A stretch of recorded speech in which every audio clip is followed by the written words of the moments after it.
it's good. But It's not throttle. It's just a pedal assist, senior system. it's awesome.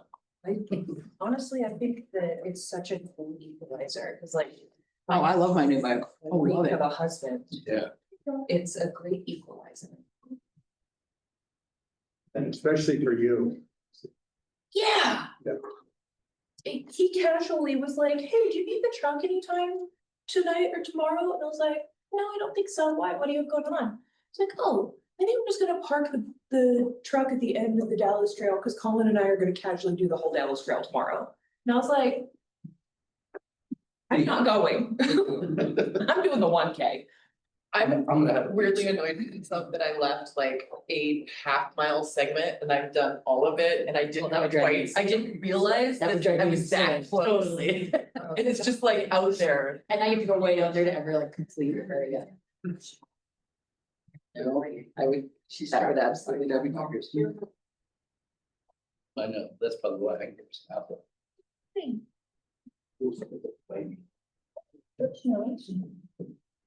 Well, since we're a little late, I'll go ahead and, Yeah. if everybody's ready, Yeah. we'll call this special budget retreat meeting to order and ask for roll call, please.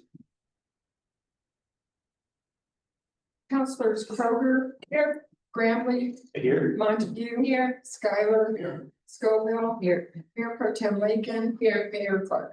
Here. Mouthful. All right, well. And we let staff take it over. Sure, yeah. Well, thanks everyone for being at the budget retreat, same as it ever was. This is gonna be a new meeting setting for Michelle, right? Since you're somewhat newly elected still, so. This. First budget retreat for Michelle. Yeah. Yes, I started in April. Welcome to go through the hazing. Thank you. But I know it's a Saturday and they have plenty of other things to do, although it's raining, so I do Perfect appreciate matter. everyone's attention to this and the time spent today, really do. The PowerPoint, the same as it ever was. We are gonna start with some fundamentals, so please don't roll your eyes, Kevin. I know that's nothing. I need all the reminders I can get. And then we'll get into, the meat of everything, but the agenda is as follows. We'll go over the fundamentals as I was just talking about with the goals of today, the budget adoption process in general.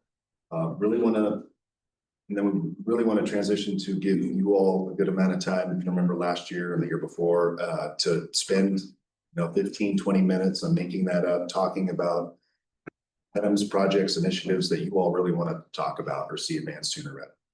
And then we can come back to that later in the retreat. But that'll give us as staff an opportunity to make sure we write things down and make a point to come back and refer back to some of the things that have been brought up.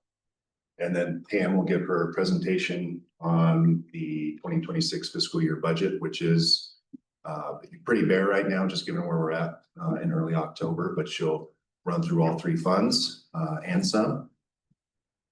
And then we'll go over the pay movement recommendations for fiscal year 2026. And then 6 through 14 is kind of a lot. We're gonna have to squeeze a number of other topics within all these items. So, because everything isn't accounted for, but we have fleet vehicle requests not only from Shane and the marshal's office, but one from Public Works as well. So we'll need to kind of talk through the vision for how to move forward with fleet vehicle requests. The Home Trust of Uray County has come back with another funding request, a seed funding request for 2026. Eco Action Partners has a funding request that we talked about in the meeting the other night. Really want to understand how to move forward with that organization, given their unique niche type role and how they really have been helping the town in ways beyond what they used to do. And then we'll have a lunch break. Pam and Deb were kind enough to solicit everyone's eatery order, so hopefully you put that in. If not, then get with Deb ASAP. And then around 12:45, we did try to time the agenda. We have Chris Trosper and another representative from Bruin Waste who are going to hop on the Zoom to assist us with the extended producer responsibility update that's happening here in Colorado. Kind of a big deal. They're still working through a lot of things and we're a little ways out, but want to make sure we're all on the same page about what's coming down the pike. Tangent to that would be a resolution for you all to consider extending the franchise agreement through and waste and everything that's going to come with that as we gear up for producer responsibility and free recycling for residents. So that's a pretty cool deal. And then I do want to highlight the Growing Water Smart Action Plan, like I have been the last few years, because as part of that Growing Water Smart workshop a couple of years ago, we made that commitment to try to keep it at the forefront. So that's purely what it's all about. I shouldn't say purely, but I mean, it's just want to highlight that. And then we'll come into a lot of the meat, the CIP discussion, and that's another opportunity to start the prioritization of all the projects and initiatives and ideas, especially those bigger capital projects on the water side, the sewer side, the general fund operating side, and start to collectively pinpoint how we're going to shape up the 2026 budget and work plan.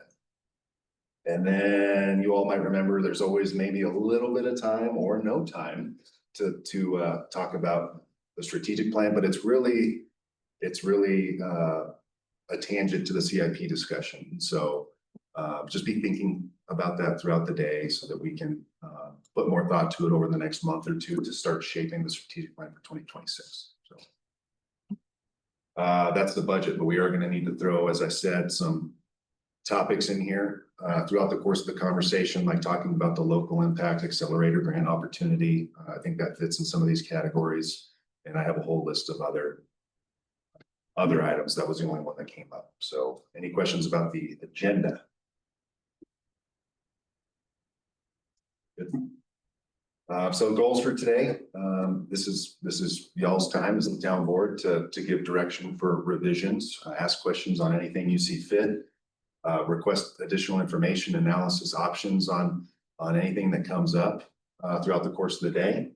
And then, of course, I already mentioned the capital improvement projects, which is a big one. Ultimately, we need direction, collective direction from you all on how to proceed for the planning horizon, not just for fiscal year 2026, but beyond. We have, as you know, capital improvement plans separated by 5-year and 10-year. And it's always like a puzzle trying to figure out which project should be, moving among those plans based on the collective thinking.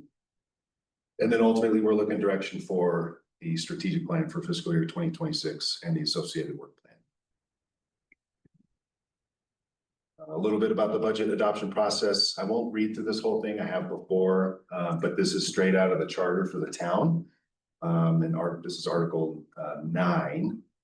The Article 9. Yep. Roman numerals.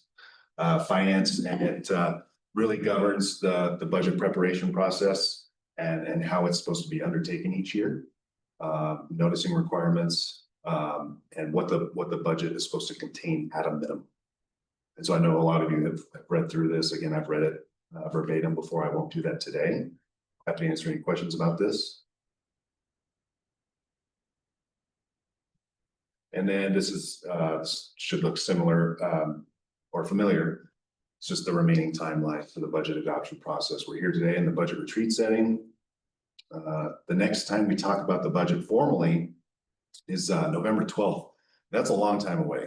If you really think about it, it's not really that long, but it's long. It's a long gap that we haven't had before in this budget process in the last 5 or 6 years. So November 12th, we've coined it a council budget hearing. It's really an opportunity for staff to, in not as long of a setting as today, but present the budget, a very, very big general overview, 30,000-foot level of overview of the budget, follow up on any council requests for information or directives that come out of this meeting. And then, of course, and most importantly, the discussion and public comment on the budget. Pam had an idea for this November 12th meeting. Since it is kind of a bigger gap than we've been accustomed to over the last few years, Pam, you want to put up the idea?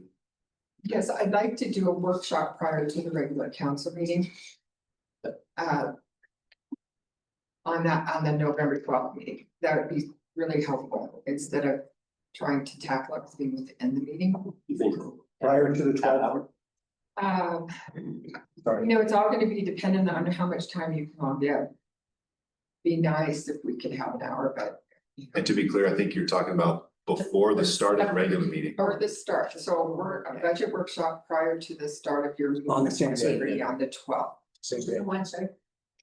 your regular meeting. Yeah. Yeah, I work until 5. I can do that. I could be here. By 3:20.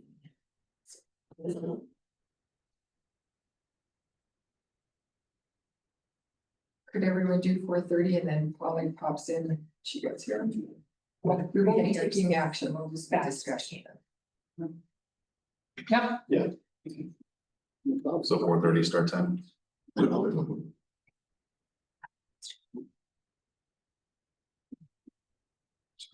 Yeah, are you guys sending a calendar about that?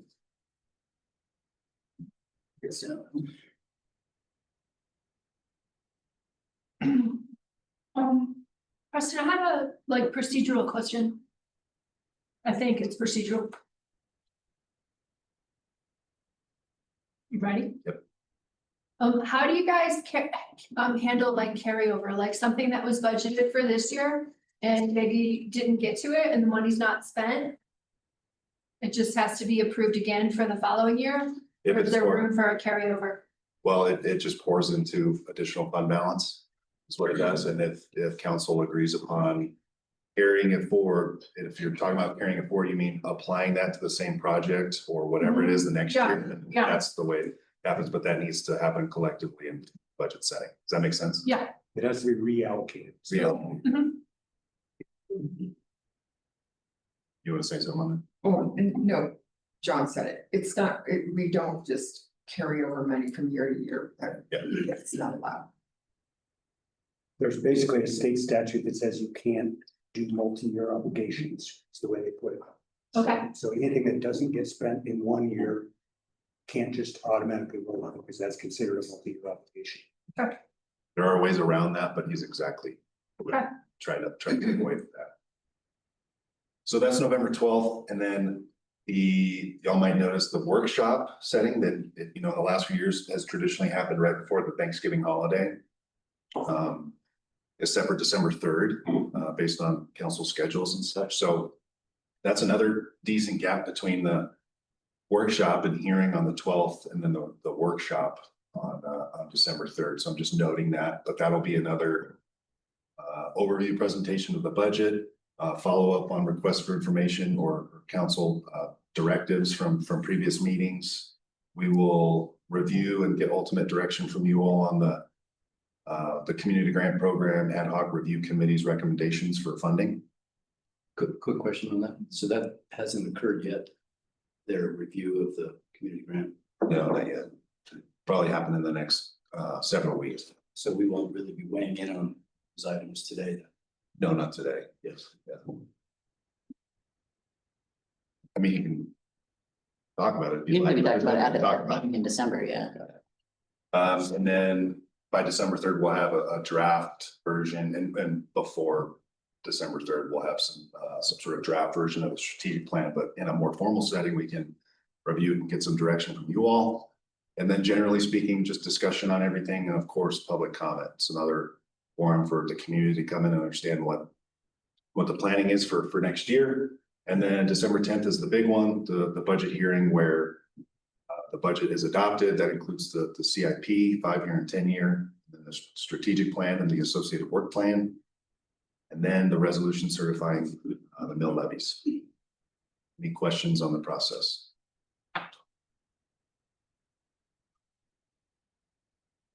A little bit more about the process. I just always like to articulate the approach I've always liked to take. I know Pam and Deb, of course, and Shane, they all share this sentiment here about balancing core operation expenses with conservative revenue projections. We want to ensure long-term fiscal stability. We want to provide for the delivery of quality services and maintain an enhanced service delivery. And then we want to establish reserves necessary to meet known and unknown future obligations. Any questions on that? It was kind of obvious in the chart that was included in our packet, how like, I think it was projected and actuals, projected was always lower every year. So I'm guessing that is why. Great, yeah, exactly. And then this is a slide I always like to highlight, and I could do it later, but I'll just go ahead and do it now. This snippet down here is from what was presented, I think, probably in the latter half of the budget process last year, but I included it here just to paint a picture. When you include the 3% Tabor emergency reserve, which is required by Tabor, obviously, and then additional fund balance based on what's on paper in the proposed adopted budget. You know, last year going into adoption, you know, those amounts total just shy of $3.2 million. And with general fund expenditures being at north of 4.9 million as a reserve of expenditures, that's a really healthy amount. As a percentage, 65%. Over the last several years, it's hovered, I think anywhere between 63 and like 70 something percent. I'm kind of making that up, but I think you all might remember. And so I'm just, again, trying to paint a picture, and like, this is what staff advises we aim for as we go through these exercises. We don't have the numbers now because the budget is still bare bones, but just want to make sure that's at top of mind as we go through this process.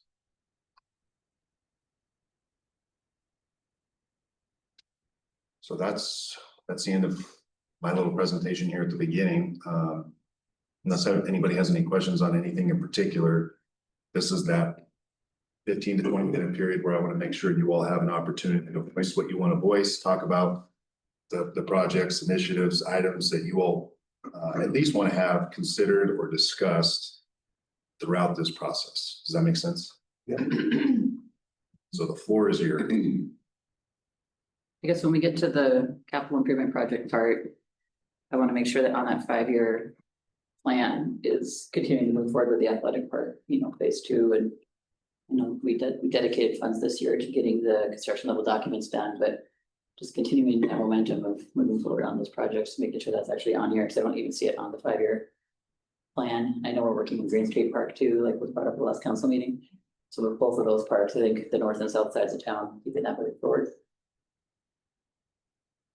Following on those 2 points, you know, we had a woman present at the last council meeting, petition she's forwarding for us to forward some degree of funding for Green Street Park. Yeah, I just said that. Trails, yeah. I said north and south, yeah. But adding to that, your comments about the athletic park, I think we have a public comment here about that as well. One thing that came up in my thinking about those 2 capital issues is, and I had a brief conversation with Preston, is, you know, we've done master plans for both those parks, but out of those master plans, there's a list of recommended phases and so forth, what costs may be necessary to reach these phases. But I don't think collectively the town has a funding plan for any of that. In other words, outside of being able to see what we can incrementally contribute to those efforts on an annual basis, there is no strategic funding plan either by the direction of the council or maybe through the parks and you know, the park committee. But I think it would behoove us, in order to respond to the demand, if you will, from residents to see forward progress on these 2 initiatives, that we somehow come up with, you know, what does a funding plan look like? Do we rely on the individual special interest to go out and raise money to support that? Do we take out a loan? Do we incrementally do it at $100,000 per park every year, in which case it would take 25 years to build these things out? In other words, what would a funding plan look like? We'll find out a master plan if we have a But plan. part of the problem with that is we can't incur ongoing, I mean, like, we can make a plan, we can't actually make it an obligation unless we were to go to voters and look at a loan or a tax or something. So there's Part of, checks on that. sure. Well, that's part of what the plan would address, is those kinds of checks. And what are the options? Is it a loan? Is it a mill levy? Is it just a bootstrapping annual basis? Well, you have Do we to rely mention on philanthropists? You know, those are the things. strategic grant. Grant process. You know, Yeah, but we don't really, I mean, I know in talking to some of the individual special interest groups, for lack of a better term, they're asking those questions like, well, how are we going to actually fund build out of those phases in the park? It's like, I don't have an answer. Right. Great. That's worth a discussion.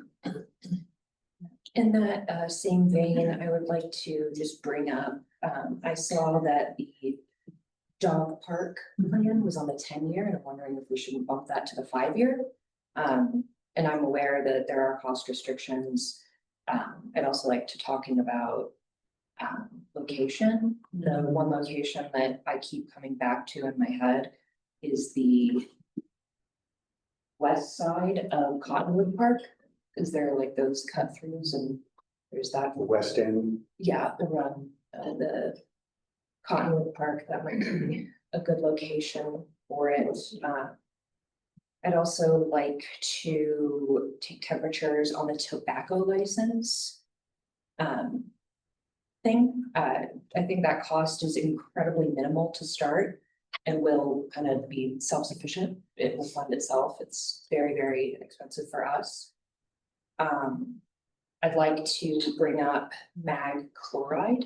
I know we've had some residents talk about it.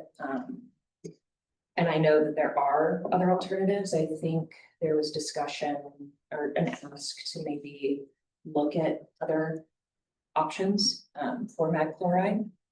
And then wondering if on the parks, trails and open spaces, we might be able to get a couple more trash cans around town. Because there have been times where I'm just like holding stuff and I'd like to put it in a trash can. Specifically, like between the trees and the parking and the park, that would be, I know that there are trash cans right there, but when you're with a teeny tiny person, I'm not walking away from that person. I'm going to stay there with trash in my hand. That's all I got. I would like to point out that last year at this meeting, we talked a little bit about the possibility of monitoring our Airbnbs and joining the same program that the county and the city have used, and we decided it didn't make sense. I would like to bring it up again in light of the economic development study that we had done that said we need to understand how many beds we have in the community. And then again, moreover, in light of Mountain Lodge being possibly taken out of circulation on this, we're going to see requests to increase short-term rental licenses as a result of this. And if we don't have data on what's actually out there, what's actually being rented, we're not going to be able to make decisions based on data. So. Well, I don't know that the housing use assessment gets into that much minute detail. No, Yes, and that, not. because this would be understanding occupancy rates on our short-term rentals. They're related, but not the same. Yeah, I don't think they're digging down into that. I have another issue of currently have on our 5-year capital improvement plan line item that addresses resurfacing the tennis courts. And I'd like to propose that we take that off of the capital improvement budget and look at it as a maintenance issue for park maintenance. The tennis courts have built, I don't even know how, I can't find it anywhere on It's like public record. 15, I think, because when I moved here 20 years ago, the courts were still right here, which is a parking lot. So 2013, so No, I said maybe 15 years ago. 15 years ago. My reason for bringing that up is because I'm involved with the pickleball group. They have an app that they use that registers how many people sign up to play on a daily basis, which usually only records about 50% of the people that show up.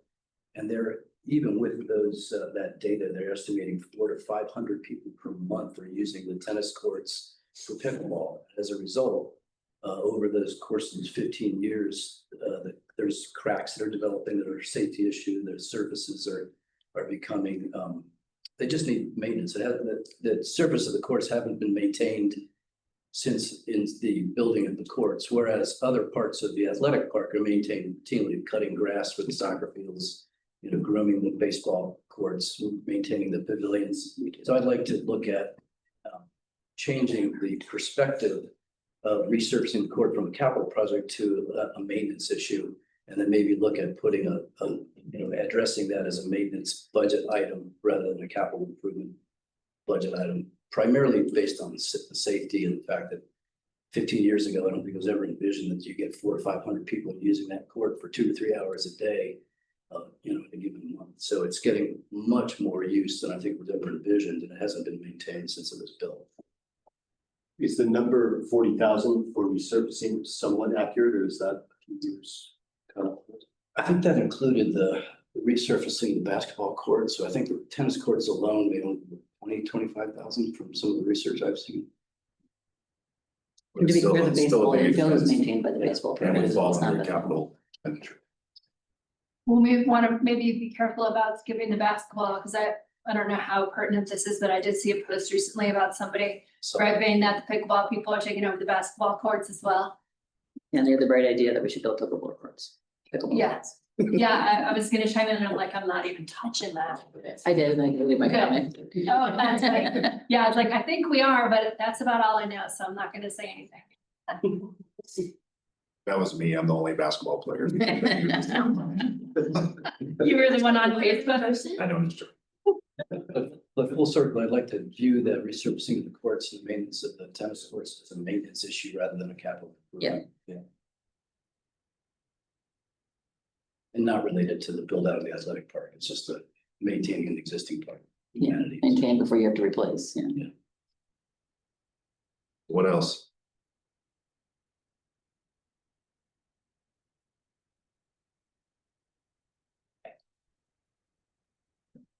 Do we have something lined up for those bathrooms over there? We've talked about it on and off over There, we put a line item in the CIP, right? there. It's not a clear, Yeah, it's It's in the bottom 3 lines of the 5 years. It's in the five- So not this, council director. I do think, probably touched on this, but I think we almost need to identify a dog park location in the next 12 months. Like it, just going through both of those master planning processes, that user group showed up every time and said we need this. Was it? The dog park. Oh. John, I mean, the research on dog parks is real spotty, and they're frequently the people who want them have dogs that need them, but they also can't handle being at them.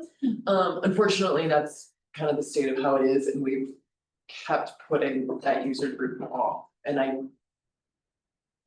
will not personally be taking my dog to a dog park because not his jam. Rocket hated them too, so maybe it's me.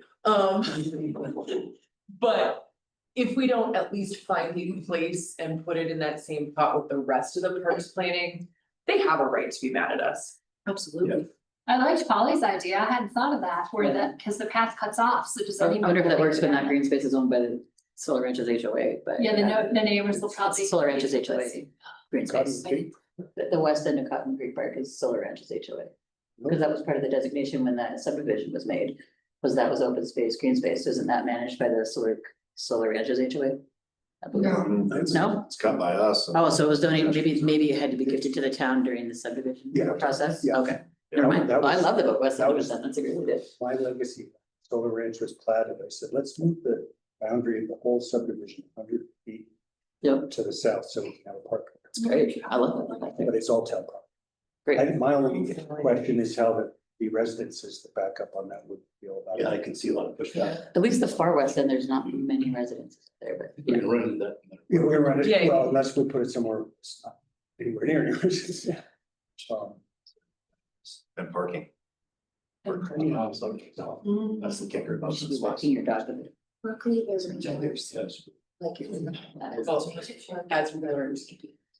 Also, could we kind of, Yeah, this is yeah, creative. it makes me so grouchy every time I see someone referred to the Yeah. They could park at the athletic field and take their dog for a walk to the dog park. Tell them that. Yeah, that was like, It's only slightly further than the walk to where the new baseball fields will be. The point that Teresa made about the Trace. fencing off the Cimarron Athletic Park. Being in close proximity to that, including the traffic on the new trail, Sneed Trail. Don't call it that. Yeah. Whatever you want to call it. oh, what? But I've noticed a dramatic reduction in Part of people the that preserve. used to walk through there with their dogs. Now it's mostly kids and bicycles. But that whole park, athletic park, or the Cimarron Athletic Park is fenced off, not to be used during school hours. And no pets allowed. Yeah, no pets allowed That's always in it, so it's changed the dynamics considerably for those in the north end of town. You know, used to rely on that as a place to go walk their dogs. I do think that bringing the HOA, the River Park and Parkside HOAs into that was a very good idea. I can't remember who said that. Yeah, go kid. But the HOA that was a really good idea because they have control over all of that green space between River Park Drive and Kismet, correct? That might be, I mean, we don't have anything to do with that, but that might be a really good option for folks over there. As far as town property goes, that's kind of the only, Cotton Park was the only place that I could think of. Unless anybody else has any ideas, which. If I recall, the athletic field master park nixed the idea. Correct, but there wasn't barely enough space for the athletic components. Yes, I think that was part of both of those processes. It wasn't that people didn't feel like a dog park was important. It's just that Frontier, exactly as I expected it to, was way more tight than we thought. It felt 13 like a acres, real not very area much, yeah. until we started. Yeah, because I remember being at this meeting years ago, we have to plan or we're going to, it's gonna be bad. So, you know, actually, I don't have a ton of things this year because I feel like we're at the point where we did a ton of planning in the Yeah. last couple of years, and our job now is to try to figure out what we can execute. Order. Okay, anything else before we move on? This isn't the last opportunity to, you know, voice whatever you want to voice, but I mean it. Okay. I do want to jump forward. I was going to wait a little bit, but I'm going to jump forward now because I think it's a good tangent to what we were just talking about. But these next 3 slides are same as they ever were. They're the milestone line items in the budget with beginning fund balance, revenues, total resources, expenditures, and then projected ending fund balance for all 3 funds, general, water, and sewer. But pay no attention to these numbers. They're just kind of those milestone numbers. The budget's pretty bare right now because there's a lot more work that needs to be done. So I just wanted to highlight that. They'll correlate to what Pam's going to be presenting here in a few minutes. Any questions on that? I want to point something out that I've drawn some attention to in the last few years, but it really needs to be drawn now before we get into the thick of everything. These are the adopted operating revenues, operating expenditures over the last 6 budget cycles. This is what's on paper when you adopt them in December. In every budget, expenditures exceed revenues. And I really want to show you right here what we did in 2025. We had revenues projected at 3.5 and expenditures $1.4 million over revenues, which means that we were anticipating dipping into additional fund balance or banking on revenues being way higher than what we projected. Do you have one that shows the actual revenues for each of those years versus? Audited, yeah, not on the slide, but yeah, we have audited, which is nowhere near this. Right. But I'm just trying to paint a picture. I don't advise that we bank on additional fund balance. You know what I mean? Quick question, in the expenditure column, those are the anticipated expenditures, but how does it relate to the budgeted? In other words, we have revenues versus budgeted expenditures. Are our current anticipated expenditures in way excess of our budgeted expenditures? Actual expenditures? No, Actual? are the actual expenditures in that significant excess of our budgeted expenditures? No, not even close. This And is so- how you adopted the budget. This is how you plan. This is how you went through this exercise, and this is what we came to with all these projects and all these things that we wanted to have happen. This is what comes out on paper. Right? In actuality, Pam, Deb, everyone's really good about harping that we need to be conservative with going out and following procurement procedures to make sure we get the best product for the dollars that we have, and expenditures always come in lower. Revenues the last few years seem to always come in higher. That's cool. Can't bank on that. So are we being too conservative in our projected revenues though? Because, I mean, I get it, being conservative is important, being good fiscal agents of the people's money is important. But I think it's also important to see what our actual revenues were versus our actual expenditures. And like this paints a really horrific, we're way in the deficit picture every year after year after year.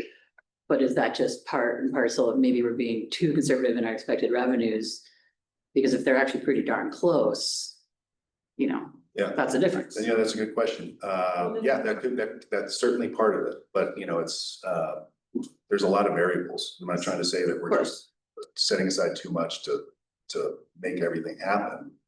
We just need to keep an eye on this as we go through the process. So to me, there's two ways you can handle this, which is we keep doing what we're doing because those revenues come in. If we have to do a budget amendment and cut projects, then we have to do that. The flip side of it is we can budget more conservatively and then do a budget amendment and during the year and ask you to add things. So if what is actually happening is that we're staying within those numbers, then we don't have to do an amendment. And we've kind of been doing it this way, which saves us the step of doing a budget amendment by kind of banking on the revenues coming in higher and our expenditures, we cut a little bit. So I, have a lot of faith in how you guys have presented things to us and told us the budget can handle this. If we want to do it a little bit differently, where we have to amend things mid-year, whichever path we choose to be more conservative or be more liberal with what we budget for, then that's also a path we could take. I think that's well said. Certainly not trying to say that we're doing anything wrong. Just want everyone to be cognizant of these milestone numbers that we are presenting here. Because they're important, they're the bottom line numbers. We're on paper, right? What happens throughout the course of the year and ultimately what's audited based on what happens in reality. Kind of a different thing, but Josie's right. I mean, that's good to, for next time, we can have a slide for the audited and you'll see a totally different picture. But there's a lot of variables that go into the audited or the actual amounts that are spent throughout the course of the year and what's planned on paper, you know what I mean? So yeah, I just want people to be people. I want everyone to be cognizant of this. That's all I'm trying to. I think the best point about issue being conservative and then going back for budget amendments. In some metrics, if you look at the narrowing the gap between being conservative and the actuals, the more narrow that gap is, the more efficient you are, more precision you're applying. And by being overly conservative creates extra work later on if we have to do amendments. So that kind of reduces efficiency. So there's a balancing act in there between the efficiency of what we do and the precision of it. Right. Great. So anyway, just wanted to call attention to it as we go forth through the exercise process. Pam, I think I'll let you start on the budget. Yeah. And a great segue, because I do want to address that. We have always tended to be conservative in our revenues because we don't know what's going to happen. We never know what's going to happen. And town has always taken that stance, and you've heard it through our auditor. We always come out looking really good because of that. It hasn't been very long that the town didn't have any money to spend. Really, I've been here, I've watched the process. So I think we're doing a great job in being conservative, and the expenditures, I mean, just to be totally honest, and Preston's not gonna say it, but I'm gonna say it. We have all these wonderful ideas and we put all these things in the budget. Staff doesn't have time to do everything. That's what happens. We do what we can do. So that's my 2 cents. Thanks, Matt. And then real quick, since we were just on the topic of revenues and conservatively budgeting this, I won't read this slide. It's just straight out of the economic and revenue forecast from September 2025. and they're just excerpts, but if you ever want to go onto um, the Colorado State Legislature's website to see the Legislative Council and these forecasts, you can go on there and read all like 1,000 pages of each quarterly update. There's some really great information. The state is in a pretty big bind right now with the deficit they're facing. And so it's a good perspective to have from the state level, what they're seeing, what from, a team of economists, what they're anticipating over the next couple fiscal years, because they kind of plan ahead, a couple years ahead. So I won't read this. It's just an excerpt. There's a lot more to it than this, but it's a good reference point. Go ahead, Pam, sorry. That was fine. So the budget document itself was presented to you the other night. Because these meetings are so close together, this document hasn't changed. So one of the things I didn't notice that I thought of after the meeting, when you look at this document, you're gonna see areas that have blanks across or within a line item. That means that there was no money budgeted. So you may be looking at the budget, and you'll see a blank spot, and then there'll be a dollar amount next to it, maybe in the next budget year or the prior. If there's a blank, we didn't budget it. If there's a zero, we budgeted and nothing was spent. So that's how I track those things so that I can tell. So we can start with the revenues. Right now, this document is taking us really only into estimated 2025, and as far as revenues, I'm not putting any numbers in there because I want to get really close to where our actuals are going to be. But I have, since you received this document, looked at sales tax. Sales tax this year, I'm projecting is going to come in at $1,520,000. So $1,520,000. But next year, I'm really going to go with the number of $1,350,000, which is what we came in, or where we started this year. And that number is going to be strong. I don't see us exceeding next year based on where we've gone from 2024 into 2025. There's been a decrease in sales tax just in this last year of almost 50%. So 15. So I'm gonna come in our 2026 budget with that same number again, $1,350,000, which is where we started this year. And I don't see us exceeding it.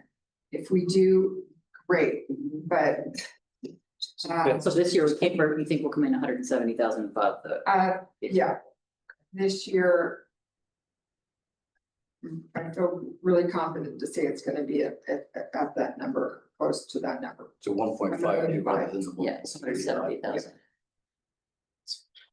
And sales tax, our auditor said this the other day in his presentation. Sales tax and property tax is 77% of our general fund. That's a lot.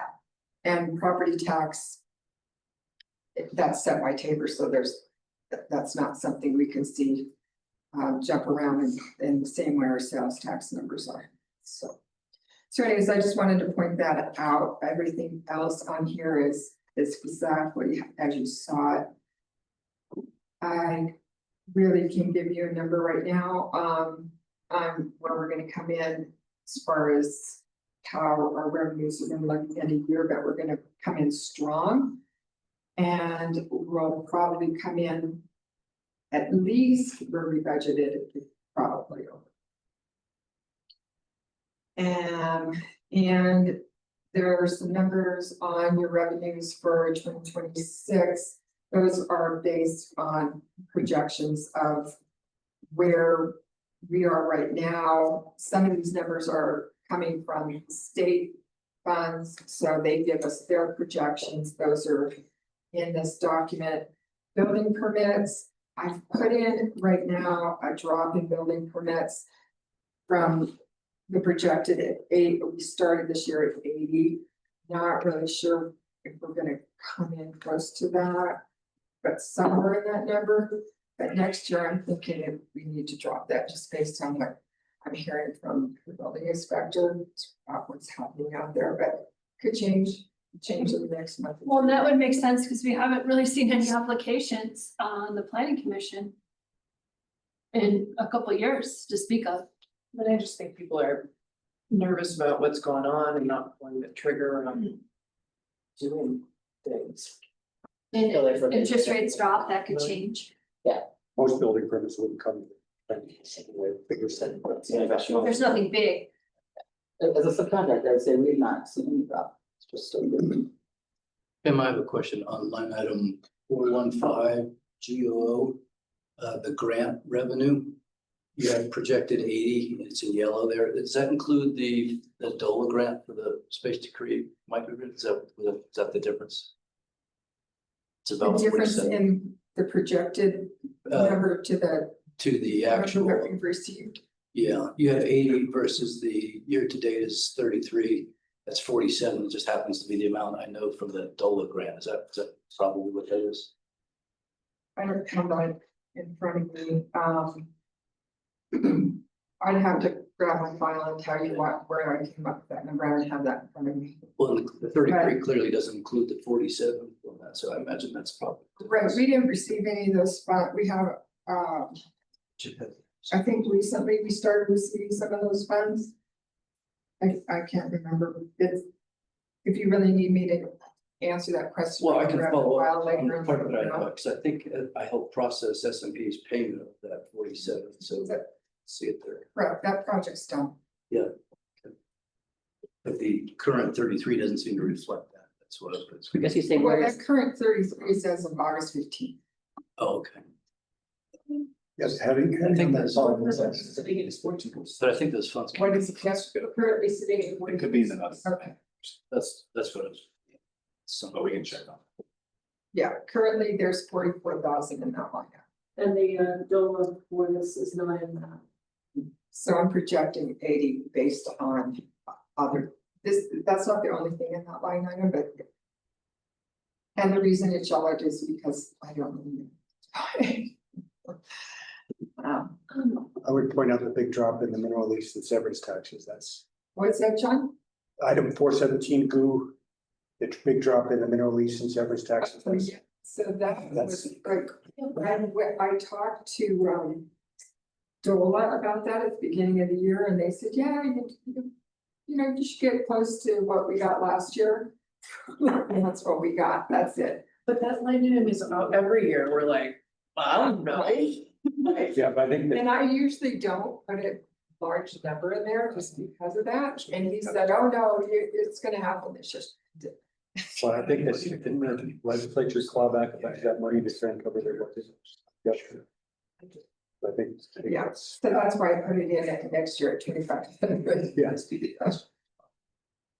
The other thing on here that was, not something that I budgeted for, was interest. Even it's, it felt really hard to put in the number that I put in for 2025. I was like, really? And it's exceeding it, but they're saying it's not gonna happen like the same way next year. And then I'm just really super conservative with that, just going, we're not gonna bank them on that happening. I just, Does that come from our investments, like you call them trust or? Call it trust. Yeah, we have different pools that we're in. the conservation trust fund, the lottery stuff. Where, I just am curious, generally, I looked up that the monies have to be used for conservation efforts. Is that where we get the money for Rollins Park and that kind of stuff? Those are grants through that fund. The state distributes monies to municipalities and counties that they're receiving through lottery funds. And so that fund itself makes grants that we would apply for. Thank you. We actually got a lot of things in town that came through that particular fund. It's not as easy to get money through anymore. Thank you. Yeah, so this page lays out the top part taxes are taxes that the town has initiated. And then we go into intergovernmental. Those are funds that we're receiving from state or other partnerships like road and bridge apportionment. That's coming from the county. They're required to share a portion of the monies that they're receiving from the state. Then there's license permits and fees. Those are town fees and licenses that we've established. Fines and forfeitures, that's just court fees. Those are coming through the municipal court. Then there's our reimbursable fees, where we're charging for things that the town has done on someone else's behalf, and we receive the monies back. And then miscellaneous, and those things are donations and monies that we're receiving. And things like the concert series or the Fuse events. Your beginning fund balance in 2024 is an actual number, that's an actual audited number. So it's telling us that when we started this budget year, and at the end of 2024, we had $4,367,301. That would be in our cash accounts or in the pools. That dollar amount always gets added into the revenues that we receive, which brings us down to that bottom line on the end of that page 1. And in 2024, that number's coming in at $8,616.709. Those funds then carry into our 2025. So when we did 2025, we didn't really have those actuals. We were basing them on. So those numbers are gonna come back in when we have our ending fund balance numbers. They'll come back in at the estimated year end of 2025. Then they'll carry forward into budgeted 2026. So when you look right now at the beginning fund balance line item, which is way at the top of that sheet under 2026 adopted budget, 2 million, that's not right. That's just because I don't have all those numbers in right now. So we can't really look at that, judge it right now. Is there any questions on any of these items that are in here and what they represent? How come in the miscellaneous, the general Tom Clark and Marshall fees, I was at 27,000 and then now this year it's at 380. What is that line? Because those monies, some of those monies that were appropriated in there got moved to a different line item. The Marshall's department receives donations and I move those into a different spot. Okay. They used to go into there. Okay. Thank you, Josie. I saw that too and forgot to write it down. Yeah, that's weird. So currently, those things are things like fees for printing documents or something like that. What are those exactly? With that line, what's in that line item? Yeah, within 453. Those are like the VIN inspections, which the marshal does. What kind of notary fees, which Gotcha, the clerk's gotcha, department. Just curious. Miscellaneous things that we're doing that we charge a fee for. Okay, thanks. All right. If there's no more questions, we can go into the general fund itself. These are expenditure pages. As I explained the other night, they're broken down by departments. First one is admin services. Admin services includes everything within town hall, including the marshal's department and our streets and parks. Or excuse me, general fund. It includes those.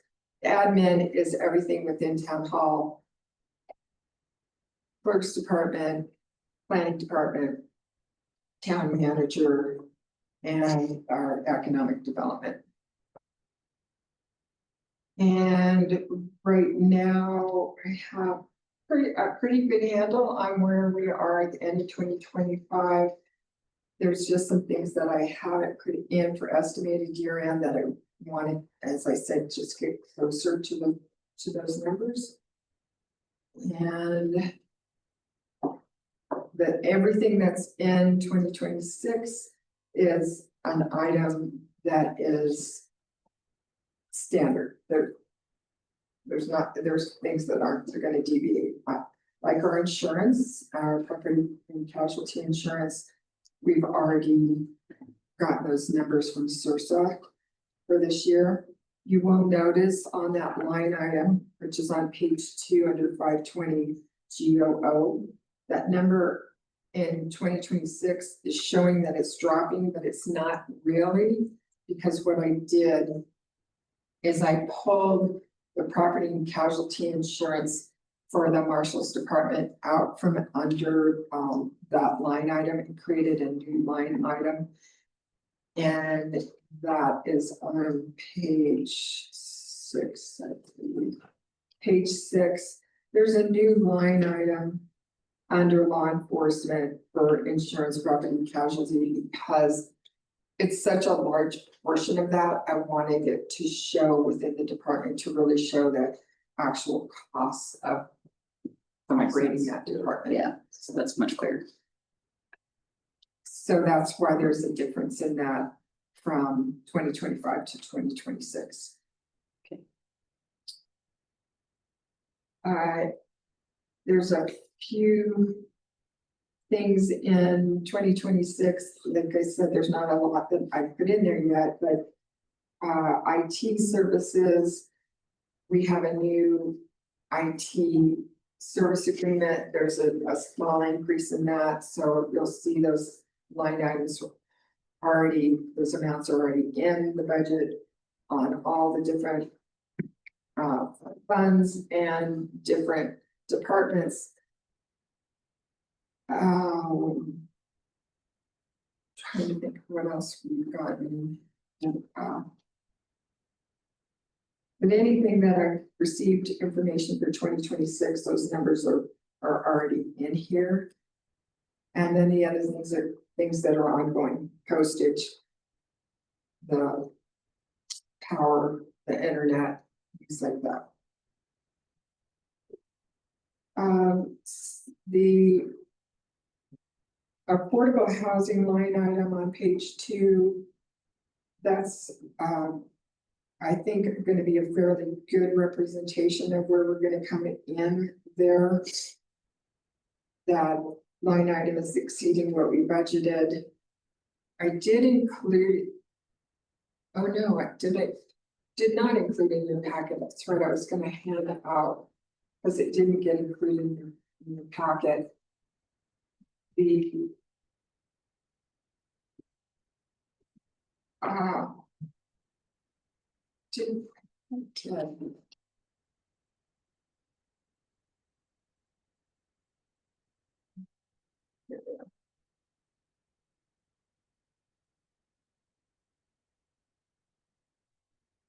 was the affordable housing leasing waivers that the town has extended from January 2021 through September. Okay. Preston, there's an extra here if you need it. And these are This total. year, these numbers are January 2021 through September of 2025. So these are spread out through the 3 different funds, through the water fund, sewer fund, and general fund, where these expenditures have come from. Right now, today, the expenditures are $747,074. And I have made a note on here, and you've seen this before. This doesn't include staff time. because we can't. Yeah. Well, we could, but it doesn't include administrative time or the public works time. There was a lot of road work that was done on behalf of projects that our staff did with town equipment, those types of things aren't in here. So this number right now is exceeding the year end will exceed what we budgeted. And that is including the new contract for the housing administrator through mid-October through the end of the year. So that's included in this number. That's my projection.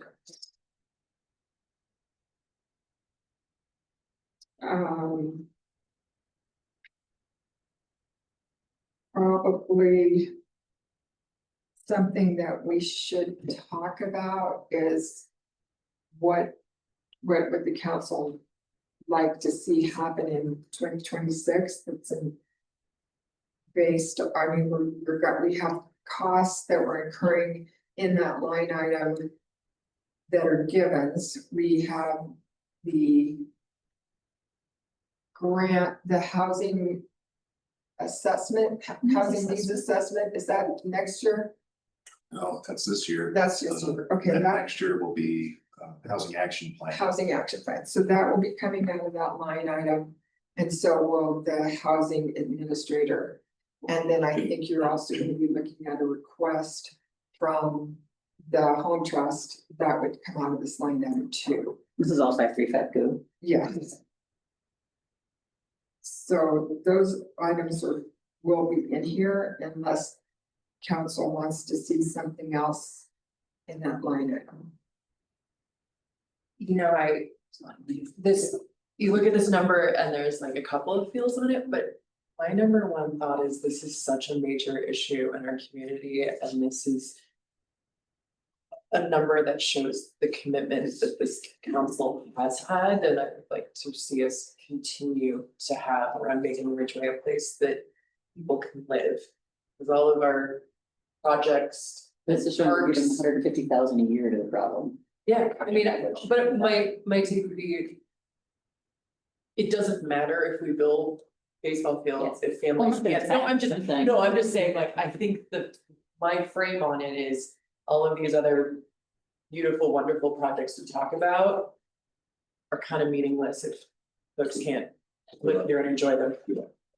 So I'm really impressed, actually. And along with that, under that topic yet, in Shane's excellent report on his vehicle assessment. One thing that dawned on me is most of our marshals, if not all of them, live out of town. And there's a large cost associated with their having to commute all the time, which affects our choices of vehicles. That's, Are we ready for questions, Pam? Yes, please. On 514 consulting services. I see in your memorandum breakdown, you've got about 66,000 accounted for. What was do you recall what the remaining budget was for that totals the 150? Yeah, it was a high number. What we budgeted last year. Yeah, like why did we budget that so high? Okay. Similar with consulting. Yeah, 514. Consulting was, a town hall assessment at 35,000, that didn't happen. A community survey of 30, I don't believe that happened. The wayfinding plan implementation was at 100,000, that's gonna come in. At, higher than that. That's the banner pool, so I think maybe today we've spent on engineering and things 30,000, and that pool is gonna be 160,000. Okay. So that line item's gonna increase, but we have two items that we didn't spend funds on, so it might come in close. And then there was a website accessibility remediation that was in there that didn't happen this year, but it's going to come back in 2026. It did, part of it did happen. Oh, did it? More stuff. Thank you. And another question, if per my suggestion earlier, if we were to look at resurfacing the tennis courts, would that fall under 731 P01, which is under parks, maintenance and repairs? Would that be the line that budget might be applied to for 2026? Yes.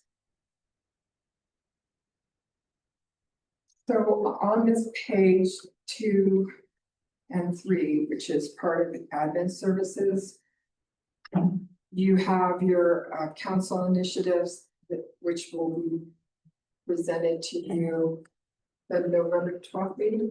What is it? I'm sorry. The council initiatives, the committee recommendations, Oh, that come out November 12th. November 12th or December 3rd. Okay. I have just a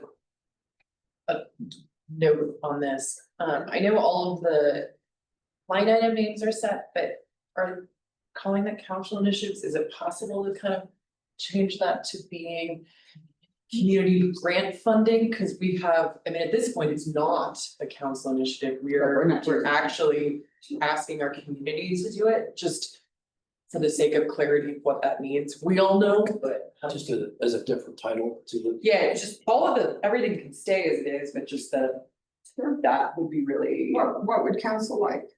community grant initiatives. Oh, yeah. Or community grant initiatives. Makes it Or really community funny. grants, if you drop initiative, like, I think it's community grants. Community grants, was easy, Yeah. clear to people who are reading it, who aren't sitting through 6 hours a week. Yeah. Understand that. I agree. Cause it's not like we're just picking and choosing who we wanna give it to, like, it's a whole different. I'm really proud of this, and the county will be striking all of their community grants is kind of the current plan for 2026, but up until they did that, they were looking at a similar model based on what we had done. Michelle, you mentioned in the last meeting that you were on that committee last year. Yeah. How is that committee formed? Who chooses, how are the members chosen? It's ad hoc, and so, largely it's me. I mean, trying to get representatives of, private sector, nonprofit sector, Sue Bush, who's just the ultimate volunteer, you know. Have we, Of the year, I think election representatives, so just trying to make it as diverse as possible. you just reach out. Fill it. Did you think Preston picks people? I said this last year, or a couple years ago when we did the mural thing, those need to be just generally listed. And we've already kind of passed that point this year. I understand it's hard and we might have to wind up just picking, people, but Meetings need to be posted. no, The opportunity to be one of the people who is on that. I mean, that's generally not a requirement for an ad hoc committee, but we can certainly do a call. I think, Like letters of interest to be on that. yeah, I think that's kind of for an ad hoc anything. We did the mural selection, we do any of it. If it goes out to the public, it's much easier when people are like, how did this get picked? Not that last year that was a thing, Michelle, you guys did such a good job, but it was posted, it was shared. It could be. About the mural, oh, yeah. Any of this, When you can say- anytime we do any of it, it's really great. Cause if people ask me and I say, I don't know, that sucks. I didn't know. That's why I asked. So I've got a quick question on 552 GOO. Which is the GIS mapping. I also saw that on the strategic plan. And I was just wondering, for my own lack of knowledge, can I get a brief reminder of what that is and why I want that? So GIS is actually split between different funds. And we contract with the company that provides GIS mapping services. It's also in water and sewer. And we had put it, I don't know about strategic plan, but I know we had it in our capital improvement plan, or we had budgeted funds this last year. No, we actually put it in the budget. We had budgeted funds to look at doing something different with that, but when I. We've never fully implemented it, and what Right, GIS does for us is geologic information systems, is that? Geographic. It's a really complex mapping system that will give us layers of everything from like where all the water and sewer lines are underground to where all the power lines, the fiber optic and everything is above and below ground. my understanding is that we've had it on our plan for a long time to actually complete all the potential data input for town into that, and we just have never had time and staff to do it, so. And Somewhat, I mean, we have a full-blown GIS mapping software that SGM right, hosts, and we get it updated with additional layers and data. But a lot more needs to be done. I mean, we don't have currently the capability for anyone in Public Works to go out and generally survey where service lines and mains are. And so to answer your question, that line item was about potentially overhauling our GIS mapping software and finding, like Hotchkiss and some other communities have gone with some more major companies that have instituted stuff that have been pretty streamlined for staff that we've heard about. So there's interest there. But right now we have a full-blown GIS mapping software and we utilize it every day. Would that, follow-up question, would that be something that would, if and when that was completed, would that be something that would make staff's life easier? Honestly, it's just like, my take is, it's just a responsibility thing of making sure that we know where everything is. It's gonna save time in miscellaneous points that we can't predict. the short answer is yes. Yeah, cool. Yeah, I'm just looking at all of it, and it's like, well, if we can make staff's life easier, because I know that was mentioned earlier, that a lot of the incredible ideas and plans we have are not able to happen because. It's a daily bog. Yeah. Yeah. Because there's a giant water issue that happens that takes up all. Just trying to make y'all's life easier, and also, thank you so much for hearing me last year and hiring an administrative assistant. Well, it's collective. Very happy. Thank you. Do we operate through the county GIS at all, or do we pay them for services?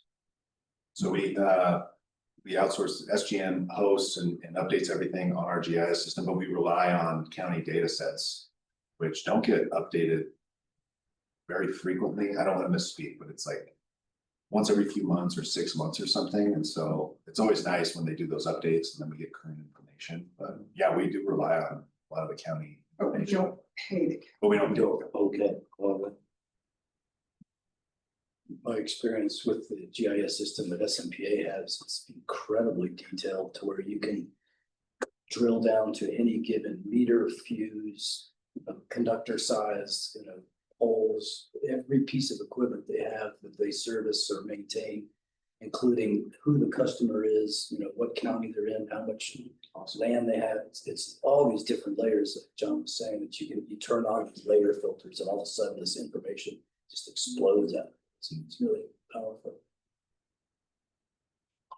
So within your packet is a memorandum that I prepare every year. It's line item locations of expenditures.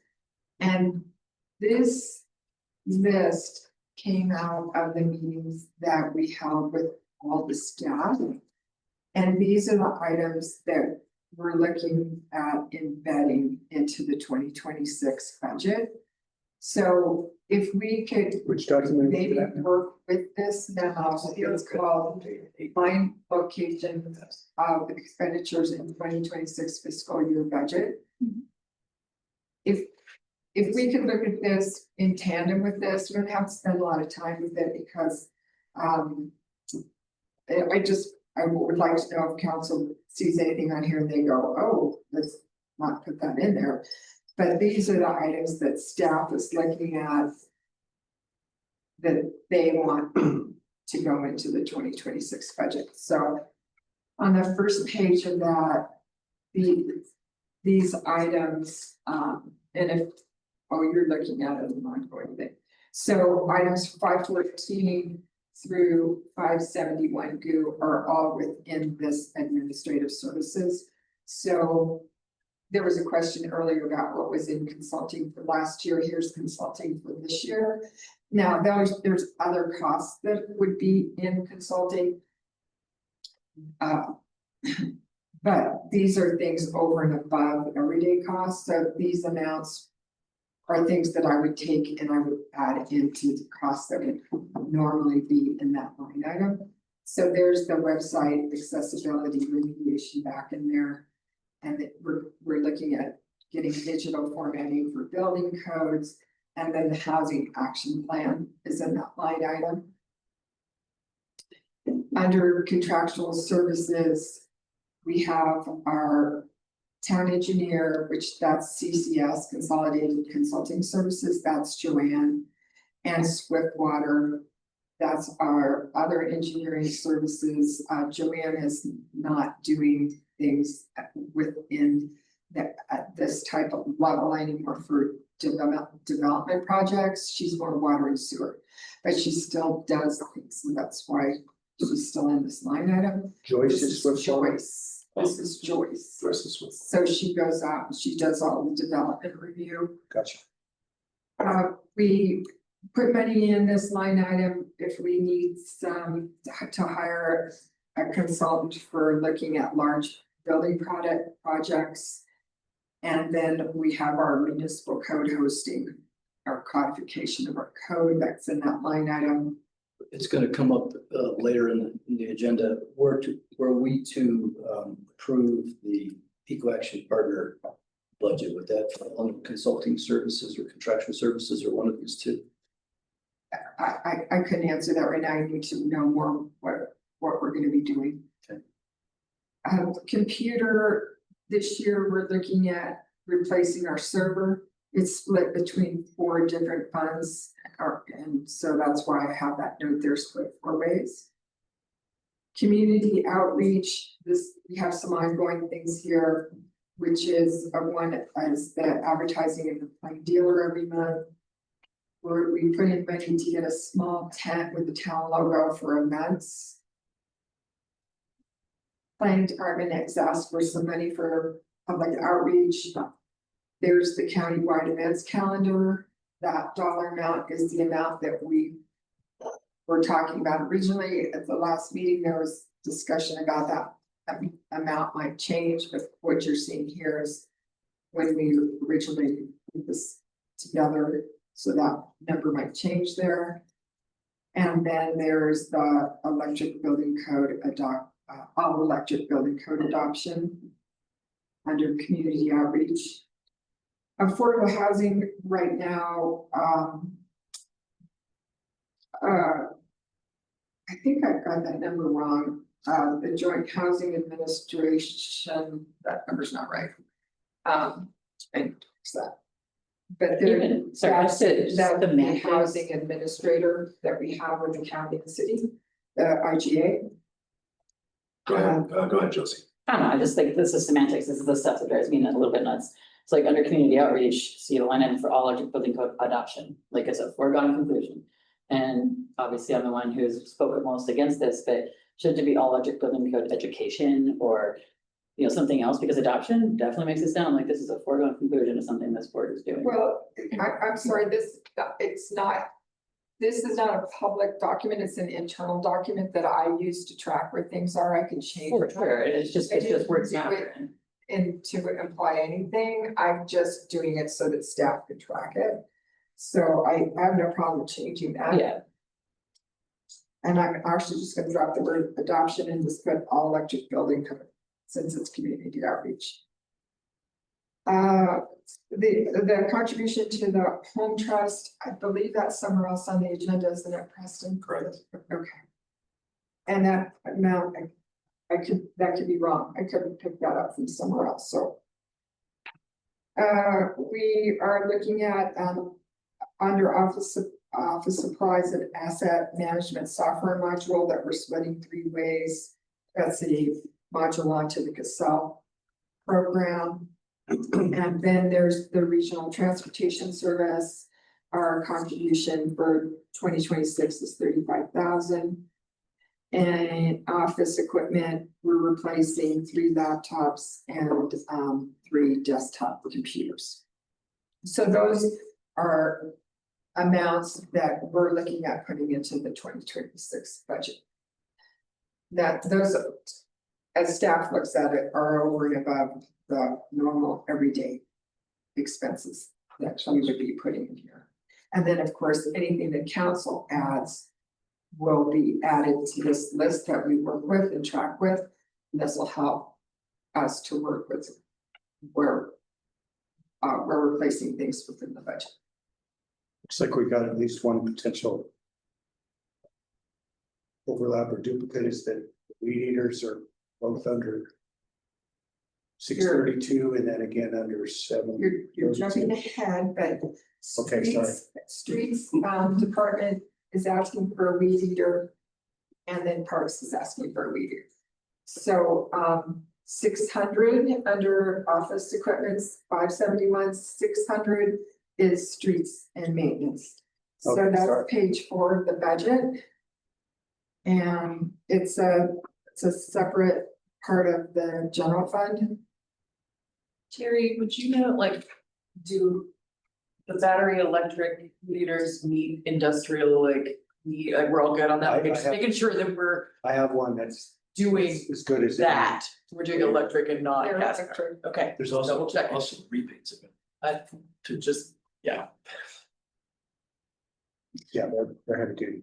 yeah, just making sure that we're. They have a huge battery. We need to budget for extra batteries. Yeah. So page 4 of your budget, that's streets and maintenance. Again, there's no revenues in these items that are falling within the general fund. They're all on that first page we reviewed. This is just the expenditures for that department. And if we go into the memo, you'll see within there, we have town engineer, miscellaneous services under consulting, training, commercial driver's license training. Preston has asked all the public works staff to look at getting their CDLs. That's great. So you'll see that come up under water and sewer also, so it's under all the funds. And then there's the weed eater for that department. Paving and maintenance, we're looking at crack sealing and curb and gutter repairs, that's concrete repairs. There is a light bar request for vehicle maintenance in that department, and you'll see that also coming up through other departments. This department is requesting a vehicle, it's not on this list. You're gonna be talking about that when we go into the capital improvement planning. Is there any questions on streets and maintenance? The 10 grand for crack sealing and pothole repair, Uh-huh. is that's a specific job? Or is that kind of an ongoing sort of, You mean, is it a one-time job? yeah, I really couldn't answer that question. I know It's a- they did it's a a number of jobs this year. It's a recurring line item. Okay. So an ongoing job. and the value just, yeah, This year, we budgeted 50,000. And it doesn't look like we're gonna use all of that, but I think they're done with all their projects for the year. One thing worth mentioning now that I'm kind of not joking when I say this, sometimes I do joke, it keeps me up at night, is all the paved streets. We have no money set aside for the next 5 to 10 years to start resurfacing paved streets. but I would have to say that And that's those, something I hear a lot of people. yes, and so huge expenditure. And, I know it's not apples to apples, but when we talk about funding or financing plan for new baseball fields and pickleball courts, we gotta think about streets, and there's plenty of other stuff that we haven't talked about or thought about at this point. So I just, And unfortunately, on top of that, the streets and curb and gutter impacted by tree roots is a huge issue. It'd be one thing if we could just repave everything, very expensive, but to fix the tree root issues at the same time is gonna be even more, so. This may be a question for Shane. From my experience with CDL drivers at SMPA, they have to undergo routine random drug testing. Budget for that, is it a requirement for CDL drivers?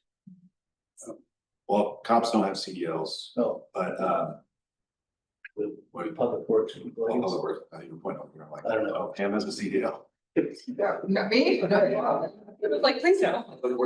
We have, Jeff and Randy in Public Works have CDLs. Actually, 2 days ago, Randy went into that bathroom and peed in a cup. So yes, I didn't need to know which bathroom. but- that's even what you're getting at, sorry. I just wondered if there's a budget associated with that, because they, Yeah, there they is. had that testing done. There's a money in the budget for those testing, so we're in a pool, and if our name gets drawn, they have to have drug and alcohol testing, that a surprise testing. Yeah. So there's money in the budget for that. And then we are part of that co-op and we have to pay for that. There's an annual that we pay for that. We co-op with the county and other. No, it's actually bigger than that because CDOT, it's a CDOT, So, so it's other municipalities. interesting. The only time we would be subject to that, like if we were involved in injury accident. An accident. And I would thought of or potentially then also involved in emergency support. Where it's mandatory as a result of the incident. Yeah, and then that would fall under investigation, which we just kind of. Is there any more questions on streets and maintenance? Okay. So parks, facilities and environment. When I said that, I'm like, I don't know why we still have that word environment on there. This is everything to do with our parks and all the facilities. There are all the facilities are listed under that facilities areas. There's the community center, there's town hall, there's the Decker Community Room, the visitor center. And we also have a building over the Public Works Department. I've got the broadband carrier neutral station. We have costs that we incur for that, but we also bill back Region 10 every year for those costs. We bring that money back in as revenue to the general fund.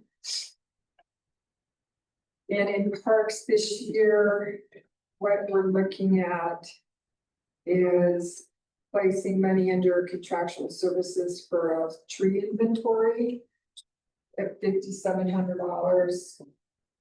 We're looking at upgrading the internet access points in the park. And then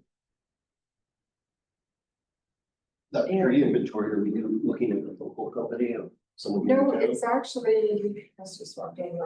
It's actually the Forest Service or some other agency. Preston will remember. Yeah, we have an existing one and it's just updating it, I think. Cool. It was done, I think you're right, through either the state forestry office. I think it was a Right. state thing. And it was done at least, gosh, 10 5 to 10 10 years ago. Oh, longer than like 10. Yeah. Does that also go in depth in terms of like health of trees and the whole deal? Mhm. Yeah. Identifies the tree and the type of tree and Pattern. the health, where it's exactly located, if it's on town property or not on town property, sometimes that matters too. If we follow along in that memo, the next item we jump into is actually a facility. That's the community center town hall. The items contained in here are just carryovers from this year. That's the lighting, hall lighting. These things just didn't get done this year. Some energy efficient windows in the clerk's office and a ceiling fan in there. So, and then under the parks itself, under supplies, they're asking for replacement of the spider boxes that now really get used mostly for the farmers market and for the food vendors at the concert series. These are the boxes with all the cords coming out of them. I just got Google. Those were It's not for shopping spider.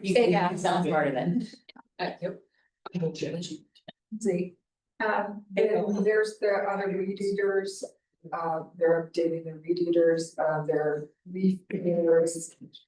They're asking for a new life preserver down at Rollins Park and installation of seven windscreens on the tennis courts. There is under parks another light bar for one of their vehicles. And then under park improvements, we've got fencing, repairing fencing at Rollins Park. The remaining 9 trash and recycling receptacles, that was kind of an overall plan that went over 3 years to get all those done. And then a new water fountain in Hartwell Park. The Decker meeting room. There is, these items were based on discussions that we had during our budget discussions, and the other day Tara gave Preston and I a few other items. So there's an additional $18,000 going on there. The additional 18,000 items, dollars are signage and insulating the pipes and an art hanging system. The items that are on the memo already are the coordinator position for the Decker meeting room, upgrading the lighting system, a sidewalk activity area, which is kind of a outdoor seating area for chests or playing chess or. That was just a picture she showed, but like, yeah, for activities like that, maybe. Outside of the Decker room. On the sidewalk. That's cool. And then on there's the ongoing cleaning and there's some monthly management fee that are also associated with that facility. So those items we're looking at putting into the 2026 budget. And then some of those items will come back in CIP, or some other items, I should say, will come back in CIP. But these are items that staff has asked to put into 2026. Yeah, it may have been a line item under revenues, but does the Decker room generate revenue from it as well? Some minimal. So don't get about that, but Yes, it's on page 1, and the that would fall under which one, Deb? 428, Thank you. 422. I see it. Yeah. 428 is parks, facilities, and then right-of-way user fees. So that is park use, stage use, and Decker room mostly. You remember our priority was to try to make it as easy and affordable for. Right, no, just. It's not meant to be revenue generating. So if we're gonna spend, I mean, we're almost 100,000 this year. Spent on it, right? Is the bottom I think line. it's been a success. I mean, I love the. I'm sorry, you asked me. Oh, I'm just saying, like, so with the other 18,000, wherever he says that's not on here, that's almost $100,000 in asks for the Decker room this year then. Yeah. It's a huge amount of money. Most of it is one time, but. What you're saying is. Well, The room guard administrative- position, 30,000 is not 1 year, this is not 1 year. That's not 1 year. Only 30,000, that's one time. No, cool, around 30,000 is going to administrative. The new lighting upgrade, that's wonderful. Right, but I'm saying, you said most of it's one time. I'm saying only these 2 items would be one time. Coordinator position would be ongoing, cleanings ongoing, monthly management would be ongoing. Right, I mean, those are not insubstantial ongoing costs No, that's for something that generates a few thousand. So, I don't know. Just something I think we should discuss if we're gonna just give 100,000. Are there any questions on this? And this page 5 is a good example of where you see some blanks. The 765 river corridor maintenance, you'll see those blanks. It's just used, we didn't budget any money for that. That's all that means. No questions? On parks, facilities? Okay. The next one is law enforcement. Again, I mentioned earlier that I added an insurance property casualty into the line item. I mean, into the fund, so that you can see the actual cost of this. You won't see that until 2026, but that is being moved from the admin line item. So within this area of the general fund, in contractual services, we have a contract for the body camera storage. That is something we've had for a number of years now at 6,300. And the addition of cameras in the vehicles. So that would be a 5-year contract with the company, allowing those cameras to be in all the vehicles, and this also includes a plan that allows them to read license plates. You say that right? Read license plates, yeah. Would that be vehicle based or would that be for like a sign? That would be vehicle based. Yeah, they're ALPRs. Called. Their names, they don't read license plates for information, really check for vehicles like people, possibly ones. Missing people or new people, all of some, or you know, the current people that are kind of crime to be on the lookout for a vehicle associated. So within law enforcement, we've got a share of the server, the new server that's gonna be installed in 2026, has to be installed. We're at that point, we need a new server. They've also asked for the purchase of 7 red dot weapons. That's included there. Chin, I know the red dot weapon is, maybe you could explain that to the others.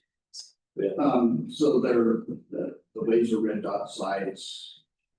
That are handguns, they increase proficiency, they'll increase, the ability for officers to acquire a target more rapidly and better because government liability or potential liability from shooters, they shouldn't shoot. Does that reduce the jail costs? What's that? Does that reduce the jail costs? I don't know that it will reduce it, that it would reduce hopefully a large claim for that shoot. So, We're all getting a bit bulky holster. yeah, well, that's one of the things, there was a bit more, but, Brock has come out with a new system. That incorporates it, you know, so what's that, whether they have in the slide, and it's actual, and it's a really high quality. Integrated or just on the Integrated in. So it reduces the weight is this. Factor. And we have a trainer for, the red dot sites. We got this year, one of our officers is trained to do the red dots qualifications and everything. And all the departments in the area are going to because Sounds like a good idea. yeah. So within this department budget, we have the multi-jurisdictional program participation. Those are items that come out from our IGA with the county, and we usually don't see that until November. We used to see it in November. The emergency management number has gone up substantially based on reduced federal funding for like Glenn's position and that program, which is and Daniel as the deputy. So it's unfortunate, but everyone's share has gone up. Or our share has gone up to 19 change there. And then victim assistance program is about the same. That's the one you're talking about, right? The line item. Uh-huh. Those are all under multi-jurisdictional program participation. Another thing that's not on this list that should be pointed out because it's a cost that we just incur is dispatch services is going up next year. It's going up almost $20,000, and that is just something that we have to be part of, and that's the cost. So that number is already shown in 2026 numbers. It's $84,014 in 2026. And office equipment, we have body camera docking stations. And then there's a request for a vehicle purchase, which we will discuss. Do you want to discuss that now or later? I think we should get through all this and then we'll. Okay, which we'll discuss after we go through the budget. Are there any questions on law enforcement? I wish that I could take you to page 7 and give you some idea of the ending numbers, but I can't.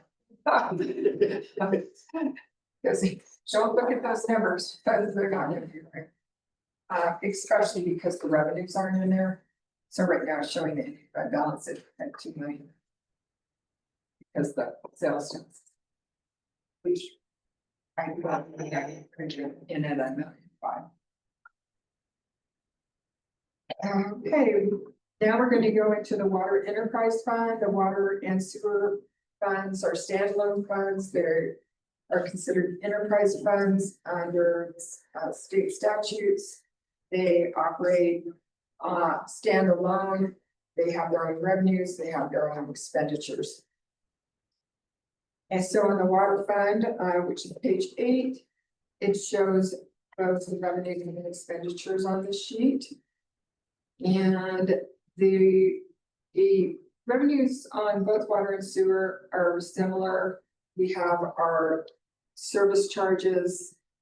We have penalties, those are late fees. Transfer fees, that's when a property transfer goes through, we charge a fee to change the paperwork on that.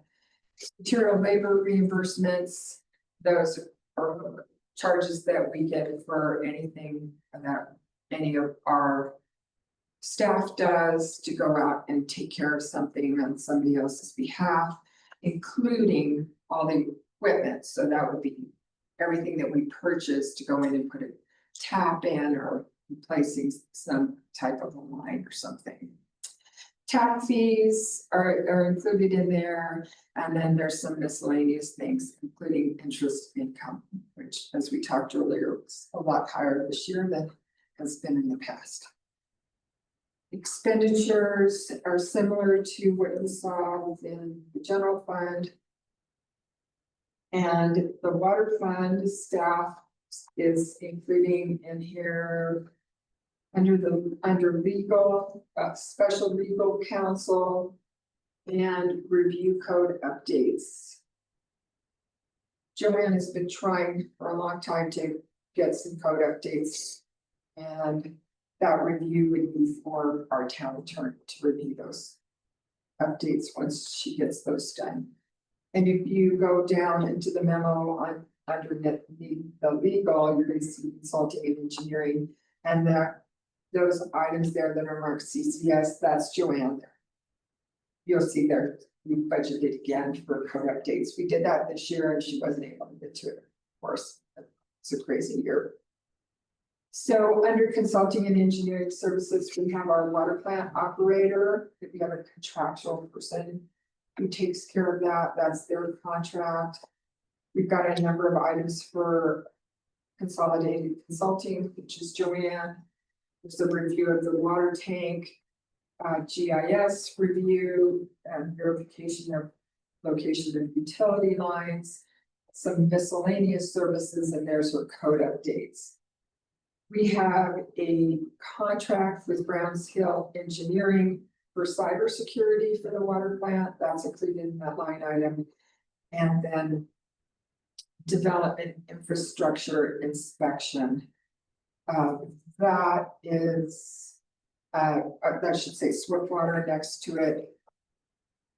That is if we have developments, large developments that would have major infrastructure.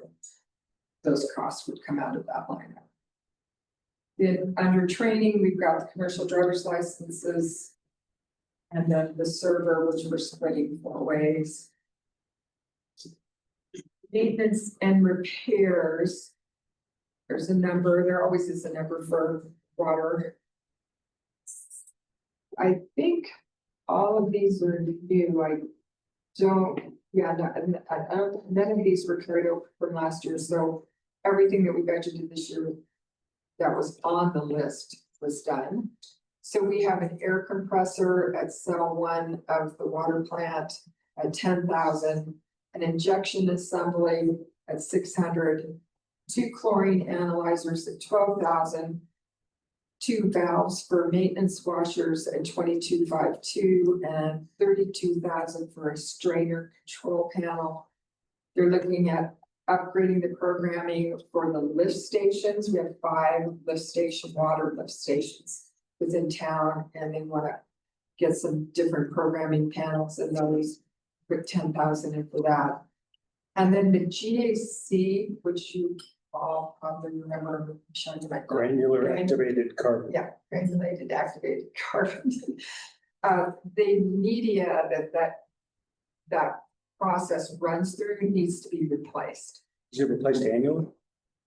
Initially it was projected every couple of years, but water is pretty dirty, sounds like, and so I it'd think be an every year process. did they replace this year, or they had to clean it? They had to clean it a couple times. No, we haven't cleaned it. I mean, you have to backwash it several times a day when it's actually operating.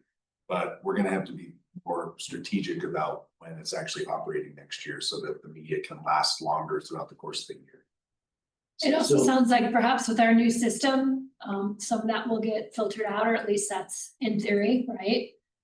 Like you're up there running pipes this year, that seems like a little bit more archaic than what our new system is gonna be capable of handling. Unfortunately, that's Which too is far great. upstream to affect what comes out of the plant downtown and things. Yeah, there's still gonna be a lot of sediment, still a lot of open ditch and stuff, Okay. but it could have an impact, I don't know. With that system, why do we need chlorine analyzers? You still have to inject chlorine into the finished water, so, yeah, we just need the analyzers to, and not as much with the GAC. The GAC treats, color, taste, odor. But there's always, we have to maintain a certain chlorine residual per state and federal. I just realized that's about it, doesn't replace the. So the analyzer Replace- analyzes, the chlorine residual for finished water going to the tanks, and water going down from the tanks into the distribution system, so. This is a tangent, but I was at the water thing in Grand Junction yesterday. 2 things came out of that. One is that, the Colorado River District themselves are very interested in talking to us about maybe doing some more piping while we're piping. Well, we are piping in the current project, so we'll give Melissa a call at the River District to see if maybe they can help us do some more piping. Also that what was her title? That one of the utility people in the city of Grand Junction said that they instituted a metering system that Wi-Fi enabled. I know ours is Wi-Fi enabled to some degree, but theirs is actually monitoring, is capable almost on a real-time basis. And they've saved a huge amount of money from detecting leaks early.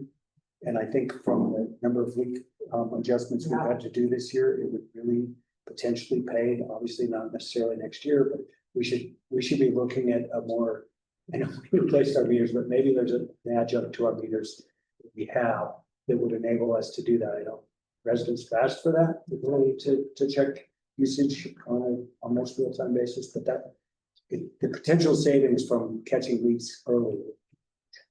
So yeah, we should look at And that. where was that you're citing? In City of Grand Junction, yeah, so we could talk to them about it. Is that either really Wi-Fi or is it RF? I don't know what our, Radio frequency. It's probably it's RFI. It's probably RFI. RFI, yeah, I think it is. They read it from a truck as they drive Yeah. by. So it's not technically Wi-Fi. But there are some additional capabilities being explored once the meter replacement is complete. Is that complete, by the way? Have we replaced all the meters? Close, it was close. I think so. Yeah, we're pretty, yeah, it's hard to pinpoint exactly, might be a few stragglers, but, having the ability to just push a button and have everything read is one of those things being explored. And then the real-time stuff that you're talking about is obviously another capability that we've been talking about and hoping for a long time, so. And I think we can look at it in a number of ways. Customer service, if folks can monitor their own water use, especially if it's really dry. Breakover points, Yeah, water, like you've hit your max before you start getting charged extra, FYI. yeah, we can talk about water savings and climate and using and money, like, there's just a lot of reasons to consider it. And I mentioned this is way off topic, but on topic, I'm thinking about our utility usage. Cause you know, we're still in this archaic old systems, everything's done by paper, just the sheer amount of staff time and then. From the consumer standpoint, having to write my one check a month to the town of Ridgway for my, my utility bill. Are we still looking at adding on that adjunct software to our current system where people can pay online and see their digital breakdowns and pay everything with their? So having to pay for it? It is in here. We're not sure it's gonna work in our system, but we do have the ability to pay online. Yeah, you have to pay extra multiple dollars to pay online. This is the only bill I have in my life that I have to write. Yeah. Yeah, but I think you would still need to do that, because you still have to go through your paper, but yeah, we're looking at it. That line item, that PAC replacement on this memo is showing 75,000. It's the guys told me the other day, it's actually 90,000. It's 45,000 for a replacement, and they want 2 replacements next year. They want to filter it twice. Oh, okay. So within the water fund, under supplies and materials, there's also some more fire hydrant replacements this year. I think this next year will be the 3rd year working on those hydrant replacements. And then under the office supplies is that software that we were just talking about, Josie, that we're gonna look at. It's called Community Connect. It's a module into our existing software program. And then there, of course, there's the asset management software module, which was split 3 ways. Awesome. And then there's another light bar for vehicles. So right goes. Are there any questions on this? I guess I should point out also, we have a new loan on here. The water fund, under debt service, which is page 9. That last line under debt service, that is the payback for the ductile iron project. So, With that project, were a lot of the water leaks, there were quite a few in the last meeting I saw. Did those come as a result of turning the water on and off? Or was there stresses in the system? You highlighted people's weaknesses in it, probably. Yeah, I think that's a good observation, and certainly the case could be made that was why. Yeah, I think the break that we had on the ductile iron was when we reintroduced the water. You have to do it super slow, that you do. right? Yeah. Pressure and water heater purposes, but yeah, we're gonna have at least 2 more tie-ins overnight for the temporary line to complete the replacement of the ductile iron, and be doing it as slow as we possibly can. We see a lot of surprises like that. Well, the upside on the time of year will be that a lot of irrigation lines will be blown out here soon, so they will be turned off. So it won't affect them. That seemed to be some of them that it blew the lines. I mean, I think something else to consider is really encouraging folks with irrigation systems to install their own monitoring. Those systems exist, they're not cheap.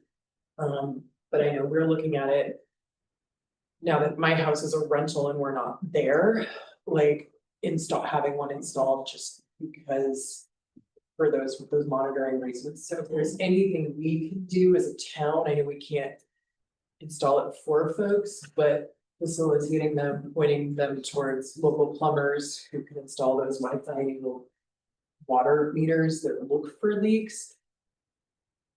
That I would really, really strongly encourage any residents who haven't, especially irrigation systems, to consider that. We just see so many of those leak requests. most of them are from irrigations. Well, we hadn't seen any in quite a while, so that was a lot. That was a lot at once, but we have a pretty Yeah. steady. Consistent. Yeah, one or two. Like at every once. month, yeah. Yeah, Cause they're just on like the automatic, the consent agenda, so we don't think Yeah. there's much. yeah, no, they're. I had it's one frequent. midsummer that I didn't even ask for the adjustment. It was so embarrassing. Approved, John will get $4.92 back. It's just like ridiculous. So there's probably even more that people don't even.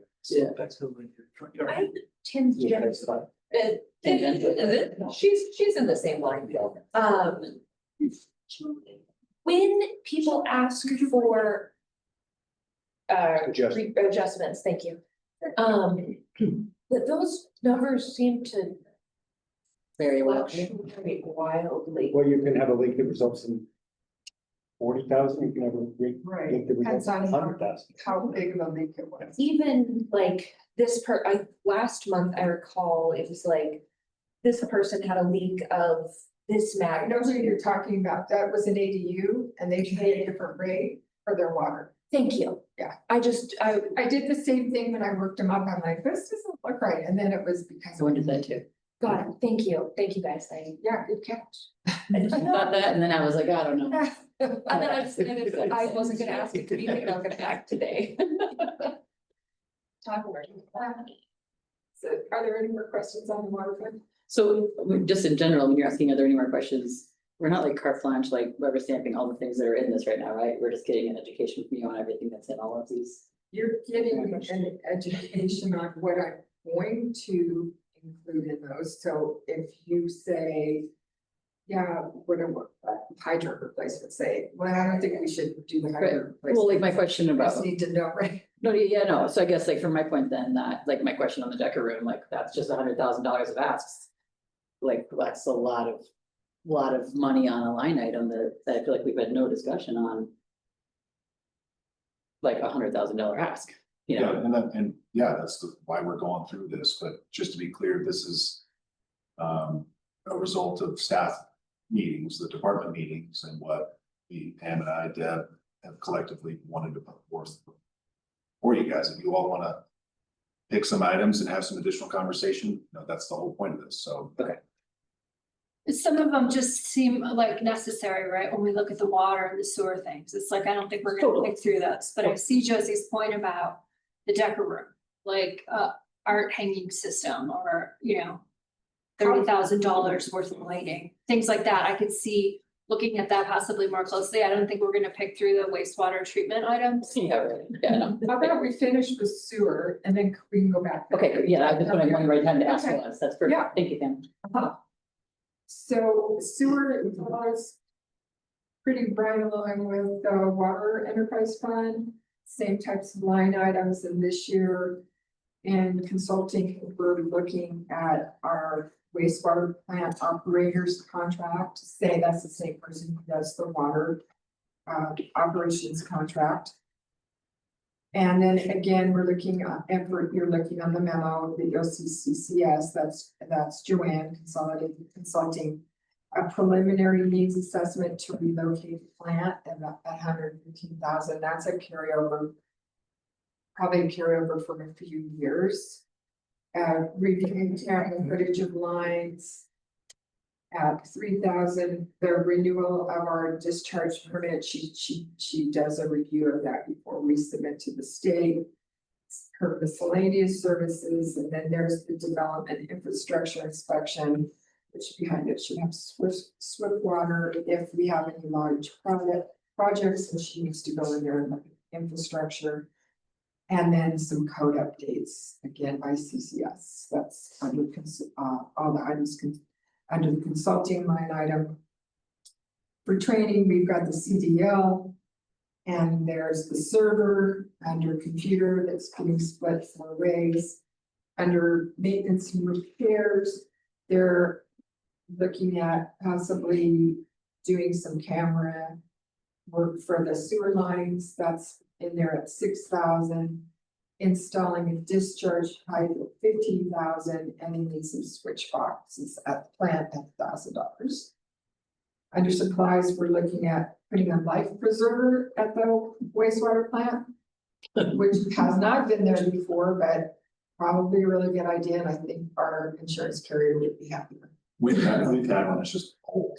It's just old. It might not even be, it might have gone. Is it hanging on the side? Why are they 600? Does that like include like the stand it's on and like the whatever? I mean, In case it feels like it's in case expensive. whitewater to kayak. The guys priced it, I believe you. I'm just like, wow, that's a really nice Yeah. life In preserver. case you're whitewater kayaking through the sewer. Ew, exactly, ew. and then under office supplies, again, are the 2 software modules that we're splitting between funds, and under vehicle maintenance is that another light bar. So So on the preliminary needs assessment at 115,000, and I assume that's contracting to a consultant. that's Joanne, Yeah. our town And doing engineer. the needs assessment. And it's wildly important now because we finally have our new discharge permit that we've been waiting for 7, 8 years. More, and it is, wildly stringent, and so we need to understand. What we need to plan for here in the short term, with the new nutrient limitations, and what we're being held to in this just discharge permit and. Against what our capacity is, the wastewater lagoons, just a lot there, nothing to add. So just so everybody knows, DEP, Colorado Department of Public Health and Environment, slowly ratchets up the stringent requirements on how much we let out in our effluent, right? It's part of it, yeah. That's part of it, but so what we've been talking about for years, that there's gonna come a time, probably pretty soon, within the next few years, when the requirements are gonna become so stringent that they're gonna be forcing little, small towns like Ridgway all over the state to go to a mechanical plant all at once. And where's the money gonna come from for that? You know, this is gonna require multi-million-dollar loan or grant or combo. And Maybe out of the box, but could some of these new developments bear some of the cost of this assessment? Since they're impacting, but is it part of our planning requirements or anything? Well, that's what TAP fees are, TAP fees are invisible system investment fees for things like this. Yeah. It's just, we have potential for a really nightmare scenario in the state if we're all being forced to do it at the same time. So that's why we need to. It's 50 years old. What's that? Half of the plant is 50 years old. Or is it? And there are some significant deficiencies. Do we have a location in mind or? I don't know that we're gonna move. I think we're gonna have to look at ways to mitigate our impact on the neighborhood in terms of what we do. Makes sense. I think we're gonna look at some of the stuff John's talking about. It looks like we have enough pollution that we're gonna stay out of the nutrient thing. It's gonna cause us to go to the mechanical plant, but it's going to take, there's a whole lot of new rules in the new permit. And we need to decide which ones we're gonna fight. And some of it, the reservoir's been there for almost as long as the plant's been there. And all of a sudden, we're getting hit with reservoir limits rather than stream limits. And so I think we're going to take a more aggressive stand on why that happened after 40 years. So there's the report and there's a lot of negotiation. I like to be high and surprising. So, but that makes sense. Thanks, Joanne. I know Josie wanted to talk about Decker room stuff and maybe come back to some other items. I just want to point out, based on how we timed the agenda, we're running behind, so. Kind of normal, I just want. Never know. We'll make it up stuff. Just gotta call it out, so. I'm pretty comfortable deferring to staff on most of this. But yeah, I have a question about some of the Decker room stuff. That's the one area that seems like it's optional, where the rest of this feels kind of necessary, just in my And if we're talking about first the time through community, opinion. you know, like we've talked about, do we add a Parks and Rec person that handles both like parks and art stuff? Coordinating things, but that's like, oh, we have to add a person, but here there's a room coordinator position just being added. Or in terms of like, we've been putting out this dog park, And do we need to put $25,000 for getting like an area fenced in and working for a fenced in dog park, but we're putting 25,000 in lighting upgrades without any discussion. I'm not against the Decker room, I think it's done a lot of great things to the community, but I do think like these are some fairly large numbers that are just.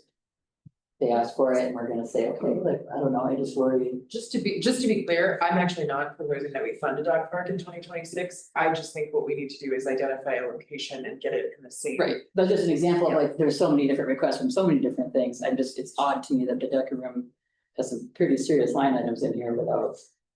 It has become quite the showpiece. You know, different community organizations, CML and different groups that come through town. But do we need to do the lighting upgrades and the piping covers and the art hanging thing all in the same year? Or does that need to be all in one And I year just line want to item? make, I know, I'm sorry to cut you off, the coordinator piece has been in the last few years, that's Yes. Ariel's Yes, party. yes, and Ariel did the time, I get it, yeah. So I just wanted, that was all I was gonna say is like Ariel has been doing. No, and I know that, I'm just saying, so in terms of these upgrades, like, do all the upgrades have to be stamped for 2026, or is this something that? If we're concerned about, precedent showed us how we're budgeting more than we're anticipated revenues are every year. Yeah, totally. Well, this is the kind of thing where if we're saying $100,000 in a year, because it was this plus the other 18,000 I mentioned. And through Fuse and other related organizations, is there opportunities for grant writing or grant seeking to pay for some of these? You know, one of the aspects of the Decker room, similar to probably the athletic park and other things, is they do contribute to local economic development. So they bring money, not necessarily into the room itself, but in the community. So that's part of what I think. For It sure. might also be interesting to look at what's already been spent there. But to be clear, the deck room coordinator position, the cleaning, monthly management and cleaning / annual payment, true why cleaning's in there twice. Those are things we've been paying since day one. Those aren't new charges. They're just getting their own line items. Understood, there's still a lot of It's charges. in there because that's the restrooms, we have to pay a portion to clean the restrooms in the lobby. Right, but we've already been doing that. It's not. No, but we have our own cleaning, that's why there's cleanings twice. Oh, okay. We hire somebody to clean the room and then we have to pay the management fee plus their cleaning of the restroom. Cost shift. So that's why. it's- That's I neat. think, like, the art hanging is key. Like, the fact that the art in that room does change out, that is like, is frequently, I think that makes the space something that it is. So to me, that's a thing that really needs to be done for the functionality of the room and the way that it's being used. And it's getting upstream of painting over and over and over and tracking things over and over and over. So it's kind of making the space more utilizable. I totally see what you mean, Josie, on that is a big ticket. I'm not saying any of these aren't like great things to have in that space, there's just lots of great things to have in lots of spaces in this town. Yeah. Right, Uh, and I will, I think I would like to see art hanging and pipe covers over lighting. agree. Totally agree, because I think the pipe covers, if I saw the meetings in there. I mean, all of us have sat through meetings in there that like, yeah, They flush the toilet. right, and so in terms of immediate needs, the art hanging makes total sense, you're right, there's different shows every month, there's all the things happening. I mean, I would be more comfortable pushing lighting upgrades off for a year and like spreading out the amount of money that we're putting into that space, because I think we have a lot of competing things on our budget. Without knowing the details about the lighting upgrades, I'm assuming that some of those lighting upgrades might actually increase the efficiency and lower the monthly bills operating. Of the house. So, It's built recently Built enough, like and I'm not 2%. sure. Yes. The lighting upgrades, I'm not sure why it's 25,000, that seems high from what we've talked about. It's basically that the lighting that's in there is designed to be gallery lighting. And what we need more of is meeting type lighting. How many of us have been in there for a meeting and been blinded by some Or the spot? gallery lighting's not even. And then, yeah, the gallery lighting is not really done right, so maybe that's why it's 25,000 is. Tara is talking about sort of replacing all the lighting in there that's in there now. I mean, But it looks like- augmentation to what's already in there, but she's consulted people like Adam Beck and then someone else who is an expert in the lighting field, and so this was ballpark based on their assessment, so it's, a lot of these are just wild guesses until we. The other thing I want to throw out is, the pipe installation, I'd like to see us push, Art Space on that, because that should have been done in the first place, and it's really goaded me that they now say, Which will Oh, probably yeah. just defer it till next year, because they probably won't do anything. Well, I'd like to talk to him about it. Yeah, why Point out that it looks like estimated, we're gonna have spent 143,000 on that this year. It's on page 6 on the general fund, line 778. P01, Decker Community Room. I would say that Terry did raise the excellent point. I don't actually wanna hold the Decker room year by year against itself, because part of what we have been doing is when we originally furnished the room, we did some of it and wanted to see what would happen, and then like the whole approach with the Decker room has been to incrementally make it the space that it needs to be. And it really creates a bookend to Clinton Street. So Also, this year was the sustainability project. yeah, Yeah, So- so The that's, microgrid, The that's why microgrid that was is so inflated. huge. Oh, and that goes under Decker Room? Yeah. Not under microgrid? We don't have a microgrid line item, but yeah. I see. It's installing. Thank So you. that's why. Jack, did we offset those amounts that we received in that one? Yeah, we're on what, 778? Yeah. 778 kilowatt, did you offset those numbers, or did we? Yes, we did. So that So doesn't, we did offset those with So that is not including so that. it includes the town's contribution, not the project, because we offset the costs to what we received back. So Polly, did you hear that? I did. not. They did offset that, so that number is our town. What was his share? They've offset the.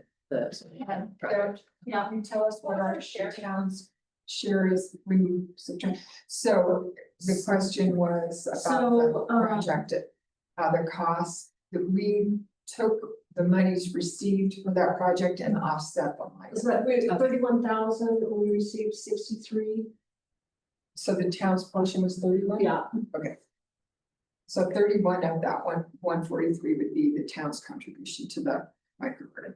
Was the, Which there's still a chance, I don't know if there's Now, impetus, but you can plug it with text. what would also be in there is the mural. Yeah, That's And my you said fiscal the mural is not in that line item, it's under the grants. so that's 25K. So we're about 100,000 in That's this year, reasonable. and they're asking for another 100,000 next year. I'm And saying then- it's not a small amount of money. No, It's, On the memo, it looks like 3 out of 5 of these items are necessary. Room coordinator, clean, both the cleaning fees, right? The lighting upgrades in the sidewalk activity area would be the optional, but then there were some more that you mentioned that have come in Right. later. and we have an additional 18,000, which is signage. Signage insulating the pipes, and Chris, I don't have that exact breakdown, but I believe that insulating the pipes was on that 3. Yeah, that's what, that was what I was Three guessing. was at It's not that exorbitant of a Five. cost in the way that we've priced it out, like very generally, but the additional signage was 5. another 5. And then the track lighting, I think, was estimated at 10. The hanging system, you mean? Well, Sorry, hanging system, I'm sorry. no. The What, hanging system says 10 here, the lighting? hanging. We don't have on ours, it's way more, right? Yeah. It's part of 18 and we don't have one. What you don't have on your sheet is 5,000 for signage, 3,000 to insulate pipes, and 10,000 for. I think just in the interest of, as we parse this, are we okay deferring the sidewalk activity area for this year? Yeah. Okay, cool.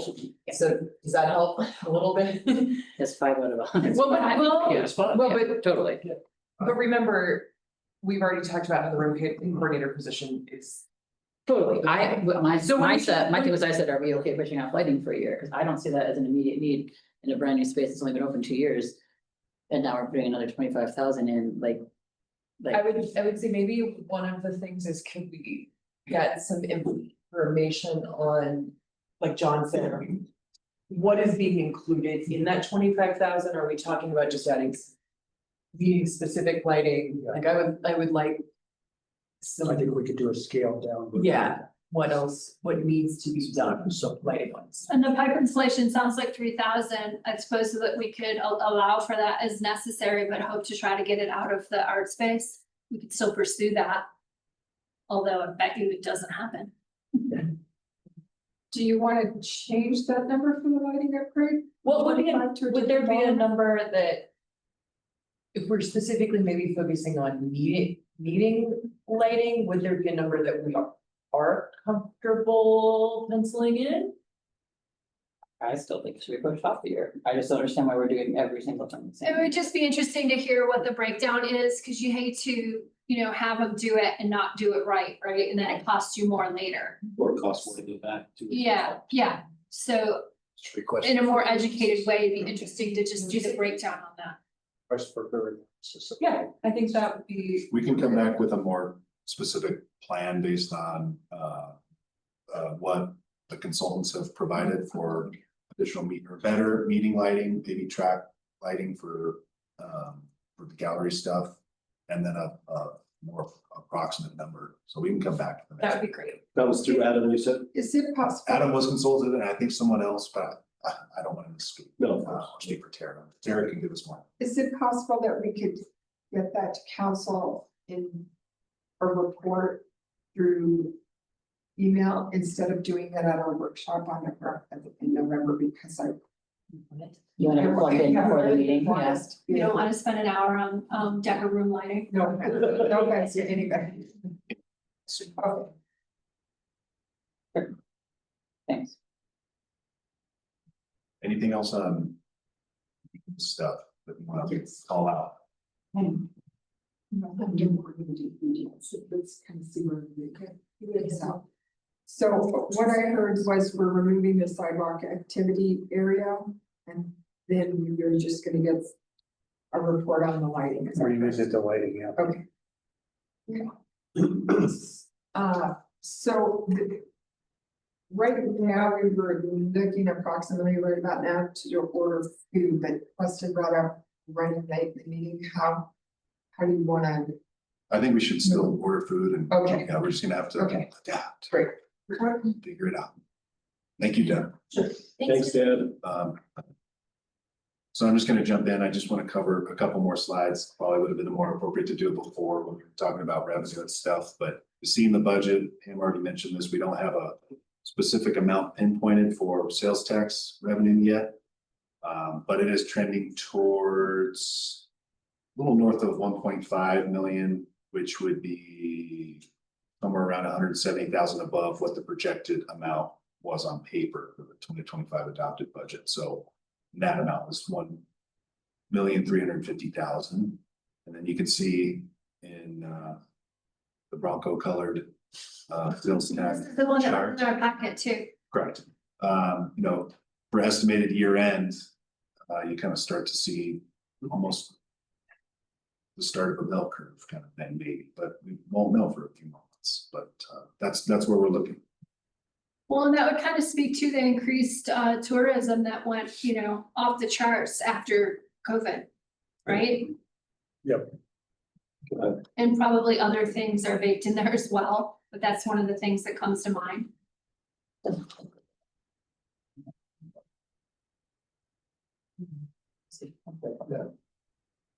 We'll just see what the next disaster is. And then I can't handle this. Sorry. Michelle. Pay movement recommendations.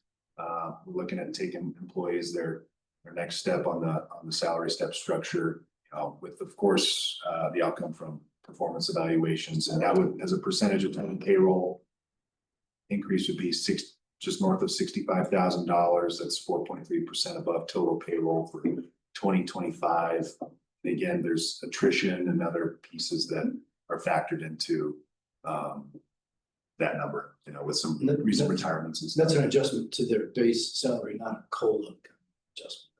Correct. Is there a COLA on top of that? I'm waiting to hear back from, I don't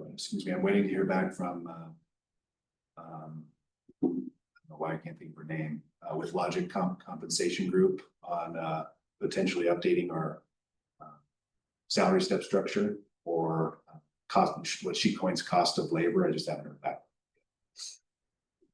I mean, you guys already know this, but it's just so important to keep people that you have and the cost of turnover, right? And what it costs to live here is besides. or in addition?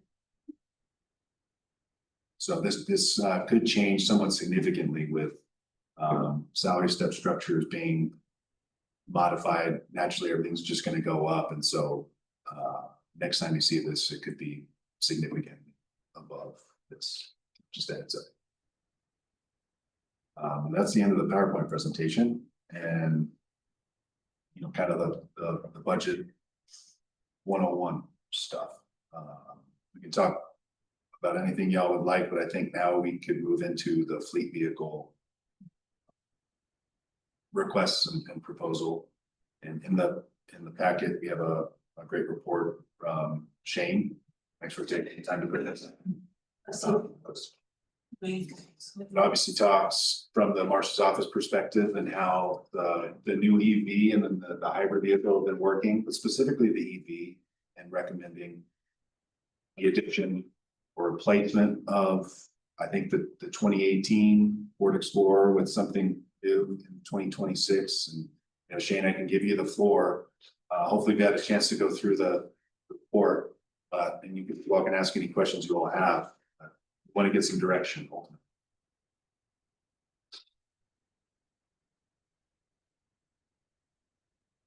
Sheena, I really just appreciated your honest evaluation. And it was really lovely to see the hesitation has turned into being an EV enthusiast. I just thank you for your work on this again. Yeah, to kind of going on a little bit more on that.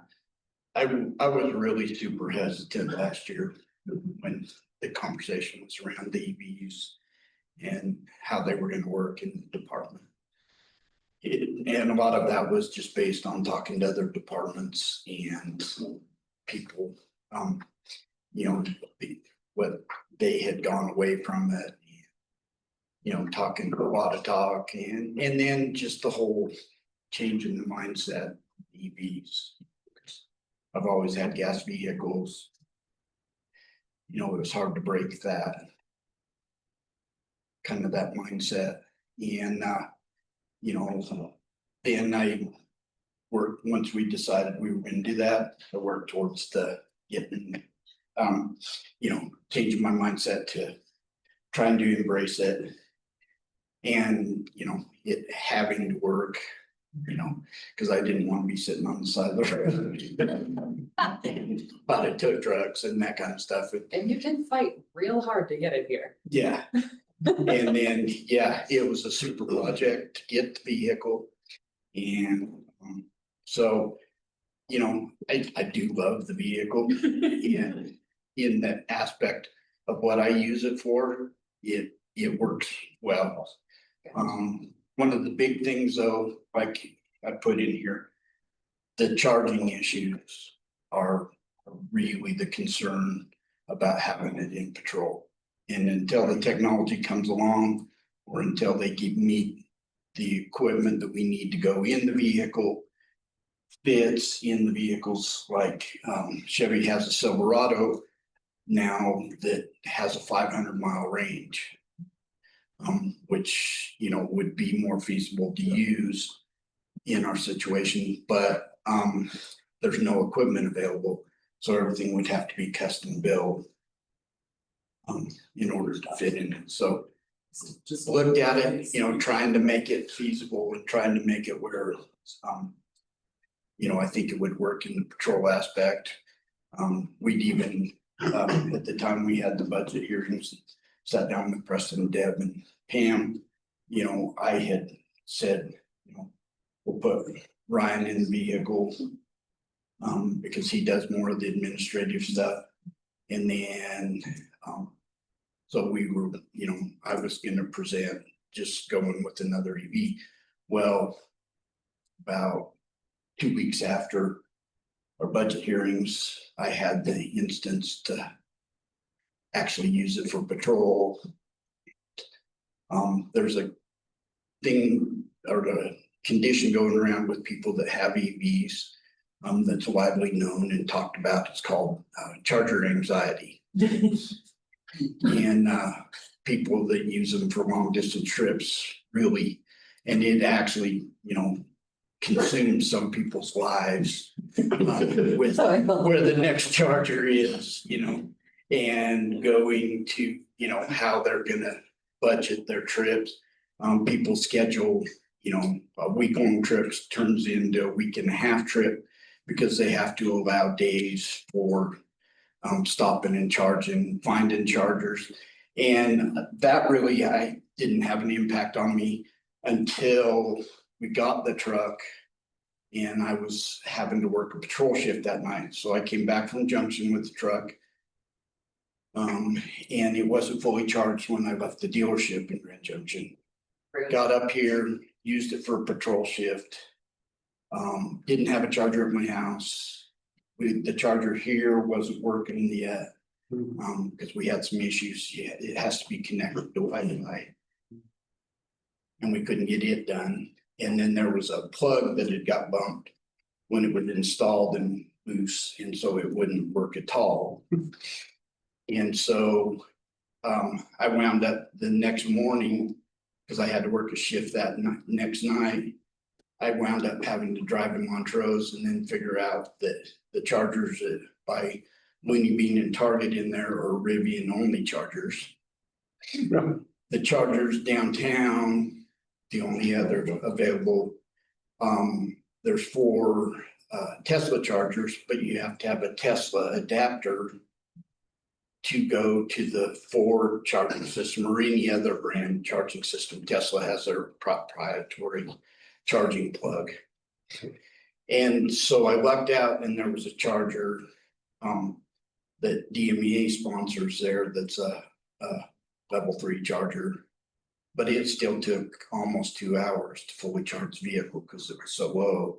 So got to walk around the streets of Montrose shopping. So, that kind of heightened it and then so. What about those new chargers at City Market? I haven't explored those yet because, Are they open by? yeah. But with those, you have to sign up. It's all app based. So you have to tap your phone and charge and none of it's like really super user friendly. Right. So maybe you the have- pilot program, if we would have started this instead of being like, here it is, go use it. Well, that's what we're Yeah. doing. Yeah. That's what. And that's kind of how we just got the one last year to see how it was gonna work. Well, because the idea was it was Shane is using it as the administrative vehicle. I It's see. not usually used for patrol. It sounds like we've gone through a pretty interesting learning curve and bumped up against all of the usual issues, well, not necessarily usual, but some of them. Which are not concerns that Like, locally. that was screwed up and it's a circumstantial thing.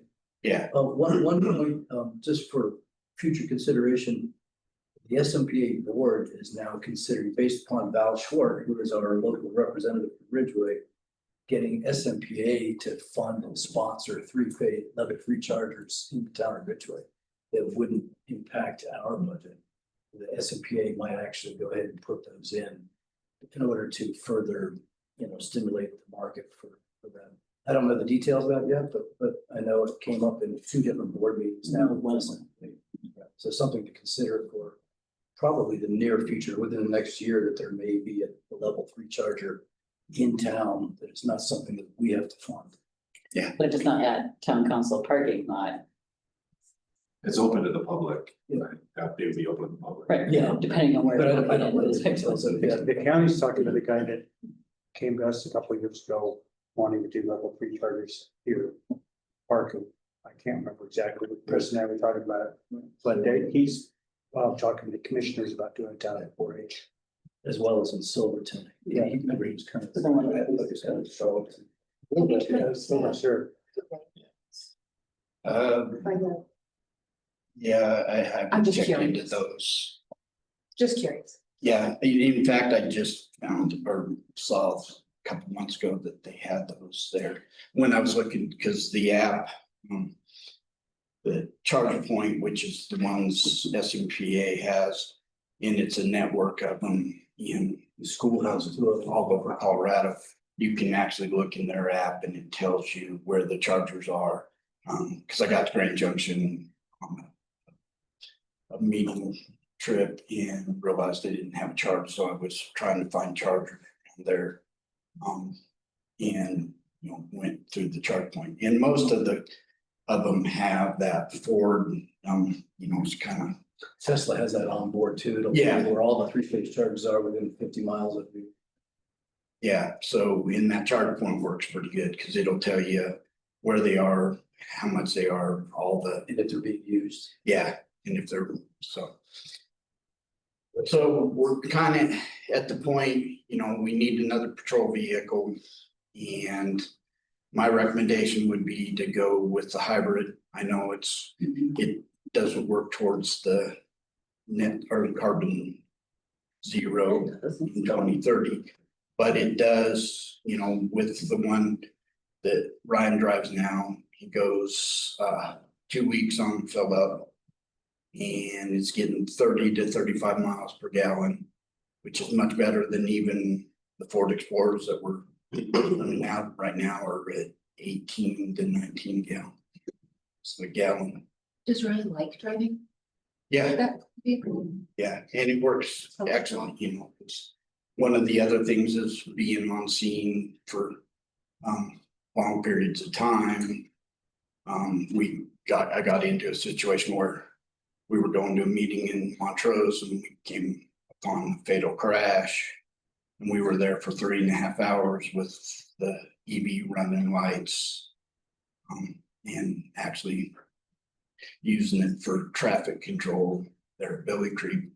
And it doesn't take as much as we thought it was going to, but there's always the potential that if you're there too long, if the 12-volt battery goes out, then they won't drive, even with the full drive battery. So, And that's only been in somewhat warm weather. I think. Right. Yeah. It'll be worse in cold.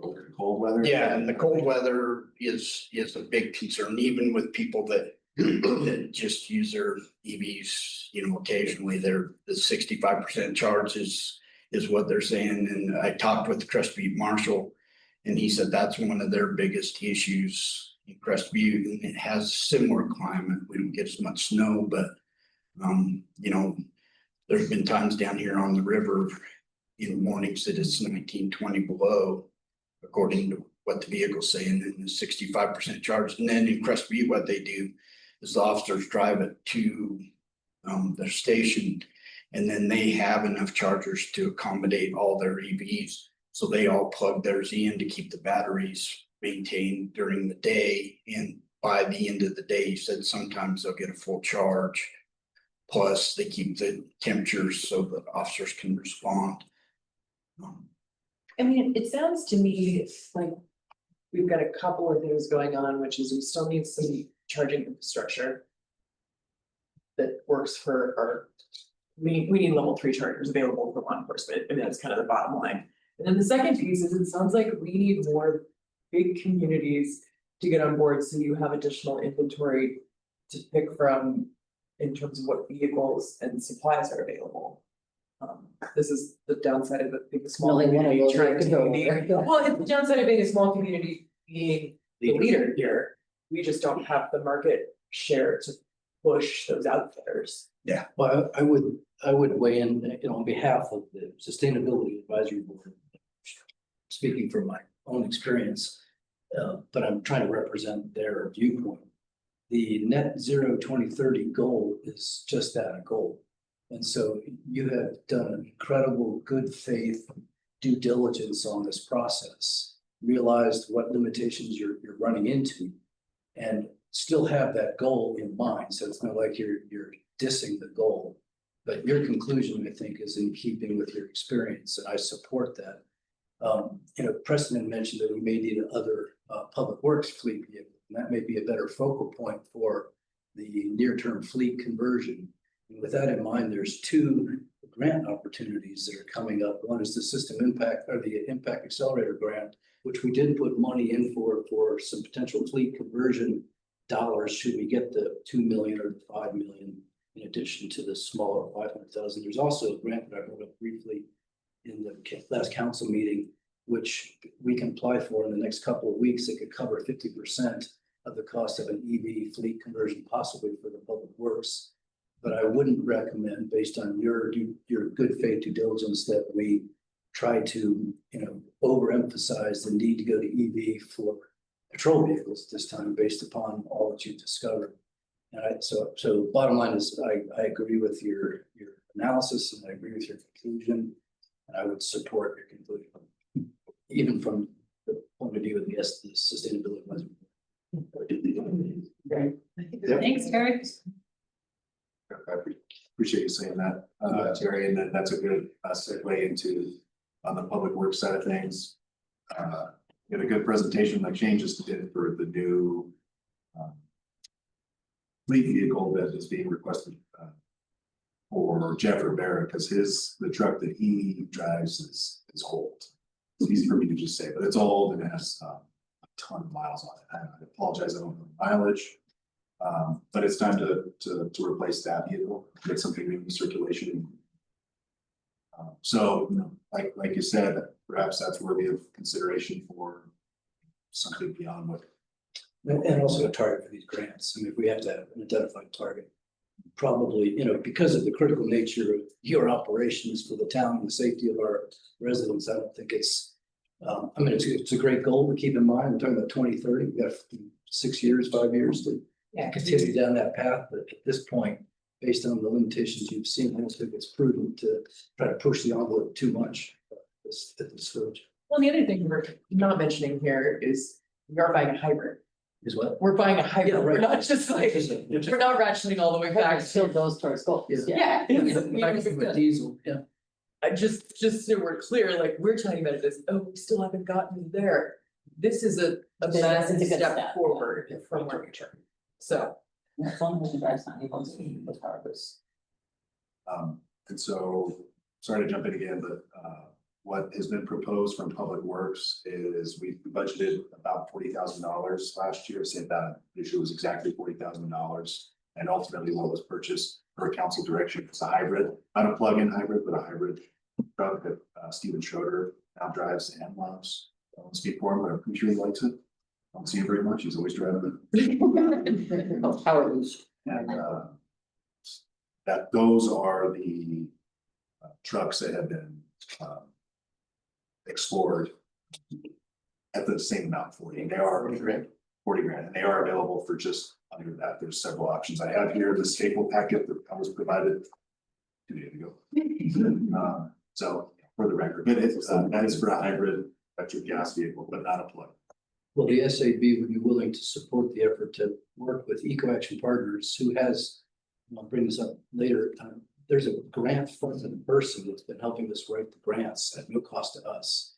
So with SAB support and that grant writer, we could help offset the cost of using that same budget potentially to afford a full EV rather than a hybrid. Potentially. So we need to kind of figure out the pulse here with council and that's kind of staff's discretion to kind of figure out how to go for those dollars, that opportunity in like a couple weeks that you're talking about with David Keymeyer. I don't know that that's realistic given our constraints right now and the accelerator grant. So we'll just need to look at that. Right. Bring it up that it's there. Yeah, it's not. SAB is willing to do volunteer time along with people actually try to lighten the load on staff to potentially look at that grant. Right. But this early on in the budget process, it might not be the right time. It's all what I'm trying to say. I'm down for hybrids. Yeah. Sounds good. Thanks for your. Thanks. And one other thing I'd like to kind of bring up in answering your addressing earlier about our deputies all living in Montrose. Yeah. And this is a longer conversation. I don't think we probably want to do it today, but I had a housing crisis earlier this year or this summer, and found out some really interesting things based on our pay and availability of houses within, because a lot of you weren't here when we agreed to, or when the council agreed to let our officers live in Montrose. Was we couldn't, get anybody for positions without doing that was one of the things, but then the housing costs and availability up here that's within budgets, was not available at the time. Well, I had agreed to be within 15 minutes of Ridgway. And, I had a really nice setup where, we lived 7.5 years in a rental unit that was in Kelowna, met the requirements. And then when that was terminated to be turned into a vacation rental, I was left with the crisis of finding a place. What I make here and what my wife makes without being eligible for like the Telluride Foundation, Affordable housing. yeah, assistance. Because we were right above what the qualifications were for a two-person household. It got pretty dire, it didn't remain in the area.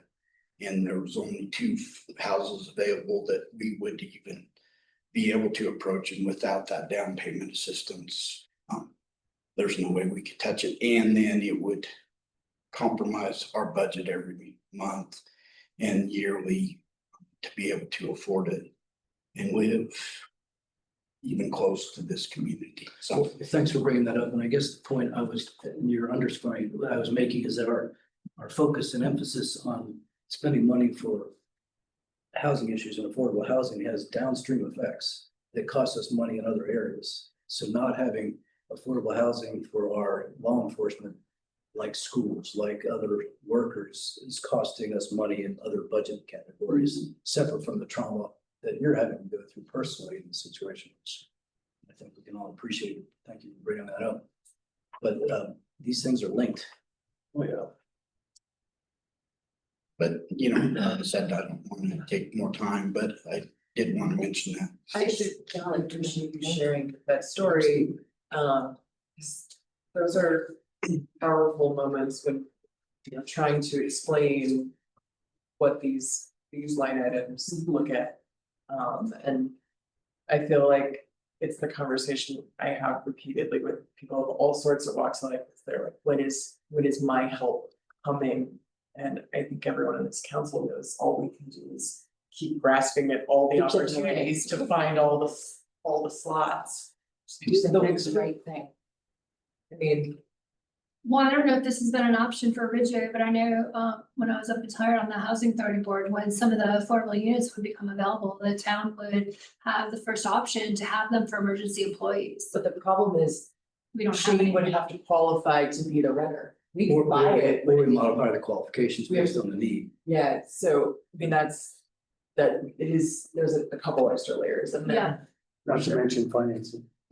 This is kind of it's in the same vein, and if this is not the right time, please let me know. The Riverfront Village Affordable Housing over here, those are supposed to have deed restricted units, correct? 4 units. Yeah, right. What's happening? We haven't sold a portion of the units, and we're still working with the developer to Okay. get the sales price Because fixed, Still and expensive. then make sure that the person or the people that that are interested in purchasing those units qualify based on the deed restriction. So it's not like. And those ones were approved for up to 150% of AMI, just as a note, when those do come around, because they were gonna be a little more pricey. Yeah. But, And probably are even more so at this point. well, but I mean, the fact of the matter is that they do have a formula that they have to follow, and that's part of what Preston's working on. They're going to be cheaper than market rate, and they're gonna fit it. I was really mad at it at the time. Actually remember telling the developer, I understood it wasn't their fault, but I was really annoyed by having to do it, and actually, funnily enough, now I'm kind of psyched about having that 120 to 150 in the deed restricted pocket, but. Yeah, the price is shaping up to be somewhere between $400,000 and $500,000. So with that- Which in is that- actually, At one point, we thought they were 70. Yeah, it's actually like a really huge one. yeah, when you take into account their cost to build a unit plus up to 10% profit, it's. And that is, because the private developers are the ones that didn't accept public dollars, and we can do the missing middle. So when we do stuff like this, we're using public dollars, we're gonna get capped at the 120. Until maybe after the housing needs assessment, and we ask the state to consider us a resort community, because isn't it possible to go to 130? You can petition for Yeah. the higher end money. So, great question. I think we can come back to that, but, I think we have the direction we need on the fleet vehicle. Yeah. Yes. Unless, Yep. Good, thanks, Shane. And one other thing, just to clarify, the red dot sights on the guns aren't the projector right, but by being. The laser Like the red pointers. dot, by laser pointer, it's just the person, they're actually fixed in the sight, and so. only the person using the gun sees them, so I just wanted to clarify that, It's because. not the cap. It's not. Yeah. I have It's a not like- yeah. Right, yeah. It's like when they see the red dot on themselves and then. Yeah. Are they just sites or are the guns integrated with the sites? They're He integrated. said it's always used in the site. It's a whole weapon Do system. the marshals use town issued weapons or do they have their own? Yeah, a few years ago, we bought county issued weapons, because before that, officers used whatever. Yes, Barney Fife, that's what all. yeah. All So, right, we need to keep moving, Yeah. right, further behind, thanks, Shane. Thanks, Shane. thank you, Mayor. We're on to. We can stay till dinner time if we want. Get ready to go, move on. We're on to the Home Trust of Butte County funding request for 2026. In your packet, you see the request from Andrea Sokolowski with the Home Trust. She did fill out, asked her to fill out the community grant program application, just so you could see some other information and data points from past requests and such. She provided some good narratives in here in response to the questions and such, but bottom line, you can see the amount requested is well above what was granted last year. And in 2024 as well. So, By 50%. and then this would be on top of the out-of-pocket costs the town would be spending for the new, I believe the position title is housing director, but the joint affordable housing services administrator role that after report, I think you've heard announced, they've hired someone is starting October 14th. That position is largely grant funded through a local capacity grant to DOLA, which is wonderful, but that's all part of that scope that we agreed upon when we the support or the participating jurisdictions, the town, the city, and the county agreed upon, a year and a half, 2 years ago. And we're gonna be transitioning all deed restriction administration, funneling them to the home trust, home buyer education component, other stuff as well. So it's this clearinghouse role that we've been going towards and seeking for a few years now. Anyway, I'll stop talking now, but this is the request. 15 felt a little bit, their answer to number 15 felt a little bit circular to me. Like, how did you determine the requested need? Which I interpret to mean, how do they choose 43,008 over 32,000? And they just said, yeah, this is needed, which, so I feel like there wasn't any clear, and obviously we were just saying how important affordable housing is, all that sort of stuff. But it wasn't clear, like, how did they come up with a number that was 12,000 higher than last year? Just said, yes, this is a determined need. It didn't say why they're 12,800 higher. I actually find it interesting if you go to the operating budget at the end, their 2025 approved budget and their 2026 projected budget. If you look under the unrestricted local government support and the restricted local government support, they actually haven't changed their projections in their overall budget.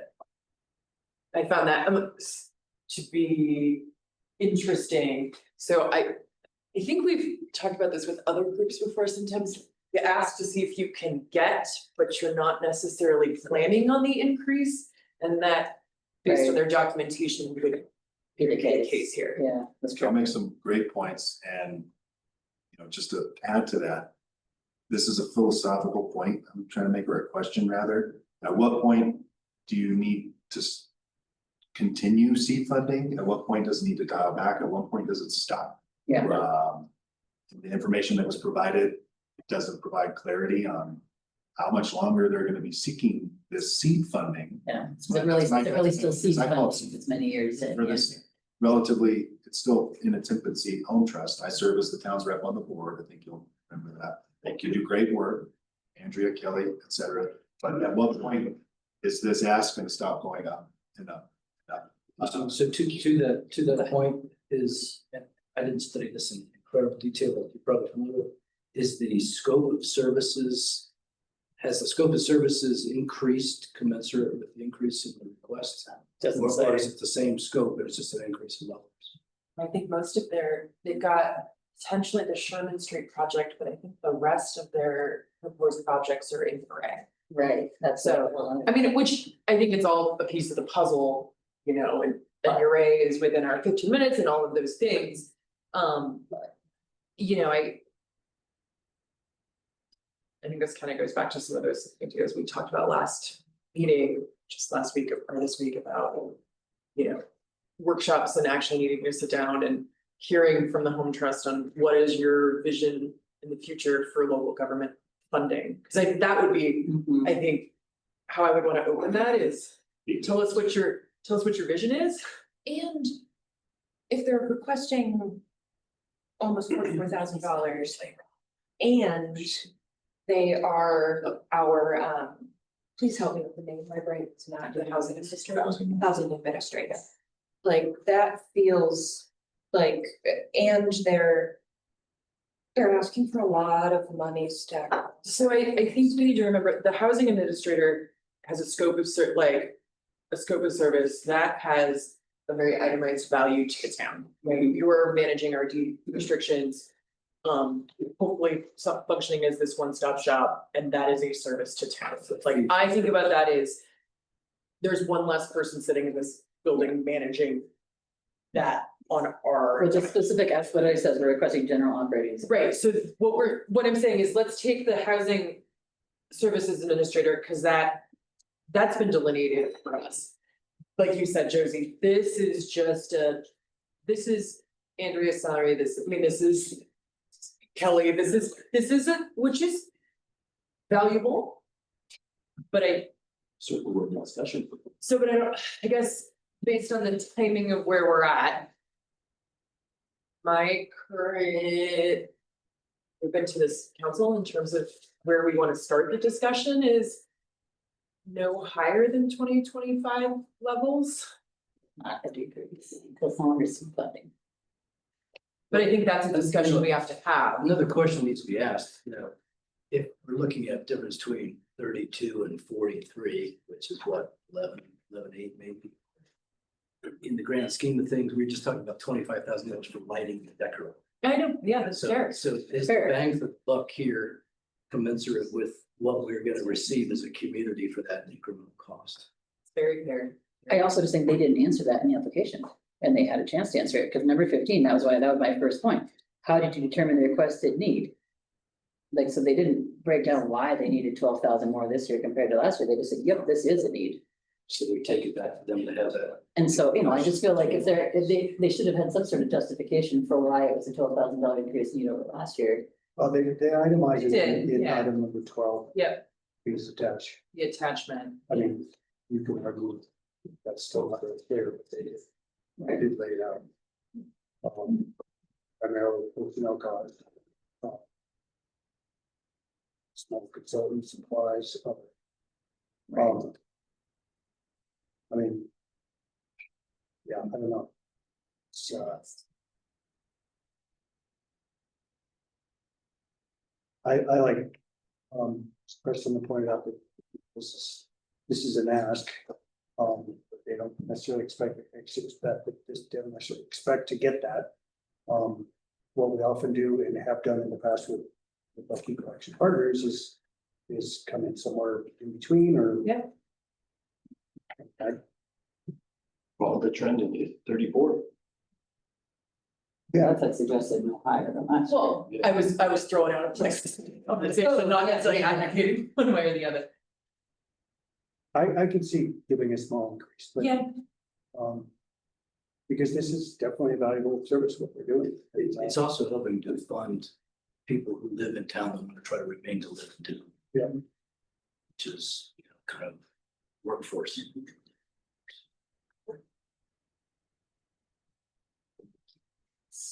So let's see, we've thrown out. Is anyone proposing a cut? So we're actually talking about a range essentially of 2025 funding levels to the requested ask. I feel like Preston's initial intro into this item was, when does the increase end? And so I think that is something we need to think about as well. Is it the town council's job to continually increase our funding of this? Of this or not? I mean, that's, I'm saying yes or no, that's something. No, I Yeah, think, it's a good point, and at the same time, I mean, while you were calling it seed money. That was just my word. Yeah, no, yeah. I've never foreseen that we were gonna ever probably stop. Contributing to their efforts, it's a worthy effort, but I don't think it needs to grow every year unless we can see. Really market. And is it gonna go, are we gonna grow this year when they're actually focusing on Ridgway? well, There's you still have nothing three on the- major projects in the pipeline for Ridgway. Yeah, the Sherman Street project. Here, like that's actually a huge project. It's a big one, it's just not that far along. Yeah. That would, as an example, if it did get further along, It would be, then we should expect standalone funding requests from the town outside of this to help advance that even further. Be So, offsets and things. but back to my initial question is. There are conversations to be had about what percentage of their funding they expect to come from local governments. However, for 2026, is anyone on this board proposing that we go below 2025 funding levels? No, it seems that's a reasonable place to start, Yeah. But I would also point out that we just had a discussion. and they have Most of- delivered some. Most of this increase is around funding personnel. We just finished looking at increasing our own staff personnel funding by 4%. Just because it's needed on an annual basis to keep up with the cost of living.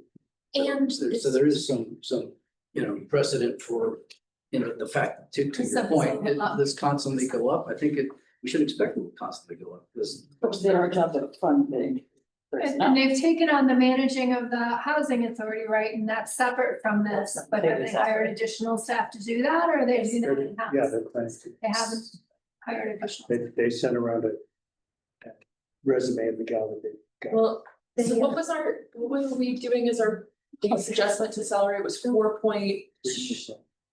I'm just running a. Polly's trying to say like something this time. Polly, what do you got? Based on. So the business manager that they just hired in 2025 is going to focus on grant writing. So that person could then in turn bring in more funds, which would decrease our not our monetary contributions going into the future, which I think is a very valid thing. It's a good investment. That's a very good ROI. Finance director coming on to, Ashley Gerhardt with formerly with Habitat for Humanities. What was your question, Beth? Oh, I was just trying to think through some numbers that make sense. Terry's I are was- crunching numbers. I was gonna throw out, so I'm just gonna throw out 35,000. Which is 9%. Just calculate that. And we only give ours going forward. Well, but But that may increase with the cost of living. yes, we haven't done a COLA for ours. So that doesn't. So I'm essentially looking at that. Because most of the request is personal. Yeah. I was gonna propose the exact amount, so There we go. So done, let's move on. Yeah, 5 before we have lunch, so. $35,000 for, Always good when you independently come up with things, Terry. Especially you two. That's not, that juice is too valuable to come out. It's so good. It's by the way, it's apple juice. Oh, wow, apple juice. Freaking good, holy cow. Yeah. Not a juice fan, then come back with a second. It's honey. Okay, do we want to tackle eco action or do we want to? I think if you guys are okay with it, if we can just keep plugging ahead with eco action, and then there is another funding request that we should consider maybe during the lunch or right after. That's the Telluride Foundation's down payment assistance program request. But on Eco Action Partners request, Emma and Kim, sure Siobhan, all of them put together a really great like picture for everyone to understand the support benefits associated with this funding and why it should be treated differently than call it a council initiative, community grant program funding. From staff's perspective or it's mind, it makes sense to treat them a little bit differently based on this up level of contribution and service that they're able to provide beyond what they kind of used to do. But you know, I would just to get out ahead of it, I would absolutely recommend that we plug the amount that they've proposed into the budget. It almost seems nominal. So it's just an opinion.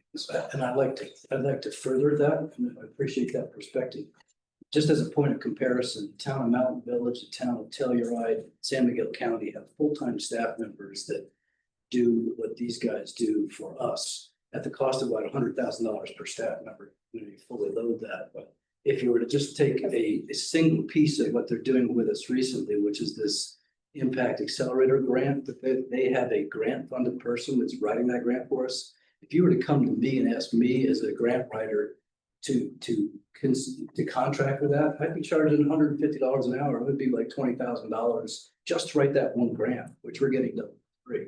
So I would propose in the grand scheme of things, especially in light of Pam's earlier comment about staffs not having time to do these things, this is a bargain at 4 times the price. $10,000 to get this level of support for the kind of grant funding that's going to bring potentially $2 to $5 million into Ridgway. I think, you know, just that one little tiny piece is well worth what they're asking for, in my opinion.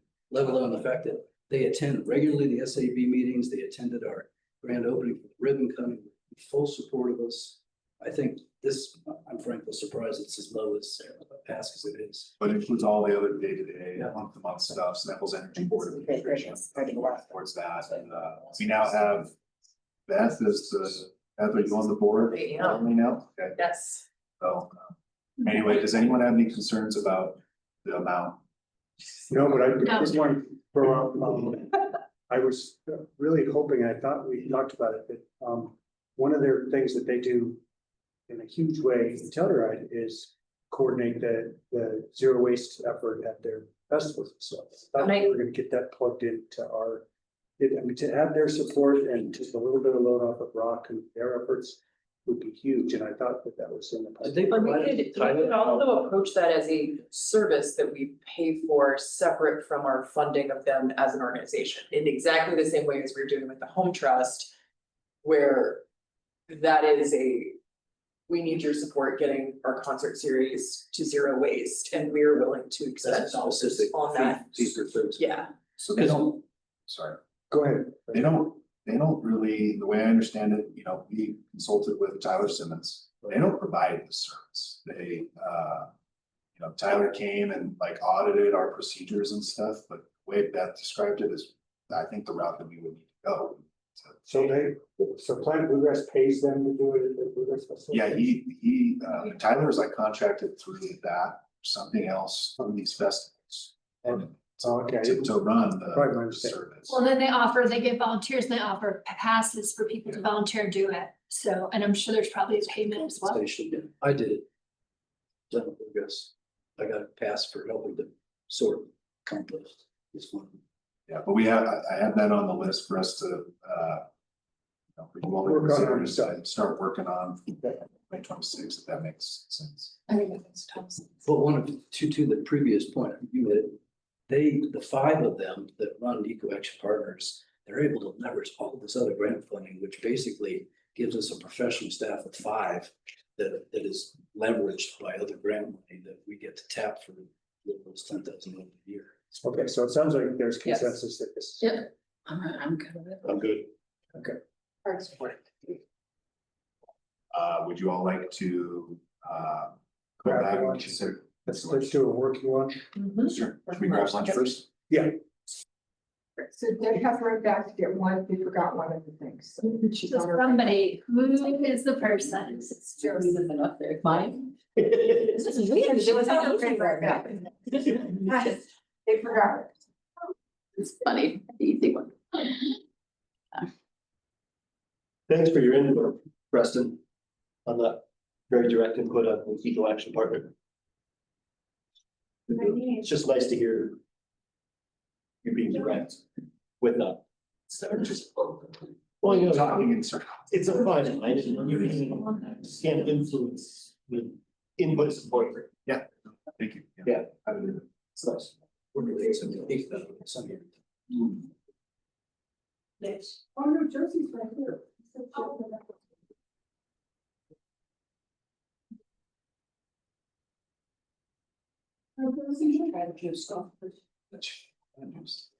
It's from the. I'm so excited to have a turkey sandwich. Let's not have that. Develop. You might not be getting it. Yeah. Those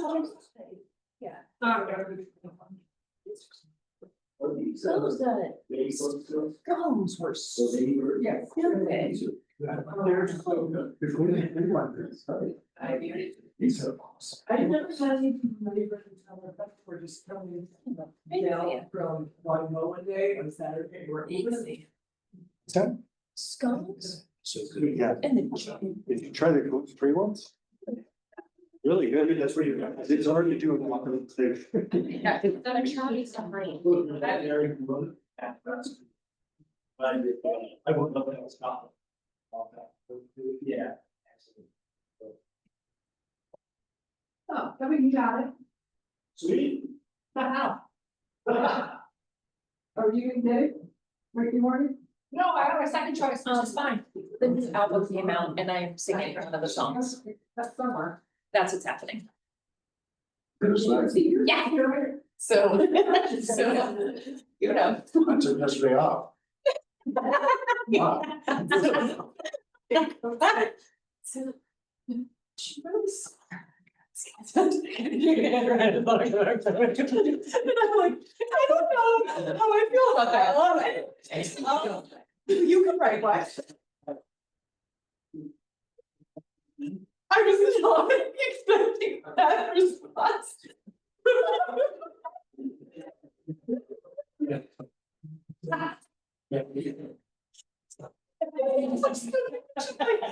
Oh my God. What is going on? Taylor Swift's new album came out today. It's excellent. There's some dirty songs that it makes me. I heard about. Talk about wood. You're talking about. Stella and I are going to the movie tomorrow. Yeah, we're gonna go to Junction. Oh. We're going to the 3:15 because Harvey's got a 11 o'clock game in Paonia for soccer, so we're gonna go there and then all the way to Junction. You know, you always think, I've done this, it's on the way, and I'm like, it's way out. So when I bought the movie tickets, I was like, oh, Harry's got a Delta game on Sunday. Perfect. We'll go to Delta, we're on there. No, we're playing Delta Force, and Delta Force games are in Paonia. But that's what we're gonna drive all the way to Paonia, and all the way back to Junction, and all the way back to Ridgway. So like, That's a lot of hours in the car. It's a Western Slope lifestyle. mhm. Okay, they have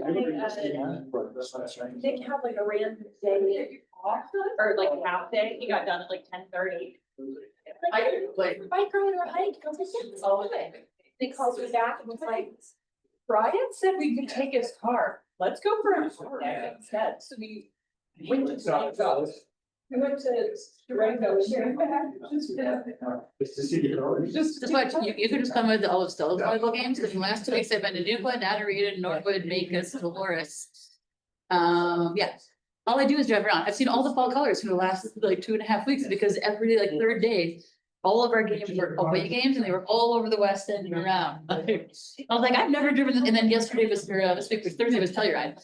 So literally did Newport, Natarita, Norwood, Macus, Dolores, and Telluride, all 6 of those in the last week. I'm like, this is insane. Beautiful time to drive around, but also leaf peepers are everywhere. Like campers are everywhere. Everyone's driving like 40 miles an hour. It's slightly maddening, like, you know.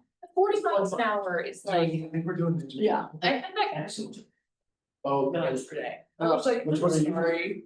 Yeah, no. I'll find out later. Well, and then, Driving in your red. Yeah, But like usually in the morning, it's not bad, it's usually coming home. One guy passed me on a double yellow curve on the way to Telluride Thursday. I laid on my horn so hard, the whole way he's going past me, because there's two vehicles in front of me. Hey, Dad, thank We're you. going like 50, like Gordon's going super slow, like would I have gone faster? Yes, but there's so much, because this is 3:30 in the afternoon, all the people are starting to come back, traffic's nuts. And then the two people in front of me, he passes with oncoming traffic, where both times oncoming traffic had to hit their shoulder to not head on. I followed him all the way into the parking lot, Telluride. It's one of the other dads on the team. I was so mad that I didn't even talk to him, because I'm like, if I say anything now, I'll say, should I regret? Because I was still when I saw him, I took a picture of his license plate. And then realized as I'm playing the pregnant, like, this is the dad, and this is great. Cool, like, you're going to kill someone, like, literally passed me in a double yellow curve, and then the next two people he passed with oncoming traffic that had to hit the shoulder, did not hit. And then guess what? I pulled in, bumped him into the parking lot, exactly at the same time. Yeah. I was like, this is terrifying, like, the people out here. That section from. This was top of Dallas all the way to. Just have to Bear Creek. accept.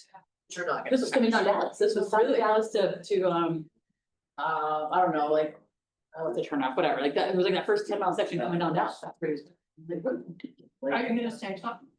yeah, I'm going to. I was just too angry on Thursday and I said something on regret, so I'm letting myself calm down. But Tuesday we began when you're not gonna be there. And I was like, you know, man. That's like not cool. Like, this is the crap we're trying to teach. And you know, my kid's gonna drive in 2 years. Like, our kids are getting to that age. Like, it's not teach them to be absolutely irresponsible or crazy. Sorry if you almost missed the first 3 minutes of your kid's B squad modification. It wasn't worth putting people's lives at risk. We had a If they do, we shoot. contract, actually a contract. Yeah, yeah. I just found a glass blob in my salad. That was in my salad. Oh. And made him. That really ought not be in your salad. No, it definitely shouldn't be. Like, what is that? Are you okay? Yeah, I didn't push that in right on it, found it before. Yeah, I was. I put it in my mouth. Like my burger. I would Lay have into broken my tooth on that. Yeah. Sure. I didn't even know they had wings. And I saw it on your menu. I'm like, I need wings. I know, I didn't know they had pulled pork, so I was like, Huh? I'm getting pulled pork. So I thought about What are the it. wings? Right? I heard they're opening a restaurant in Watson. Oh, really? Yep, they're in that new spot right on Main and Townsend, on the southeast corner where there's the big mural. Oh, yeah. Like, so there's a parking lot, and the big mural, and like that building right next to it. I can't remember what was in there, yeah, like right there.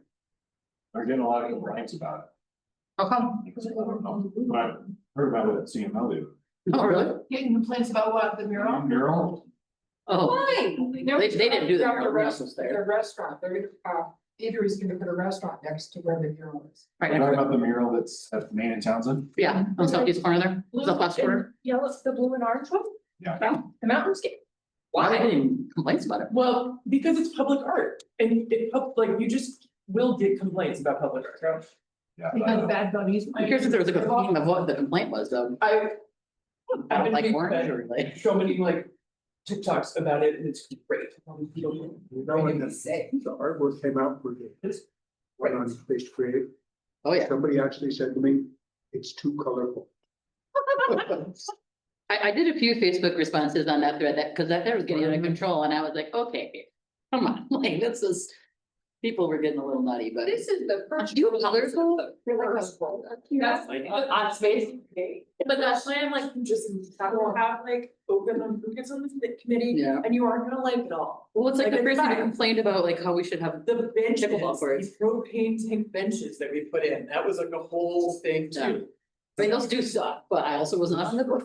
They're just so hot. They look really cool. I love the look of them. They're just super hot. Like, you've ever seen someone sit on them? They're hot and uncomfortable, like, look super cool. Oh, yeah, you But, yeah, I know. know, that's a wild. I like the idea, I like the upcycling, I like the make of them, but they're really hot and really uncomfortable. I love all the Art stop benches. I love, I love all the benches, and they have those woodworkers and woodworkers. Up there. There's Laptop. It's about. Apple. Which I mean, I'm sure you know. Are some of those wings. No, I'm not gonna eat the money. I'm just, the next summer. It's fine. I'm not being pushy at all. Yeah, they're not like pinners, that's good music. Like, that's, I stayed up till 10 and like, and time that, like, When the album came out, yeah. well, it came out at 10 2 nights ago and I fell asleep at 9:55. I was like, I can't do it. I know, I was laying in bed and I was like, I can do this. Yeah, my sister stayed up, listened to it all. It was so much fun. That woman, I didn't really care one way or another about her. And then Stella and I went to the Eras tour, the final concert for Stella's 13th birthday. Oh my goodness, I mean. My performance, like you cannot like her music, fine. But her as a performer, like the show she puts on, if you don't respect that, like. Yeah. Holy crap, 3.5 hours. 3.5 hour set. Season. She had 8 costume changes that never lasted more than 2.5 to 3 minutes. She's dancing and singing the entire time. It's absolutely incredible. Like I was exhausting standing watching her. And like I had a seat I could sit in whenever I wanted, you know, like I don't know how she was like full volume singing, dancing, doing all the things, but. She's probably in better shape than her. Her training for that with a year of singing her set list while running on a treadmill, like literally. And sprinting simultaneously. She's 35. 35. 35. Yeah, she's like a full adult. Yeah. Mm-hmm. It's just, full as gold. She, Taylor for president. no, Honestly, no more of that. We're not being celebrities for presidents. Yeah, we're done. Let's go back to people, political items. Get rid of super PACs, and maybe a lot of people would do it for better reason. For the right reasons. I don't know on any side of this scope how you can. You know, super PACs are a thing like political, right? Or like, if you're done, go on. Not bothered. Yeah. All right. And that really would have to do. Okay. She just looked at Biggie. Because she'll know that it's like your best friend. Underneath, that's it. Dogs for you. Yeah. You can do it with that. Yeah. I will pick to them, they're good. Was Katie working over there? No? no, to the young guy and I think they'll help me. Then they're all. I just think I should tell somebody about the glass bead I got in my salad. Under your salad. Yeah, this was in my salad. Where does this? A glass bead, a glass blob. Looks like it was in like a, It's like a Mancala set. well, we had them in like a vase, like we always had them in vases, so they called like fake flowers. and Yeah. things, or- Fortunately, I saw it before I bid on it. Yeah, break a tooth or swallow it. Ooh, That's a weird thing to be in the kitchen. it is. There was ground glass. Maybe it was in the salad mix. You should post it on Facebook and blast them for it, John. Oh, yeah, that'd be good.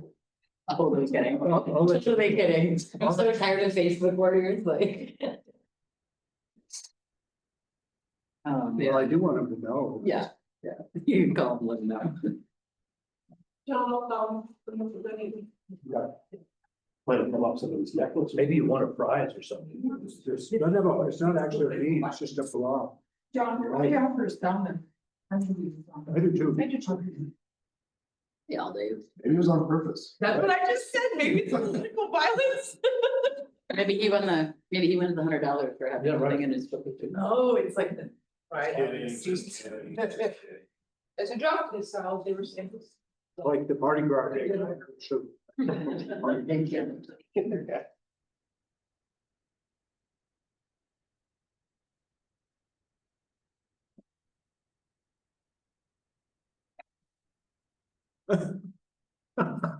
careful you don't get your hand taken off. Oh, yeah. Okay. I have to like warn people that she bites now. How old is she? 17. Oh, She can't see very well. I figured the way she Well, wanders stick her around. hand like in her face to say hello, and she just like grabs her finger. And she didn't bite it off. Once she thinks it's Be food. careful, she bites. So great when she's 17. I mean, Right? Yeah, she's. Right, she wants. Still going pretty strong. Do that. Haven't seen a dog here. Ancient. If I leave her at home, she howls by herself, she howls. Who's best? Steve can hear her. and So goes, your neighbors appreciate you bringing her to meetings? That's her new thing. So I have a great. Andy wouldn't like that. It's called the days a week of life. Every day, it's 7 days. Do you forget to walk the dog days like a week? And if your dog And that's 7 minute car ride. And the illustration, you might get full. I think that would be a very cute How are you kids book. It doing? might be a good, getting my first dog Cut that ball. for kids or adults. Exception state. We used it. So with the town after our budget meeting last year, we switched it, so it's just like one deposit, whatever, and I think we did. Concessions. Sure, off the top of my head, 7 times. Made like $1,400. So there's more that's. What's in there, you mean? There's nothing new, we put a small version there from Preston for us. The bonus being used because we needed like a fridge with more principle and like this. Clean possession times we did like our mustard and ketchup and so there's a small stuff. And then we bought a hot dog roll, but there's literally nothing in it, just an outlet. And so like. You know, it's sort of like choose your own adventure if you use it, like, such as, okay, because we love liability of. Oh, my God. Yeah, and something else set up. I mean. That was used on Martin, I just thought they just get like was scared. All different lighting races, just was in their guys.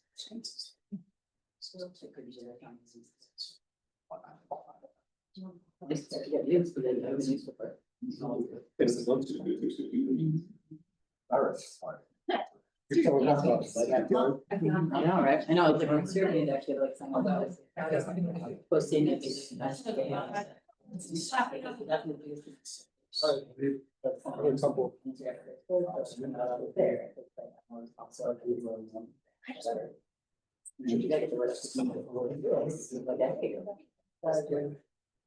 You know, I'm just basically. 4.25 hours. Yeah. Well, by 2 different directions. Yeah, I get for 45. Oh. Yeah. Got it.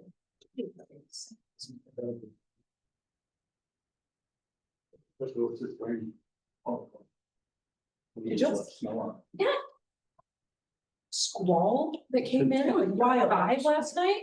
Oh, so Wednesday. Crazy. Right. Getting ready to perform outside a couple, the millions.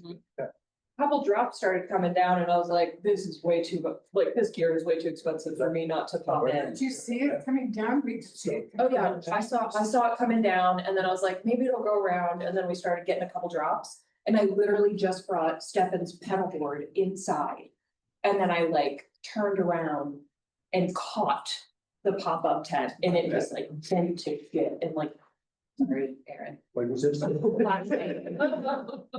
was, over on Clinton? no, at the millions. Yeah, I was playing over there last night. That crazy Madison was welcome. squall, did you see, oh, Oh, in the young from Fort. wow. Yeah, like bicycle went over, so Travis said he was sitting back over. It was 5 exactly, because we were like getting ready to start, and then I was like, nope, we're moving inside and got everything in. And it was like, it was chaos. It's very exciting. How was the show? It was for Madison from Voyagers welcome party. Oh, cool. Yeah. Is her wedding this weekend? I think it's today, this day. Like. His name. Yeah.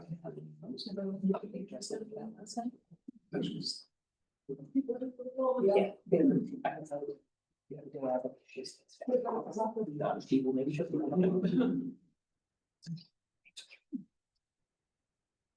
Well, when Michelle comes back, we'll just jump in. Back on track. Yeah, awesome. Back on track. Look at what we did last year, right before lunch, we just like. Went through a couple things fast and then had a shorter lunch. And we're allowed to run It was outside. nice out though, yeah, we sat out there. Yeah, it was a little nicer, but it's still wet. Oh, there's Michelle.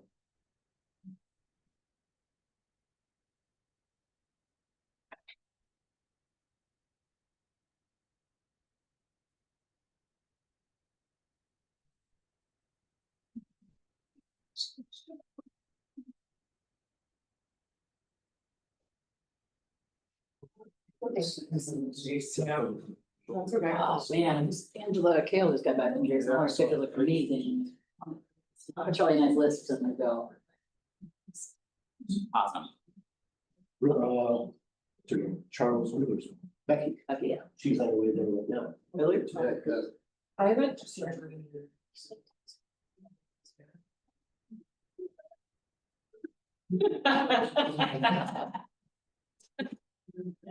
It's like this big race, it's just. Just like you get there and. President of the devil? No, we were just talking about lyrics and I was like this, just. Working track on my body, I'm like, no, let's go. Cracks me up. Be on a month, but I'm very. There's also a line that said, I picked up the check before it kissed the mahogany. Kissed the mahogany and What phone?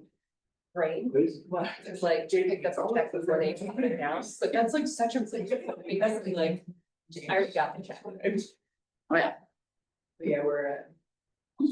Yeah, That's we're all. at. This is all of those to 93% of what my brain is. Future. Perfect, that's great. I'll take that. I love it. If he's the one who used to say, I mean, the path with the trip. Sorry. He's all for so. Anyway. Oh, This would be great. thank you. Yeah, it's gone. This budget, which is keeping about that. Uh-huh. Basically, I love. So that was. How did you do? Like, what?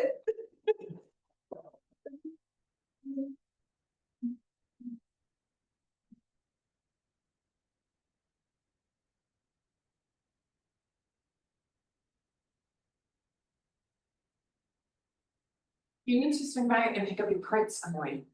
You guys should do. That's okay, I left my books in Terrace Farm, so. Yeah. Is that a car show going on over there? Apparently, I think it's probably Justin. Is it fun? Fans, Oh, that. that'd be my guess. I think. I should wander over there and ask him why the lights are so sensitive at night. Notice that every time we're at council meeting, like, don't motion sensor trip on calling and talking about a car. Oh, is that right? Oh, wherever your sensor is. Siren from. Stop. Oh, Siren. I found reports. My guess is great. Then what? These are down. They had, Yeah. music, was going to. Maybe that would. I don't know what it was.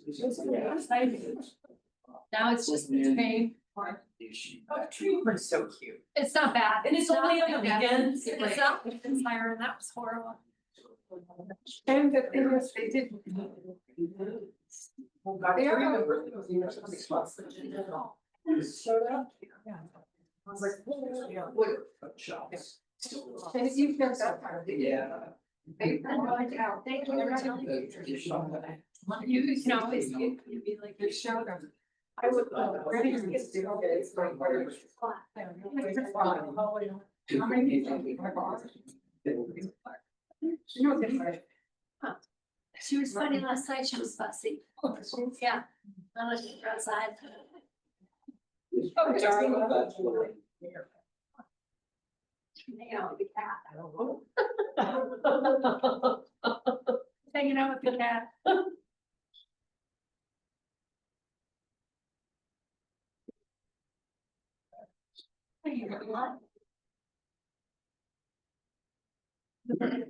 So you've always been a dog person? No, I'm not a dog person. I've never had my own dog or cat, and Norman, I inherited them both. And I knew I'd get over the top, but since I inherited them from my friend that died, like it's even more so. Like it's my responsibility to take really good care of her. Yeah. It's really full time. I had a dog for 14 years. Tell me Same thing. about I mean, I inherited him because my friends that had him from age 6 weeks to 6 months were horrific dog owners, like absolutely horrific. And then they got they broke up, they weren't even married, they just broke up and left the dog at our house and never came back for him, so. Really? No, that's how Charlie and I ended up with Chief. Is that how you got Chief? That's how we got Chief. So we had Chief from age 6 months to 14 and a half, whatever, when we had to put him down. But it was like, oh, 14 years, we're like, why do we have dogs? We're not dog people. And like, and we didn't know what to do, and I stopped and we put him down and whatever, but. Now my kids are always like, when are we getting another dog? And Charlie, like, never. Like, we never even meant to get a dog in the first place. Like, our friends just left him and then we're like, well, a 6-month-old puppy, like, fine, well, I'm not gonna give him away. Like, Same story, leaving the dog. yeah, well, it was Keith Archibald and Steph Jordan. Yeah, never Keith, you're up there. So they were saying, why didn't they come back? Well, it's bizarre, this is what we're doing. Well, I think I. Dog was a dog. He's like, well, all here we got. And they were like, And it's like, yeah, it's like, oh, actually, I was gonna say that. And you did take the dog. Yeah, Charlie and I were like 20 years ago. I weren't even married yet. We just. Together was fun. Well, let's talk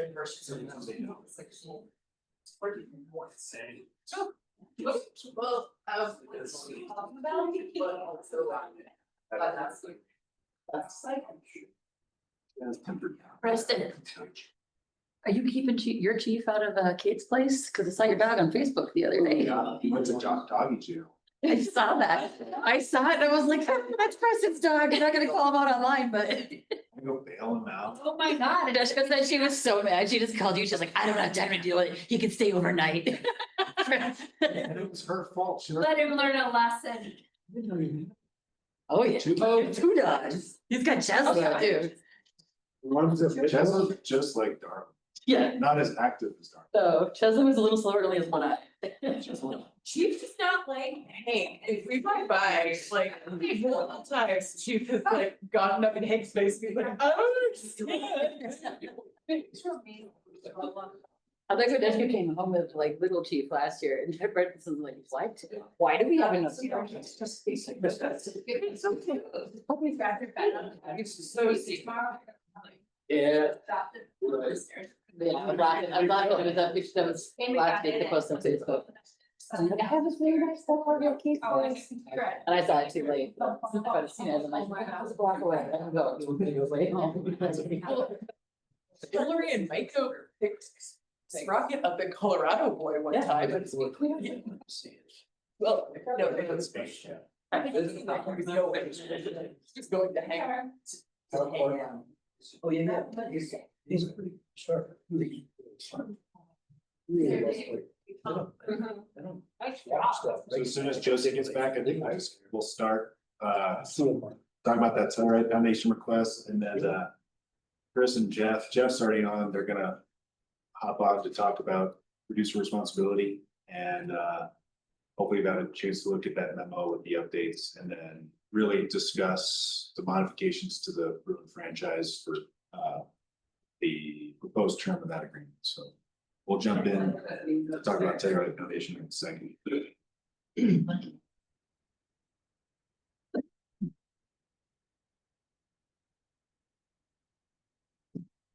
What was this soccer games this morning, if anyone cares?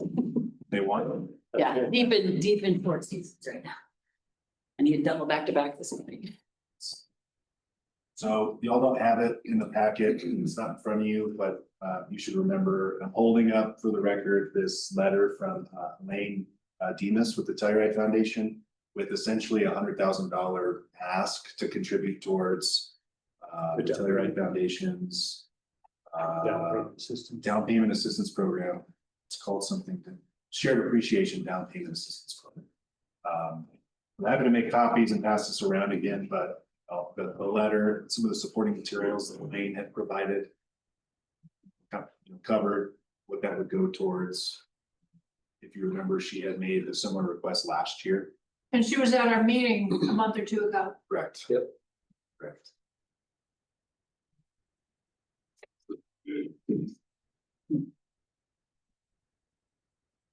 And how much did we give last year? We did not contribute towards the program last year. Or in 2025. The ask was even hundred, it was like 105 or. It was like an even 100, just based on, 2 so I can read this. $100,000 commitment from the town will allow us to offer larger loan amounts to Ridgway residents and workers. Unless otherwise agreed, the foundation through donor support and public grants will continue to cover the first 50,000 of each loan. Town funds would help extend assistance where higher support is needed.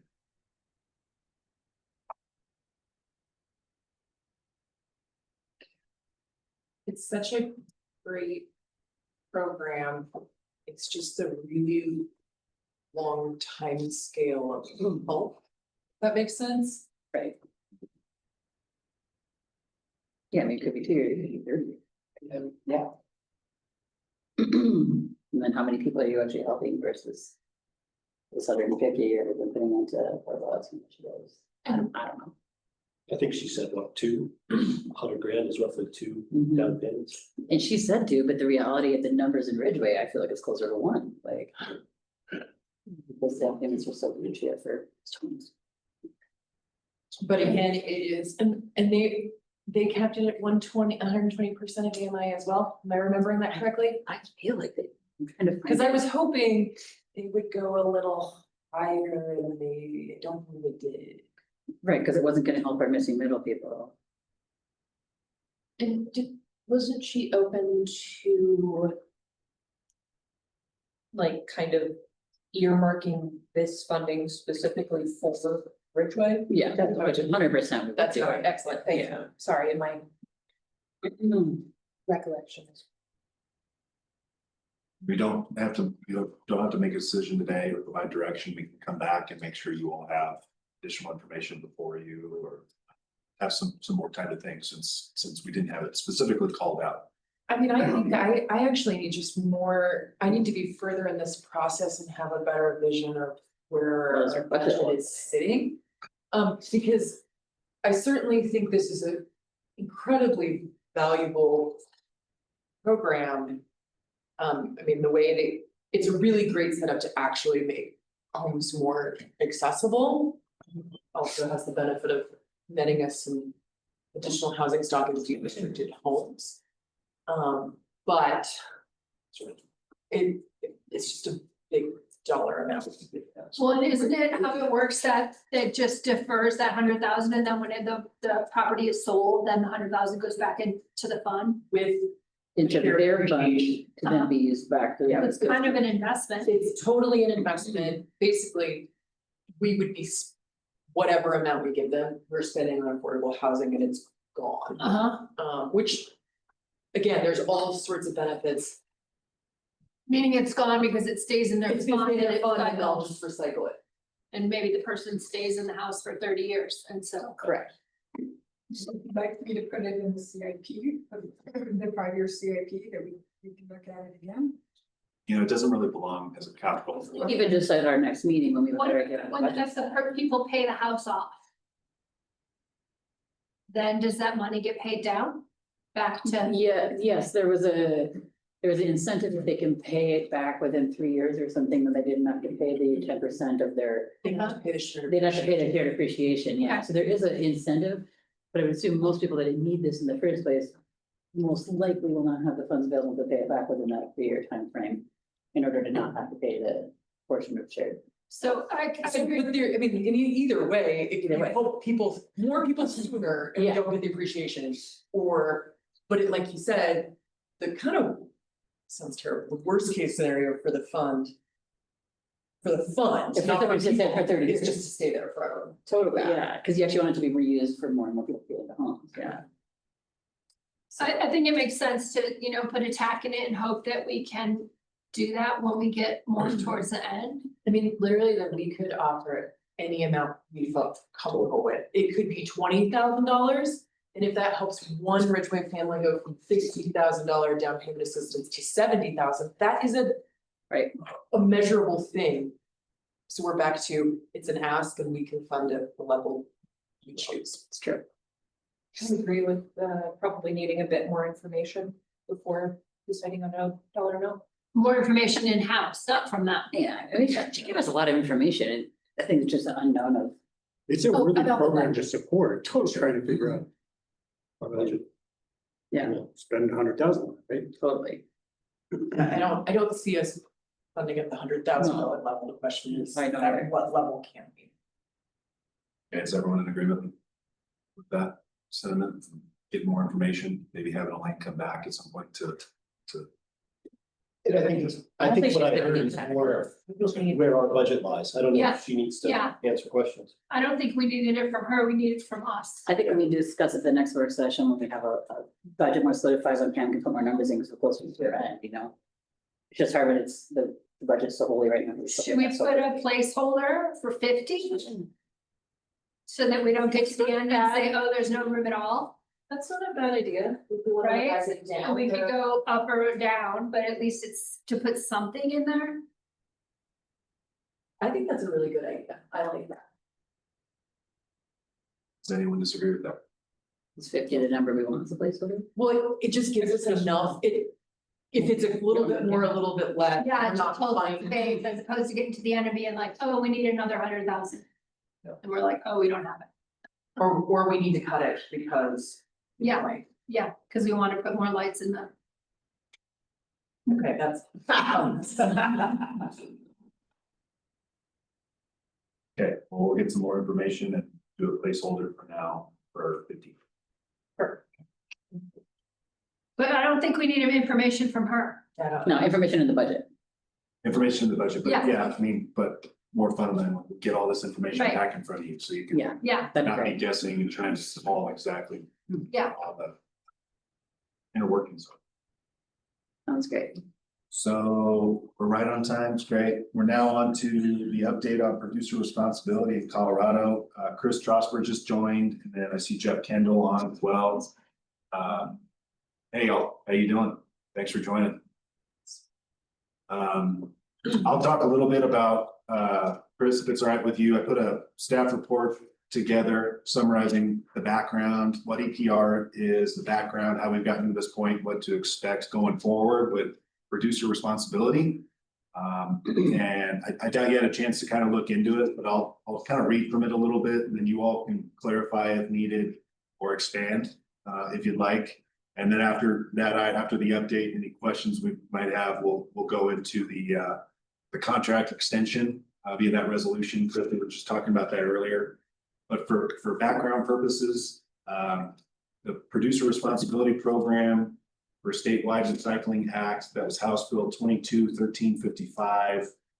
That was signed into law in June of 2022. It sets up a producer responsibility program. It requires companies that sell products and packaging, paper products, to fund a statewide recycling system to recycle those materials. And those companies are tasked with forming an independent nonprofit organization called a Producer Responsibility Organization to coordinate, fund, and manage this system. The state appointed Circular Action Alliance, acronym CAA, as the designated PRO in May of 2023. So CAA was founded in 2022 by 20 producers representing the food, beverage, consumer goods, and retail industries. CAA has been approved to be the single PRO in the state of California, state of Colorado, and on the Maryland Advisory Council. A lot of this information is straight from the state's website.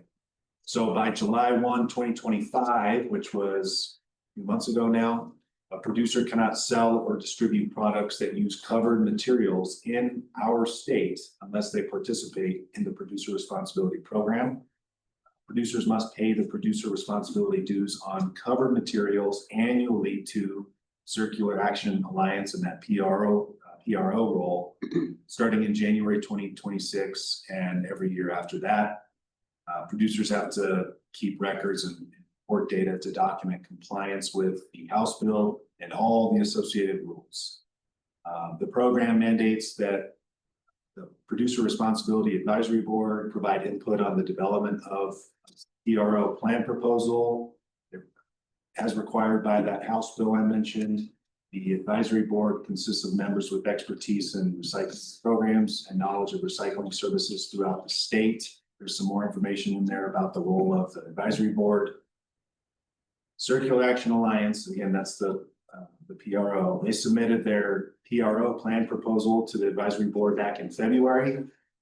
From then until April, the advisory board held work group meetings to discuss the plan proposal. The advisory board submitted an amendment request to Circular Action Alliance at the end of April. And then the CAA submitted an amended program plan to the advisory board back in June, at the end of June. And then in mid-August, the advisory board issued a recommendation to CDPHE to approve the amended program plan submitted by Circular Action Alliance. And that plan is now under further review and public comment. It's a pretty lengthy public comment period. CDPHE has until December 12th to either approve or reject that plan. I would be surprised if they rejected it. If rejected, the reason has to be based on failure of the document to comply with all the requirements. So staff, sorry to read through all that, but hopefully it's helpful. We've been attending webinars put on by Circular Action Alliance there was one on August 14th, and there were some others too. But that one on August 14th was specifically about how reimbursement's going to work, how the town could get reimbursed for recycling services under this new law so that recycling is free for residential customers. You can click on the link and kind of watch the breakdown if you'd like. So based on our model, how we contract with a local collector, in this case, Bruin Waste. So just to be clear, in case you don't know, Chris and Jeff represent Bruin Waste Management. We contract with Bruin to provide recycling with service billed by the town. And then CAA will need to establish a service agreement with us, the town, as a local government, to pay and reimburse for contracted recycling collection costs. At which point, when that is instituted, we would no longer be billing our customers for recycling. And then CAA anticipates releasing there's a whole, I think this is where it gets confusing with all the requests for reimbursement, but the one specific to us and local governments, they anticipate releasing in the fall, maybe even after the first of the year. And then contracting will take place the latter half of 2026. So we're still a ways away. So again, thanks for indulging me. I'm just trying to paint a picture that we're well on our way, but it's still a ways out. Chris, Jeff, feel welcome to clarify any of that or correct any misinformation. I don't have anything. I think that painted a pretty good picture. Jeff is kind of he's been in on the EPR from the very beginning, and I don't know if now's a good time for an update on the MRF, or why, that kind of goes hand in hand with that, or just how you want that. But no, it sounded good. Yeah, Jeff, please add anything you'd like. But yeah, Chris, an update on the MRF would be great. Yeah, thank you. Nice to meet everybody. I'm Jeff Kendall. I'm the CEO and one of the owners of Bruin. Appreciate you guys giving us time today.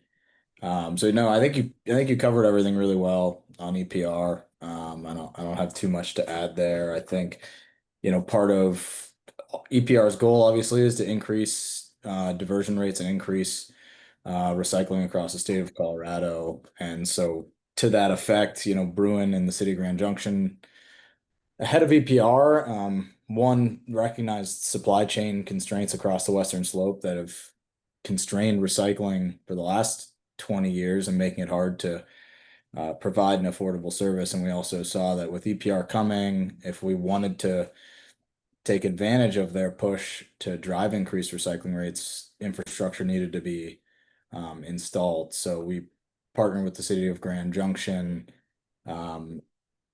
earlier this year, and we're kind of in the process of breaking ground on a brand new material recycling facility in Grand Junction that is capacity to serve the entire western slope.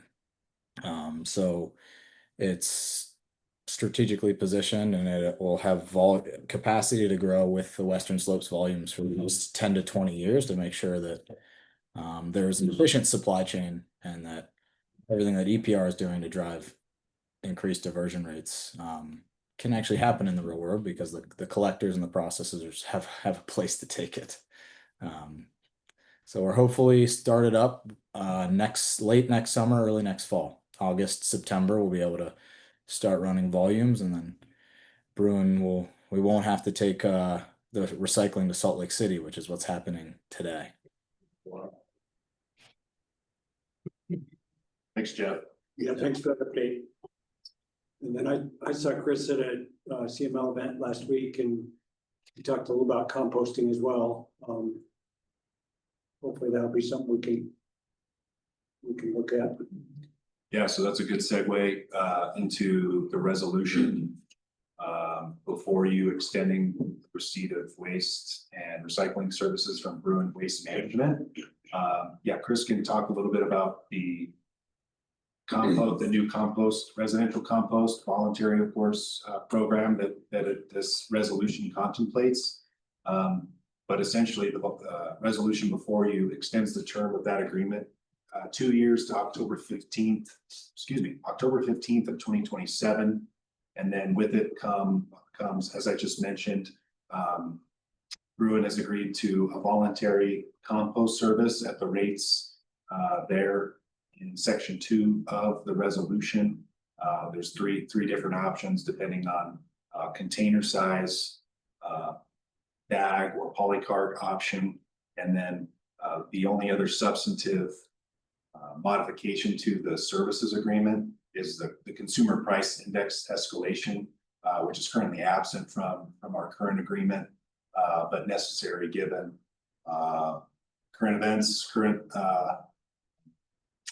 environment and everything, and the need to adjust for inflation and other external factors. So Chris, Jeff, I don't want to speak on your behalf, but I just wanted to highlight that the major points of this resolution that would modify the professional services agreement, and of course, extend it for that 2-year term.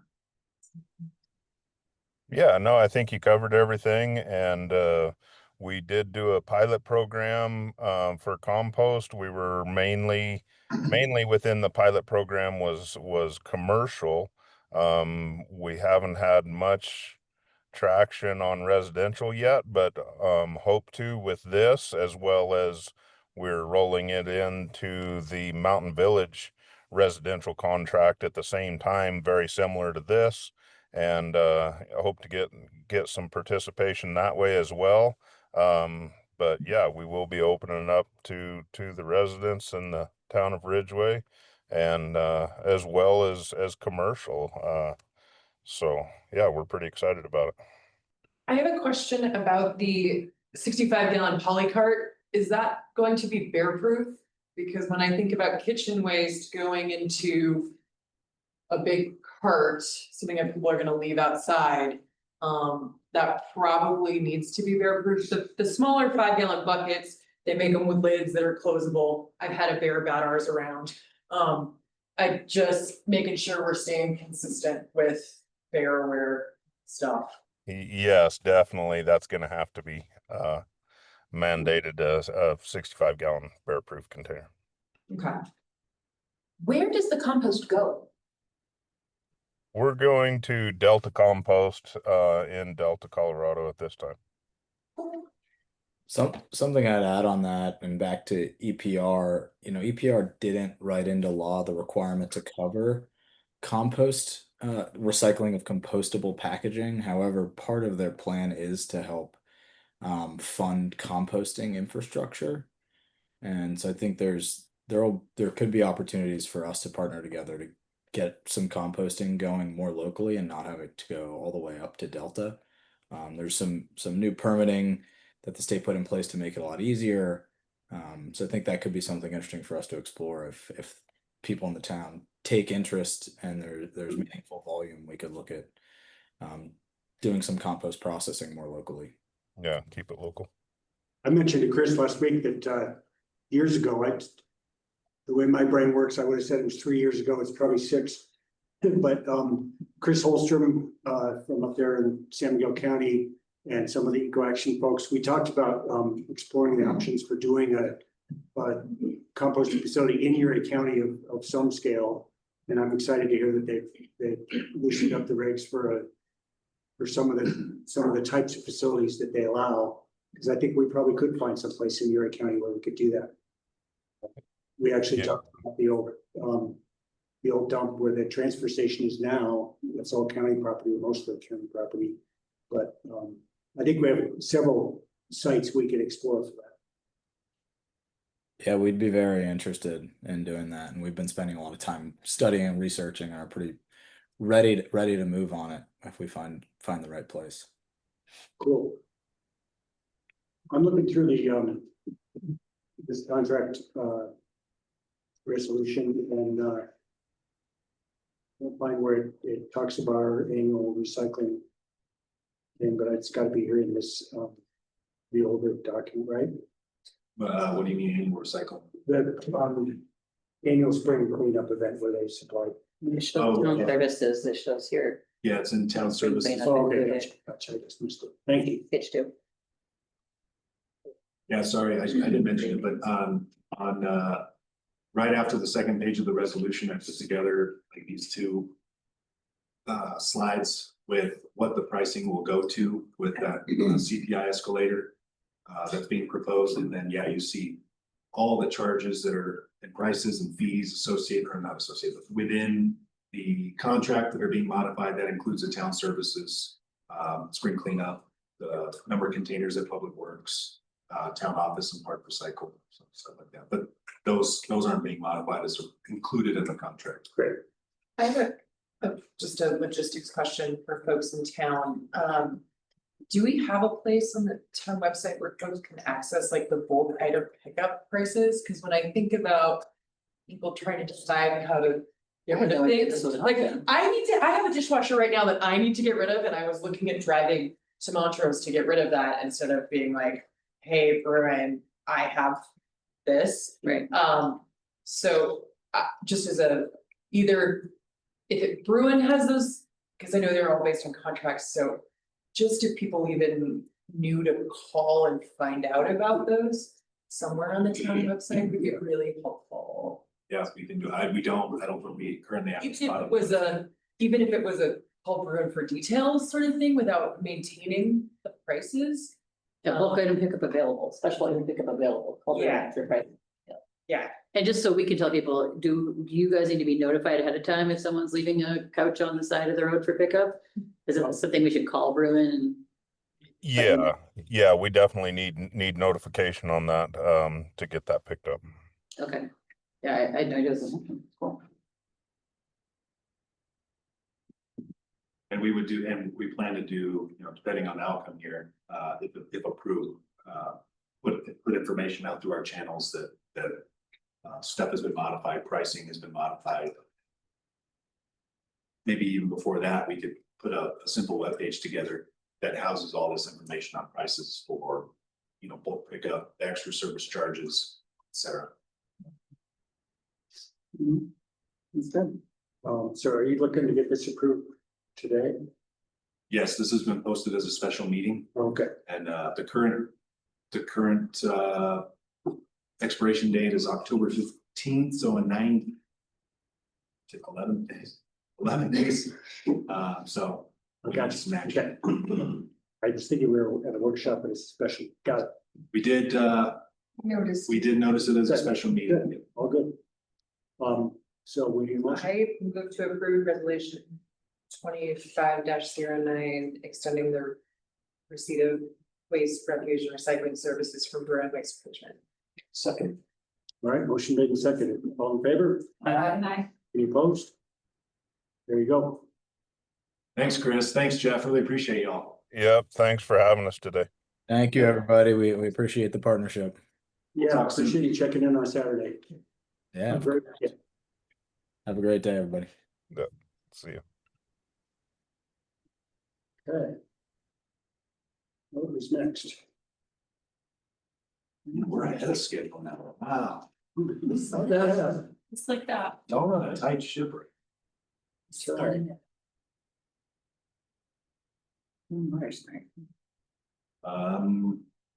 Next is the growing water smart action plan. I don't think I have a slide deck or anything for this, but it's in your packet. A lot of this should look familiar. Back in the fall of 2023, a group of us, including Clark, myself, we had TJ, who was our planning consultant, We had Joanne Fagan, our engineer. We also had Tanya Ishikawa representing the Uncompahgre Watershed Partnership. Attend the workshop on the town's behalf to learn best approaches for integrating land use and water planning. It was extremely valuable. If you scroll down into the slide deck there, we put together a water smart message that you'll find several slides down in a variety of colors. I won't read that message, but I think it speaks volumes. Ridgway is a community and the direction we've been headed on a number of fronts over the years. There's some photos there, and then the meat of it is the action plan. And so just want to call some attention to some of those goals revolving around reducing landscape water usage on municipal turf, the outcome being widespread municipal turf replacement. Made a lot of headway with a pilot. It's not really a pilot, but the turf replacement we did a non-functional section of the park last fall, which I think has been well received for the most part. Next goal and action plan: reduce landscape water usage through municipal irrigation efficiencies, with the outcome of widespread municipal irrigation upgrades. We've made some good strides this year with the installation of the rainbird sensors, the forgetting what they're called off the top of my head, but the weather sensing technology on almost all of our irrigation boxes in most of the parks. Another goal: more reliable water supplies. So that includes some upgrades to major system pieces, and then updating portions of the town code, mainly revolving around low impact. Well, we would actually need to institute stuff like low impact development regulations, standards, and such. This one's a kind of a longer term goal, and kind of rounded out another goal of supportive and informed Ridgway community. Outcome being, some sort of media plan that supports this initiative, Water Smart Ridgway. We have made some strides there in partnering with. No, forgetting a lot today, but there's we now have a paid membership with. No, it's another company. Thank you. Anyway, there's an organization that we pay each year to utilize their outreach and creative content materials to help encourage and educate folks on the importance of water efficiency, water savings, et cetera. And we've been using those messaging pieces through our communication channels, including our monthly ad in the paper, stuff like that. It'll come to me. I'm sorry, I can't think of the organization. No, it's not Water Nails. It's I'll think of it. I'm sorry. And then the last goal is reduce residential landscape water usage. This one's a little longer term. It revolves around a potential residential program for widespread adoption of Water Smart Ridgway turf replacement 9. So the only reason, well, not the only reason, but we did make a commitment as part of that workshop to keep this at the forefront. It's kind of a commitment we made as being applying and then being selected to join that workshop. So anyway, I'll stop talking. There's the action. I don't know if this is quite where this fits, but we had mentioned looking at the water overage costs and things like that, of like doing a different, when we were running out of water this summer, like how do we really get people's attention? Because as much as we say that the reduced water usage is mandatory without any type of enforcement or cost, it's really voluntary. So you see some people like really doing it and other people going, yeah, I'm just gonna use as much or more water than I always use because I don't really care. So how, like, if for those people, if it hits them in their wallet, then they will suddenly care. So I think, I don't know if that would go on like strategic goals or something. Is that where that lands? Yeah, that's on the draft. Okay. Strategic plan right now for 2026, but you're talking about a water wasting ordinance, which Yeah. our water conservation and management plan contemplates and actually points to a water wasting ordinance, which we don't have. And would that be a town council, would that be planning or council? That would ultimately council. planning wouldn't work on it, it's not in that realm. We could certainly take it the path of having planning make a recommendation, but that, right now, that's worked into the strategic plan, of course, subject to council buy-in and ratification. But All right, because I think planning would be willing to work on that if council gave us that direction. And then they could take it from there. It might save council some time. Have we, speaking of water stuff, when was the last time we looked at rates? 20 or rates were last updated in 2018 or 2019. Rates were updated, we looked at the. We looked at, yeah. We Yeah, looked at- I would say 23 maybe. I think before that, I think it was like 21 or 22 when we. Yeah, probably two, because I think that when we did it in 2018. The promise to our community was we will look at them frequently enough that when you get a water rate increase, we're talking. You know, within a very budgetable range, not a large jump. Wasn't there a recent mention of looking at them with, in regards to the new water project? Yeah, What we've taken now, big volume that we may or may not use. Yeah. Kind of waiting to Perfect. see how much of it we use and how it's going to work. that absolutely makes sense. I just, yeah, I think everyone's always a little happier if the base rate goes up. $5 to $15, not 20. Yeah, yeah. Forty. This is. Yeah. Well, yeah. It was like, remember when you wrote this, like, all of a sudden. everyone- Yes, that's precisely, and that's kind of, I think, how people felt in 2015 about us. Yeah.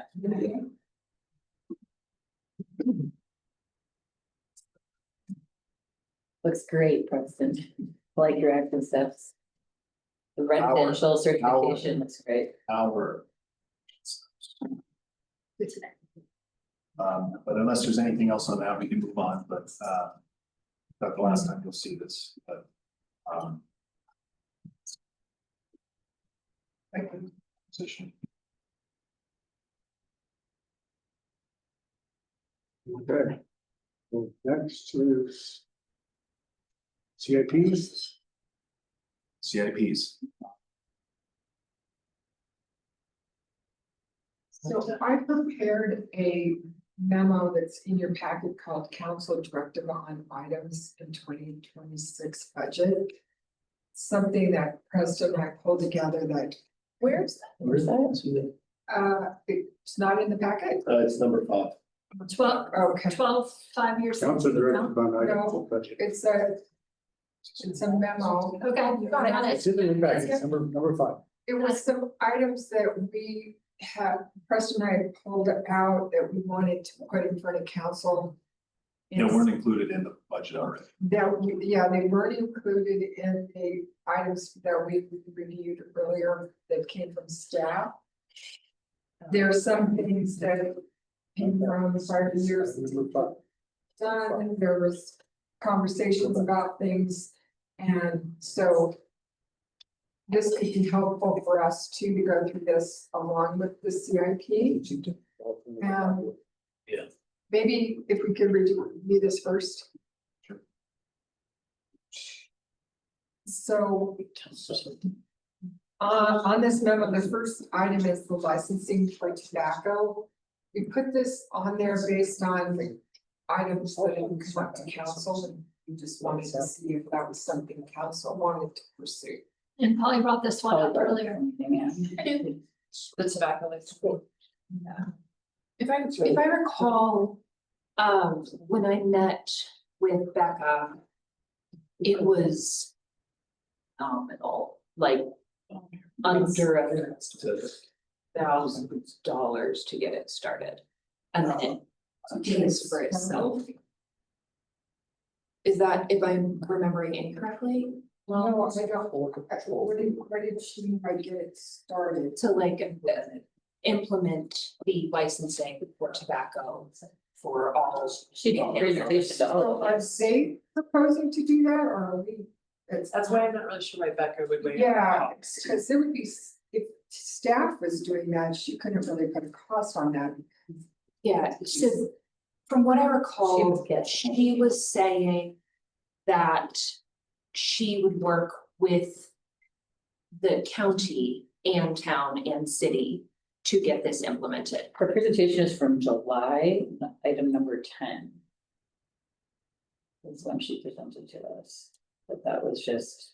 So I actually didn't understand that she was proposing a county-wide program that's what I'm So not, so what they're, sorry, that's okay, please tell me. what's proposed is a town of Ridgway licensing program for tobacco products.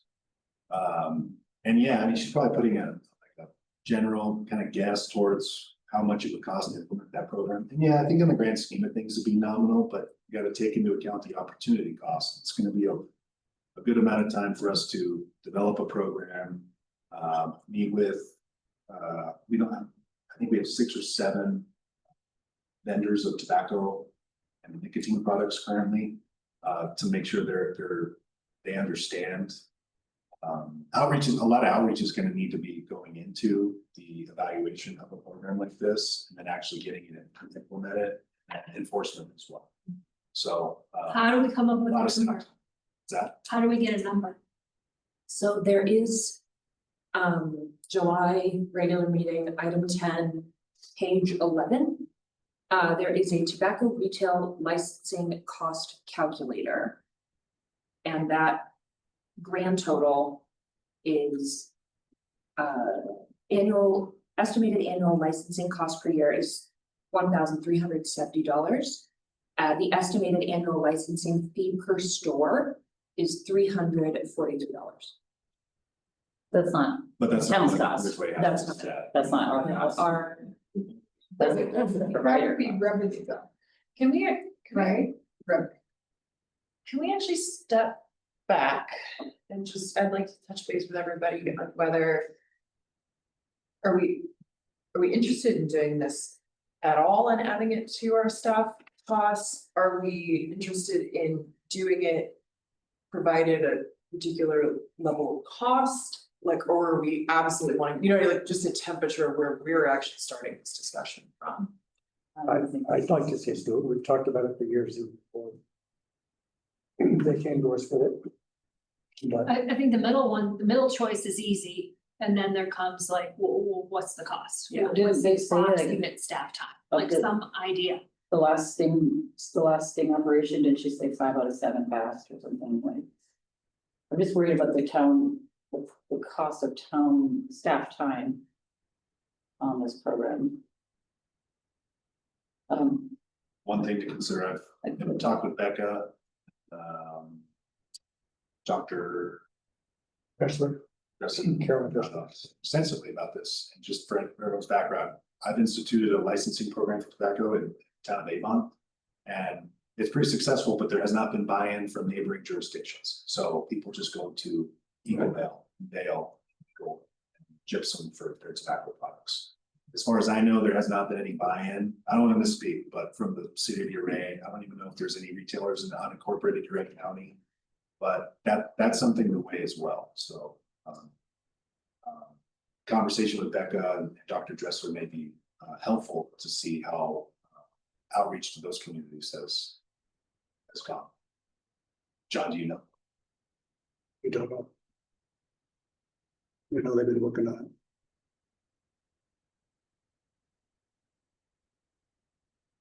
I guess. I'm just not sure. That. This cost to town succeeds in lowering rates of smoking. I agree. I'm just not. Convinced. And I understand that sometimes we do things for. Multiple reasons, but I just am not certain. I think where I'm coming at it from is. I just read the number and I'm not 100, it was 86.7% still sold to between 18 and 21. And that's the number I'm interested in going after, because to buy in tobacco, you have to be 21. But that just happened, a lot of people don't. But the 86.7%, is that in our county, in our state, in our world? Well, Becca's presentation was pretty, impressive. I know it was a while back now, but just that how it's so marketed to young people. It's really ridiculous. I mean, I just actually had a conversation with my health students and they're like, it's actually, they're like, no, smoking is back with kids. Like Yeah. they're vaping and they're like, but they're also just like cigarettes are back. I was like, whoa. Well, and the amount of like nicotine in one of In the our area. compared to like a pack, like it That- was pretty, that report was like, oh my God. Yeah, That's I mean, insane. and that was informal. 87.5, 7 out of 8 is the number of young people in our area who attempted to buy tobacco/nicotine product from the store and were not refused because of age. That's where I'm coming from, at it from. Okay. I mean, yeah, not. But to Preston's point, they just go. But it also feels like we need more information, Point to. not just giving an open line. Yeah, and like. Sorry, question. I was saying we kind of need more, we kind of need some numbers. Which is that Without she it. just said, this one above it shows that the state rate for that is 84.9%. So No, basically, that's cost numbers, like Yeah. staff time, amount of staff Right. time, that kind of stuff before we just go, oh yeah. if we do this, basically, we're just going to force kids to go to URA or Montrose to buy. Right, so that would also be part Which of is the what Preston's information, saying. is you Ray have any interest in participating in this as well? Right. Could some of the costs be shared? That would be a county-wide thing. And what's the Yeah. efficacy of, the whole licensing issue? Is it I change the numbers, so. Well, if you do a licensing thing, how does that change the rate of kids that are able to? If they are busted again, they then Lose their license. lose their license for X amount of time. The vendor would lose their license. And Dr. Dressler advocates for once Yeah. once a vendor loses the retire- license or like goes away. Yeah. That license goes away. We basically retire, we're capping our sales of tobacco at our current. Where we are, you get a license and then it actually goes away. If you. Yeah. You can spend tobacco. Can the town, I don't know the answer to this, and I'm gonna ask Preston, can the town just say we don't wanna allow tobacco sales in town? Is that something that's allowed at the state level? I don't know if there's a preemption on that at the state level, but with, big tobacco lobbyists and stuff. There's some exposure there, I think. I think some communities have entertained that, but we would need Bo or some other legal counsel to weigh in on a ban like that. Silverton and Telluride both have tobacco retail licenses. I'm just looking at the info here. So maybe Silverton might be a good resource, like, did it help? Has tobacco use gone down, especially the youths? Silverton seems like an effective place to do that. Yeah. Like, it's a little more isolated.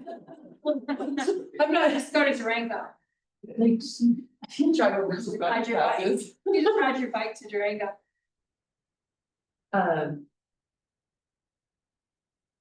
What, I guess, I don't know how to quantify opportunity costs. With staff time, like, I don't know how you quantify that.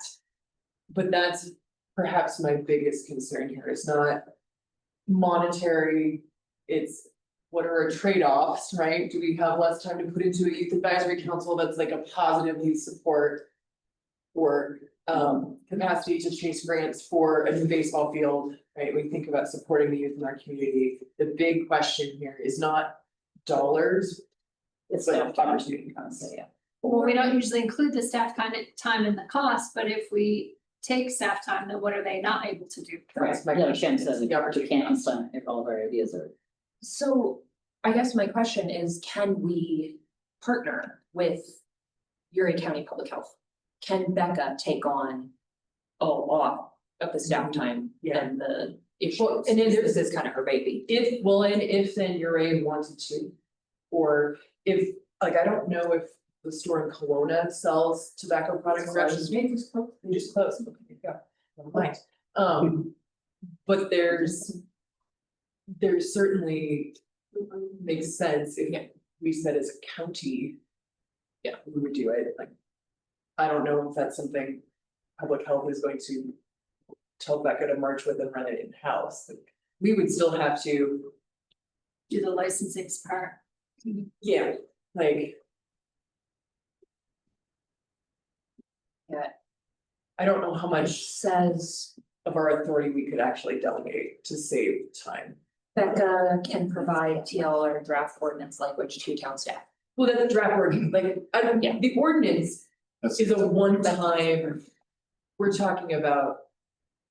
Just the administration, and maybe it is a one-time mostly spin up, and after that, it's just. We need you to pay and follow up, like, I don't know. I mean, yeah, there's consistent, reinforcement of the regulations and of course enforcement. So we just need to see how that looks, but you know. Not to be that guy, but I have a whole folder with materials that we would need to institute. We just need to know if you. What would enforcement look like? Would it just be by complaint or by? Yeah. Where's that? Well, complaint for sure, but then we would have to develop marshal deputy time to going to do compliance checks. And you know, that's not an exorbitant amount of time, but we would need to figure out the cadence and you know, how often, so. That's another cost, right? I would say just in general, if, I know Becca and Carolyn Dressler have been working on this for a long time. If they can show that the city of Ridgway is willing to do it as well, then I'd be much more likely to help out. Just think it's another one of those things, sort of, you know, walking the talk and trying to do what's right. I mean, yeah, you can argue how much would it really help. It's a step in the right direction. I think we have to do those things. I think that's fair. It's not something staff is able to do. To check to see if, or you mean the program? Yeah. Well, we certainly could, but as we've been talking, it's the opportunity Yeah, cost. no, I'm just- This is the first issue we've been talking about. This, so. Yeah. If everyone bought in to do it, absolutely. But what I'm kind of hearing, and I'm just trying to aid the conversation, is mark this down as maybe for now, check to see what the buy-in is with like City of Ridgway, conversation at the county level, and then come back. Does that make sense? Yeah. We're hearing.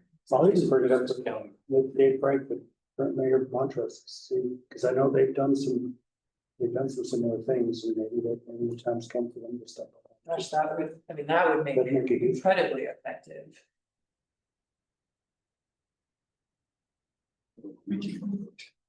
So the next item is the question about having a community survey in 2026. We budgeted for that this year. And did not happen. Does the council want to carry that forward into 2026? What were we supposed to What are we be surveying? surveying for? Yeah, just gauging resident opinion on services, direction of the town. Every, Kind of a how we doing thing, say, kind of a how we doing. yeah, how we doing kind of. You know, doing it, you need to be prepared to not hear all the great things, right? Naturally. Some people are gonna have some opinions different, you're gonna hear some great stuff too. We did have it on the list for this year, but a community survey is a pretty big undertaking, almost like a master planning process. And would it likely occur before or after the next election? Usually, the results of that would be handy for people running for office to address issues that come out of the survey. That's pretty short. Well, if we got direction to do it, we're trying to do it, trying to get a consultant on earlier in the year to deploy their methodology. Well, we have an election every year, so whether it was this election year or next. And I also feel like we rarely have anyone in the audience at a meeting. You know, You've sit down. been some of the more contentious ones. What's that? There's been contentious ones. This would be an opportunity to reach some folks who maybe don't show up. That would be the idea. And so just to, you know, I don't know if we need to hang on every single one of these items for now, but like, if you come down to update to master plan, Angie, TJ, myself, and have talked at length about, and at the planning commission too, I think, times come to update the master plan. I think it's every 5 to 7 years that you should. I thought it was 10, but. Yeah. And the 100,000 is 70%? 70, No, I actually, think it's, that's probably the entire expenditure. That yeah, they're saying 70% to 70% 100,000. would be done in that's what TJ said, 70% would be done in 2026 and 30% of the project would be done in 2026. Right, but it's the 100,000, 70%? No, No, that's the whole. Okay. That was what they. And that's a, I mean, that's a Plans, yeah, Okay, So I do, because there's consultants involved. I would say that actually, we're looking at the master plan being done. Or unless the consultant says we can do the survey to direct the initial steps of the master plan, those feel like very overlapping efforts to me to do at the same time. You know what I mean, like that, one should. and I really, really want a good master plan, we're really doing that outreach and looking for the input into the master plan.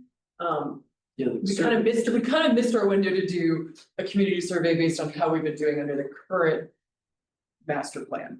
could the survey be part and parcel to the master plan? Yeah. But it's hard on it. every major master plan update we've done has included the survey. Yeah, so that would be my Start thought. with the survey. What with the master plan? 27, 28. Start with a community survey. Well, but I actually think the other way around. I think you need to engage your consultant for the master plan I and think- then start building the community survey into I that. think the survey should process. be part of the master plan. Yeah, That was my point. It's part of the master process, the community outreach and engagement process is a big piece, and that can include a survey. So could we skip the line item budget for community survey and just assume it's part of the master plan cost? Yes, that's my thought. that would be much. Is everyone in agreement about that? yeah, So you want to start the master plan process in 2026? On that 70% basis, yeah. 70,000. That goes from 130 to 70. Well, that number may shift once we start. Yeah.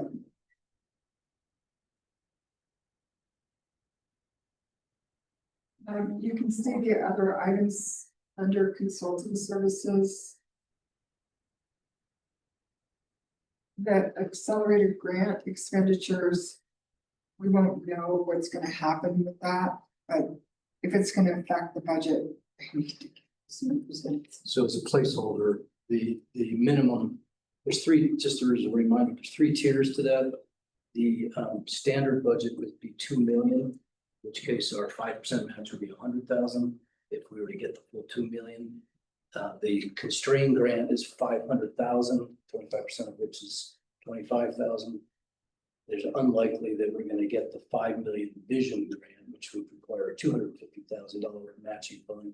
Again, these are over multiple years, so I would suggest that we put a placeholder in for the minimum matching fund, which is 25,000. And then if we get more money than that, we can come back to it and look at it at that point. That's great. Well, and I could be totally wrong here, Preston, so help me. If we receive this money, then we're going to have to expend it or some of it in that budget year. We're gonna hire consultants by, I don't know. It's a cash So how do we even put that? But I mean, don't we have to, like, an idea like, oh, we're gonna take in $1 million or whatever, and we're gonna expend out 50% of it? I understand, I think I understand what you're saying. Yeah, we would need to identify the full expenditure. Right, So say we are, if our match is 25K, depends on what we're awarded. What's the 25K? 25K, if we were awarded 500K. 500K. So that's, yeah, to me, the 25,000 match is not the thing. we would need to, The question for me is the expenditure. you would need to identify a $500,000 expenditure. We would be getting reimbursed for all this stuff. And out of pocket, at the end of the day, we would have spent 25,000. And we do have a budget document that identifies the expenditures that we had to submit. So essentially, we would be looking at being reimbursed for 475,000. I'm not that good at math. I could. make that. I actually put a calculator because at this point I can't either. But just so we're clear. So, but that's would include, and I'm asking questions because I don't know this, that would include hiring consultants. Yes. buying, purchasing thing, okay, because those are all different line items in the budget, it's not just a line The item. expenditure line items that you don't have yet. So hold it until we know and then place it. I mean, that's direction from the board. Okay. But I mean, that inflates the budget, Oh, yeah. expenditure, so. Sure. And the revenue, so I mean, it's a wash. But it's Right. going to show up when people look at They the look at the dollar. bottom line and they don't have the context. So my suggestion would be that we put a placeholder of 25,000, this line item. And if we don't get the grant, then. But the 25,000, what I'm saying is the 25,000 is not the question, the question is. Your question is, where's the money put? 500,000 to the budget. Yes. That's, but we need to wait, we need to see if it's I gonna mean, we won't be successful until December. December. But is this the place for a budget modification? Do we move forward like we're not getting this money? And then we didn't kind of talk about this earlier, like that might actually save Pam some headaches. Where we move forward like we're not getting money and we might have to do the first budget modification I can think of. It's not a bad idea, on the budget and number side, but on the work plan side, it'd probably be good to work it in as if it's happening. Okay. And I think in particular, as part of the application process, we're gonna have to show a letter of support for the cost sharing. So which means we have to consider that we're going to be, budgeting for that cost sharing. Now the net, so there is an itemized budget, Pam, for the 500,000 that exists. And so we could get that to you. It shows the expenditures and what they would be aimed at. In the net, we would have to spend 25,000 to spend 475. Right, the council would need to approve those expenditures and. So we still need to have a bigger discussion. I like the idea. If, just modify the budget if we receive it. So I think fundamental levels, we need council direction, whether to even submit it out by November. Which means a I thought those letter were the letters. Yeah, me too. Yeah. I feel like I voted on this, so it's Probably voted on that. I do too, I feel like. we did. Seems like we decided it's okay. Okay, we already, I thought Wednesday. Yeah. It's like, That's okay, Like, well, reaffirm the direction, that's cool. Yeah. Yes, to go after the money, and then we get it, we'll modify the budget. So, is that what you're saying? Yes. I think that's right.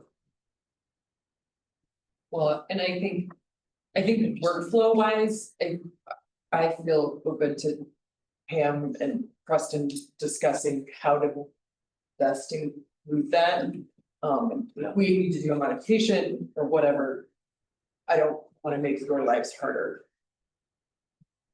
I have to decide that now.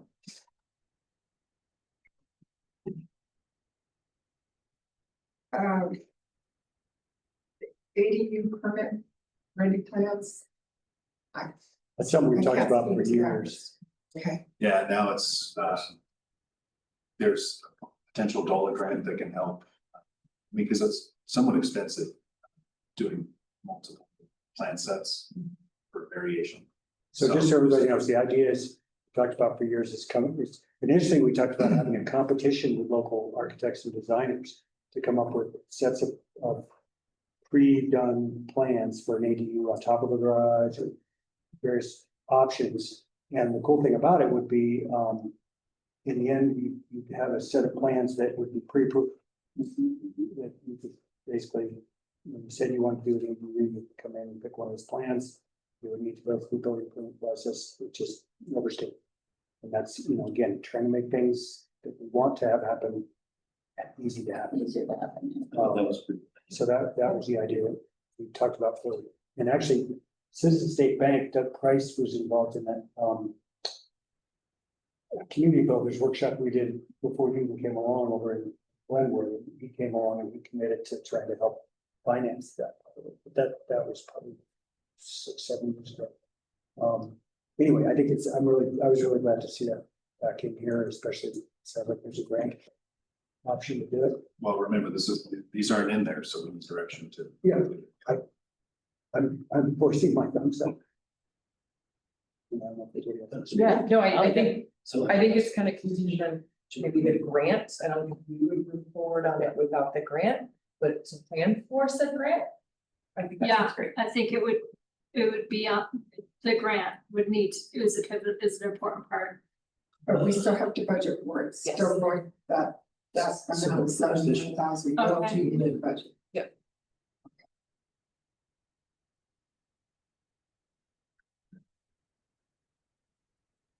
And then we have the question that if the council would like to survey the undeveloped section of North Elizabeth Street, right away. I have a question about that. I was walking up, Charles Street the other day, looking over to the north, which is Wolf. But it's within the town boundaries. I know that we have no idea in whose lifetime that could shift. But would, that Elizabeth Street going through be useful if that ever came on board? Elizabeth Street. Not really, because it doesn't go to the highway? No. Yeah, and it's not platted. Actually, the town plat actually probably shows lots and blocks somewhat east of Charles, but they're not formalized because it's Wolf Company property. So it's a wash. I mean, it could be of use, but who knows? Depends on, like you say, if and when they ever decide to want to develop some of that. I mean, one of my dreams has always been get them to contribute some property along Charles Street for workforce housing and teacher housing and things like that. I mean, I feel really strongly and have felt really strongly about the survey of North Elizabeth Street for a while. We talked a lot about what property we have to contribute to affordable housing. To catch you up, like this chunk of property has been proposed of everything from a pocket park to. That's our dog park. Given, Really? given situations, I would love to see not me propose that. But it is fairly close to school. I talked to Trace Seal about what ideas could you think of for small homes and maximizing that property. It's a pretty wide chunk of land when you go and stand and look at it. Trace was even excited about what the south end of that property looks like, even with the hillside and some of the opportunities. Andrea Sokolowski and I took a walk over there, and would it be an opportunity for town? Brian. Yep. Would it be an opportunity for town to partner with the Home Trust on some housing? And so I really, really think that when I think about housing things, that's some land that we have. And $5,000 to that, the survey, I was told that the last time we talked about this was the next step in how do we use that land. I think it's a good idea to get it at least surveyed, so then we can take further steps. In whatever. Our survey just produces the boundaries of it. It's the- And we'll understand Seems worth doing. what's on. It's the first step in potentially vacating it. Better understanding what uses can vacated right away.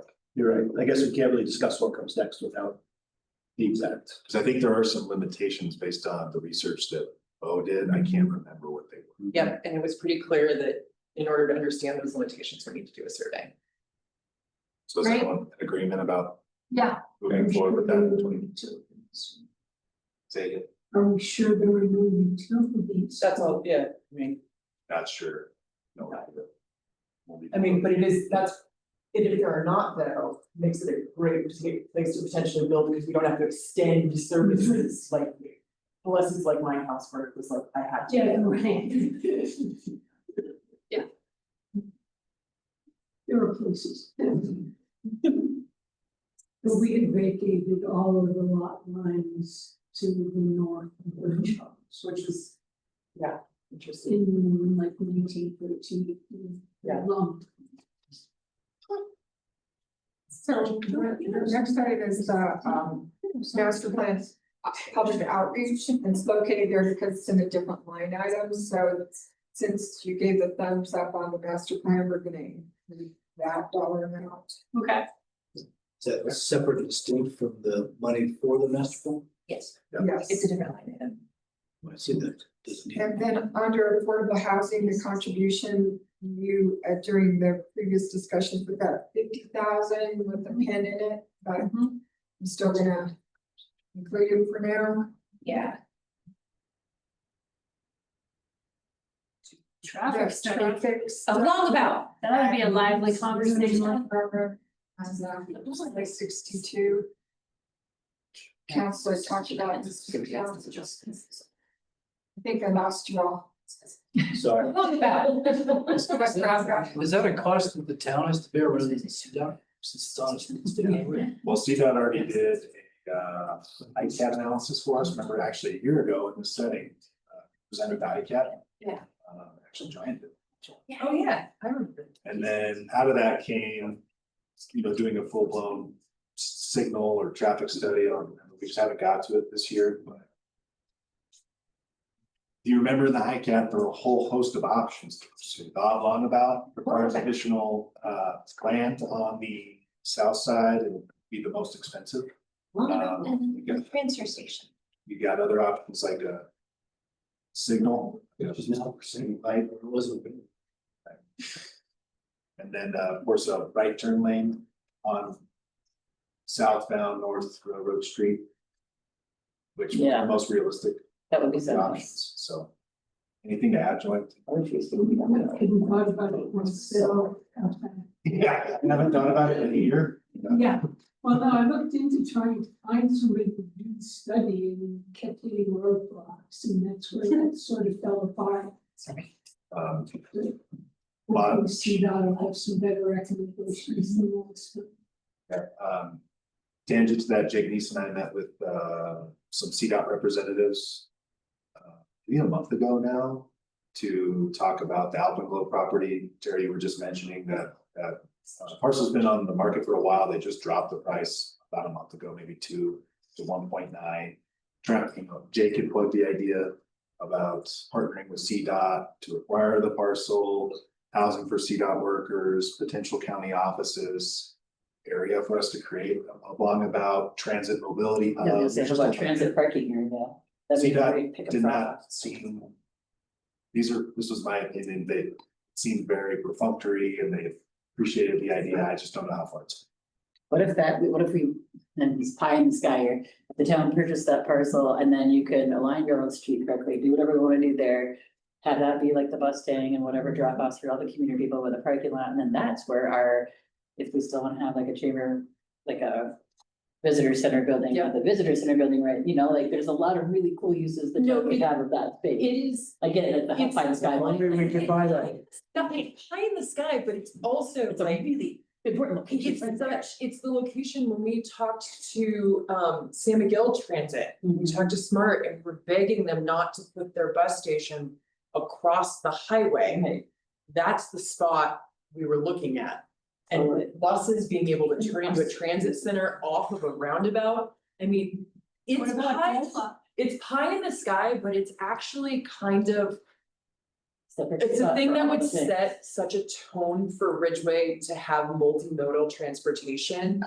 And if that's where the for visitor center is, to get all the the tourists next to 50 stop years. right in that downtown area. You might rental fleet. Could we approach DOLA on this? It's- It doesn't typically pay for streets and things, Well, what we need is but it's worth asking. we need the funding, the $2 million to buy the thing. So that's the question here. So, Prop 123 has land banking programs. There's a lot of strings attached with those land banking programs, because usually you have to have a vision associated with it. Which makes it not really land banking. Even though we just have a vision here, but I guess my question to you all is, I think this is a really good conversation. Is there any interest in the town figuring out a way to pay $1.9 million? Absolutely, Yes, that wasn't absolutely. Jake Neese's idea, that was Beth Lincoln's idea. Yes, I absolutely think we should. We could sell a firehouse. and buy Because land is some- selfish. Yes, It is as a donation, it's just like the stuff along the where That's what I'm for. Yeah. It's problem is it's multiple property owners. I think they spent so much money on trying to get it over the finish line. My guess is there's no interest in donation. Can't hurt to ask, but it's. Makes it, you like land trust when you get conservation, isn't it? They have rich people that buy the conservation dollars. Yeah. That's what's asking about. Ralph Lauren, well. But, no, I mean, that's how the, a lot of the land. That's how it works. There's things to explore. There's options. Well, yeah. It's- I mean, would be so much work, but you know, when we talk about all of our goals for this community, like. It's. It solves a lot of our issues and hopes and things. Yeah, let's do it. Are we talking about hiring a consultant then, putting money in the budget for a consultant to start working with us? No, I don't, it sounds like there's interest and we can't just stop everything we're doing now, but we can start putting feelers out and having the appropriate conversations, but I mean. Work plan item would be to try to figure out a way to acquire the parcel. Or is there a way to acquire an option to buy the parcel, to buy us some time to figure out what our Like a funding lease- options like a are? lease to purchase kind of thing, Or, take out a or- loan. yeah, or like, I mean, I'm talking like. Would they take $25,000 and give us a year to figure out? These are all hypothetical, but I think this hit on it. This becomes strategic plan lineup. Just to begin to explore these options. Well, but Becca's saying, What I'm can we give saying- them a non-refundable 25K down payment? Not even a Say, down hold- payment, we're Not talking like a hold, Understand. well, not even, I'm throwing out not even earnest money. I'm saying this is a multi-owner group. They have obligations on the land. For 2026, we will pay you Right, 20, non-refundable. you have an asking price, we Tax. will pay you $25,000. To give us exclusive purchase rights for a year to figure out how we can pay you an additional $1.9 million. What about first right of refusal? So if they're gonna accept a bid lower, that we have our first chance to match. Yeah, they're not. Well, I just know that there's, It's doing I'm, that's like, and I think 25K is a number that feels reasonable, it feels profitable to them. They've been sitting on it for a time. To property taxes on that. Exactly. So Exactly. in the interest of moving forward, say we've given staff direction that they should reach out to the property owners, explore their how do you put it, capability, appetite for working with us in some form to acquire the property.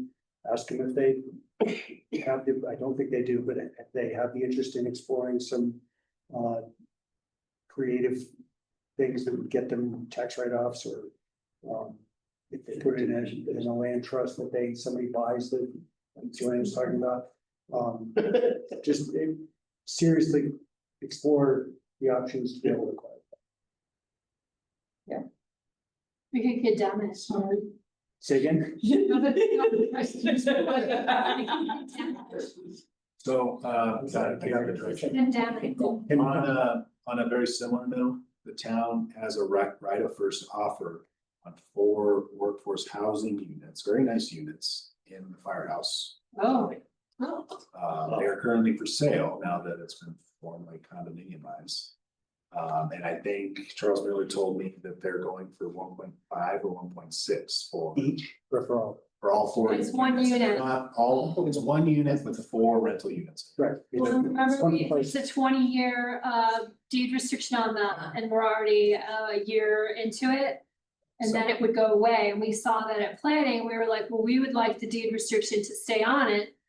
I And I was like, remember yeah, I that. can't do that because, you know, I have the ability to sell these in the free market at that time. And it was like, the only way to make that happen is if the town could figure out how to buy those units, and then the town could turn around and say, the deed restriction stays on it, like forever, not for 20 years. And it partly is financed by the state. So now there's 2 things we have to buy, so now we need 4 million. I think this railroad street parcel is more important. This, I And the agree, Jersey. long-term, like, center of our town and for public transportation for visitors, like having visitors center for whatever, for education, for slowing traffic down, for all the things that we're concerned about.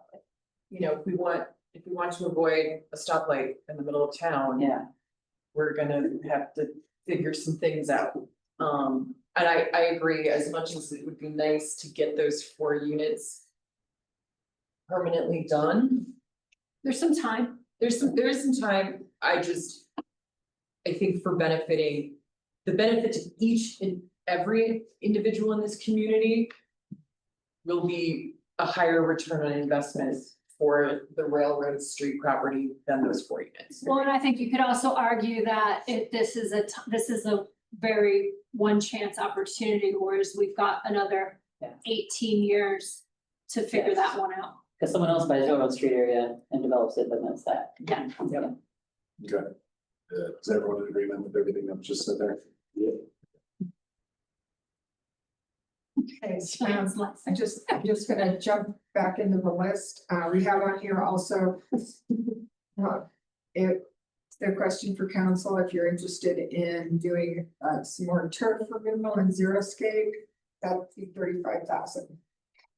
I think we hold off on that. I think the one that we have could use additional work and thought, and I would not move forward on that this year. I think we have other high goals. City Hall. Yeah, Which chunk of grass would we be looking at removing? The one between here and the fire station that doesn't. Yeah, I mean, there's a Uses lot of grass. non-functional areas for I sure. don't think we picked out anything. Okay, that's the first one that Based on it. mow, one less than. So, I mean, I think we've got a lot of things on the plate and I'm all for it.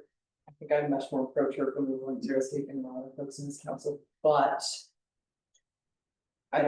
it's not a huge priority to me. I think that would Until be. it's shut, then Yeah. I'm fine putting it off for you. Another question we had is we've had a request from the marshal to increase the number of full-time deputies. So right now there's 4 full-time and 1 part-time. And his request is to go to 5 full-time officers. and Shane isn't here, but I'll speak to that a little bit. A big part of that is to succession plan.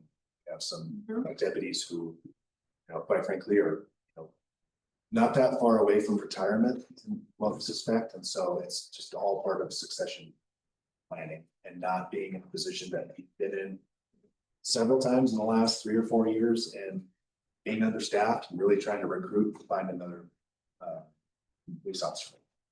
And if we have a large group of people living over at the hotel for a couple of years. Oh, that's a the good point. additional Very good point. I offer think it's to- better spent than turf removal. Agreed. Right, great, better community benefit. And then the last item on here is, council is interested in looking at the water fund. Working, getting some kind of legal consultation on modification of water rights. And just to provide some context on this, the town acquired additional water rights a couple years ago from, can't remember the name of the water right, it was Ben Jackson, it's Ben Jackson. And this would be to change the applicability or the use of those rights from, I think they're irrigation rights currently to water augmentation, domestic. And applying it more generally than this very specific area that it's allowed to be used now. All, in my opinion, this is something that Joy might disagree. I don't want to speak for you, but I mean, because you know a lot more about water court and water rights kind of sitting and getting stale, but it's easier to go through water court earlier than later if these water rights just kind of sit around for a number of years. So that's why we have it on the list. I don't know if that made sense, but you know what I was talking about. Yeah, I mean, after 5 years, you gotta show that you've done something or given abandonment. Well, we've already used that 35 turf removal in the marshals, but I'd use it again in this. Oh my goodness. No, we're now. Different one. It sounds like an important thing to do, and we have the money to do it. Keep forgetting to ask, in a funny coincidence, my nephew was researching, the family's water rights on Coal Creek. And he found some old documents that implied anyway, that we actually may have had some rights on Coal Creek. at some point. And No, but there, there's something with Coal Creek and cannot remember. We did look into it a little bit and there's some complications with being able to use it. Okay, well, it just seems like if we're going to water court anyway, then we could. That's also. What? Well, that's not how this math works, but if Well, we're we- going we can already, like. Do some digging to figure out what Yeah. we might be entitled to. It's just, I don't know, like, show her the stuff, or I can share documents that Tyler shared. But yeah, if you can share. I can share, he shared a whole big file stuff that he found. And I don't know if it's in, I know John Kappa, Yeah. had a file like this, and brought it up. John Camp's probably bigger than that. I got boxes. Do we have the money to do this while doing the Beaver Creek Restoration Project, or should I wait until next year? We could do it. It is something that I think I agree. could wait, but no. Beaver Creek was gonna cost 8 million. On a tangent to this water right, I got an email the other day from someone. Interested in having a conversation about the Camp Bird water rights, Oh. Okay. so I'll be meeting with them in the next.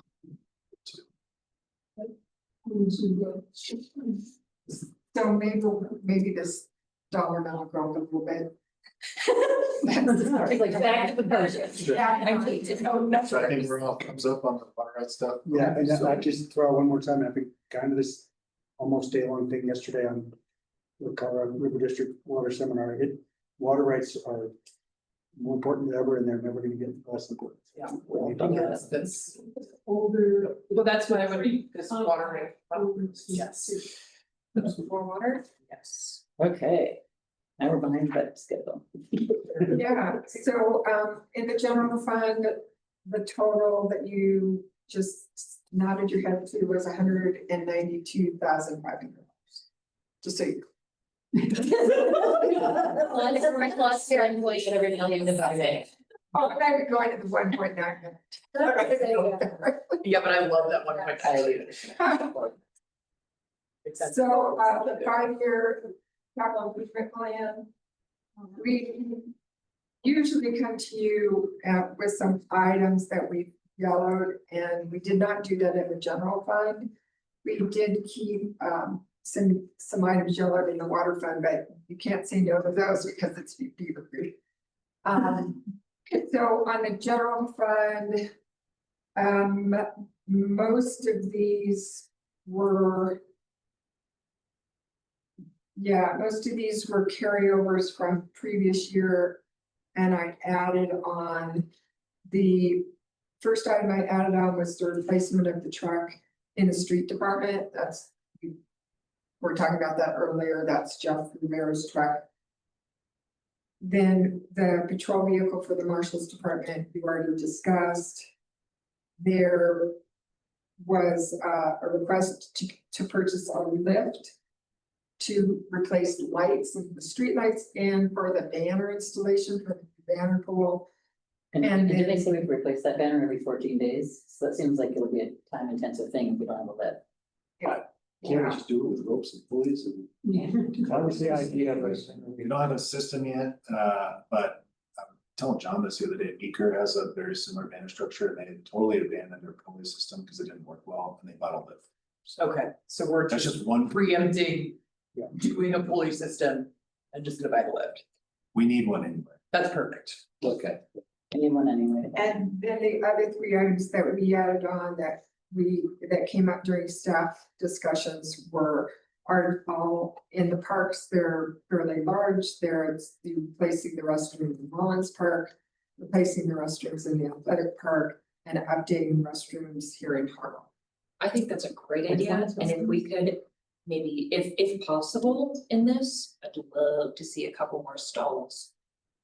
Cause this one just has 2, that one has 2, that one has 1. So if we could get another human being able to utilize the restroom. So just to be clear, none of these items are currently in the budget. Right, this We is need to- capital, Oh, yeah, I know. Or just, and then the other thing that I think what you're saying is modified in this. trying to expand is what you're Update and expand our restroom. Okay, great, I'll do that. That's it. So additional. Does anybody have a charger that works with a Dell computer? This I one think- is- Yeah, I use it. It'll work. Yeah. So. the Now, other and then thing that I that dog park to the 5 year. No, it's round. the- No, It's USB-C. I mean, it's a USB-C. It's your I don't It's just like an iPhone. The other thing that I did is I changed that. You're listening, you changed the webcam. You got me, Pam. I'm like. Thanks, Doc. Plug it out of his pocket here. Sorry, Pam. That's okay. So the other thing I did is I also changed the 5-year CIP for the general fund for the playground structure from where it was last year. Now there's 2 phases. There's phase 1 and phase 2. And are we on a So- timeline with that? This is, okay, I should have said something beforehand. This is your capital improvement plan. This means nothing to the budget right now. This is things that council has said, hey, in the next 5 years, let's look at maybe addressing these things. And so they all went up to this document. You don't have to expend money on any of these this year, and you could add more, and you could take things off here. Or you could say, hey, let's take that and fund it. I was asking in terms of, is there a time limit in terms of insurance or something regarding the playground equipment?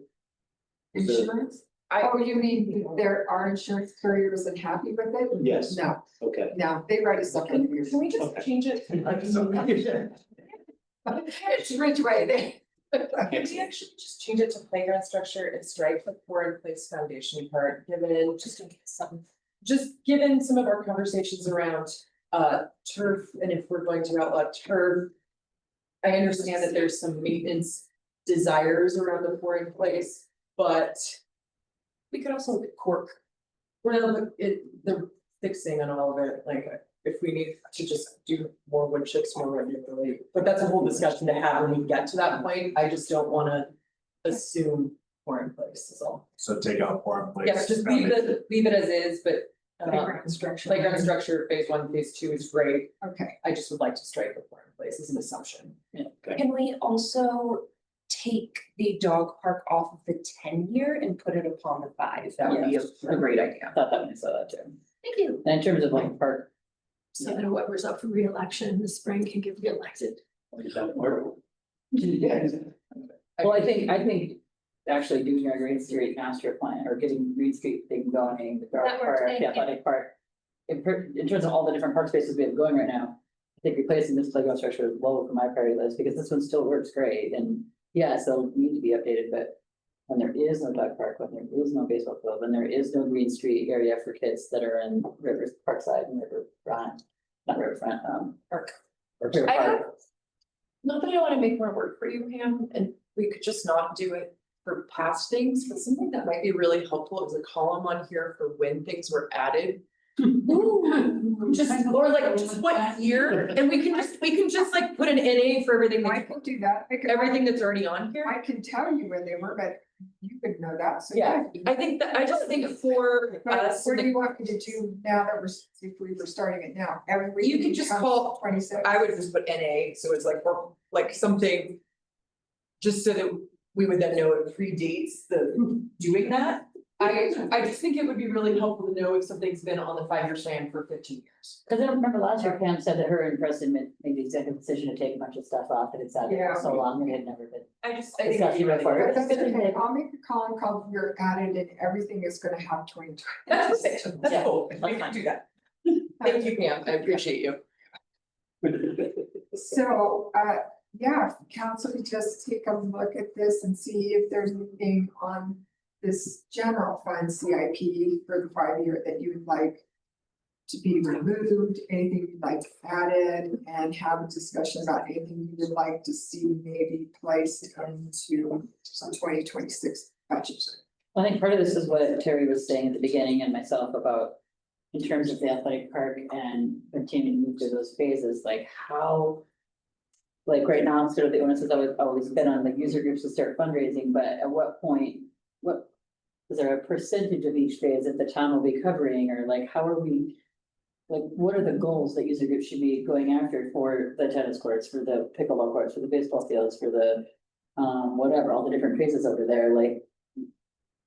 You know, And there's, there was a gentleman here earlier, Clark Gilbert, who tried to look into.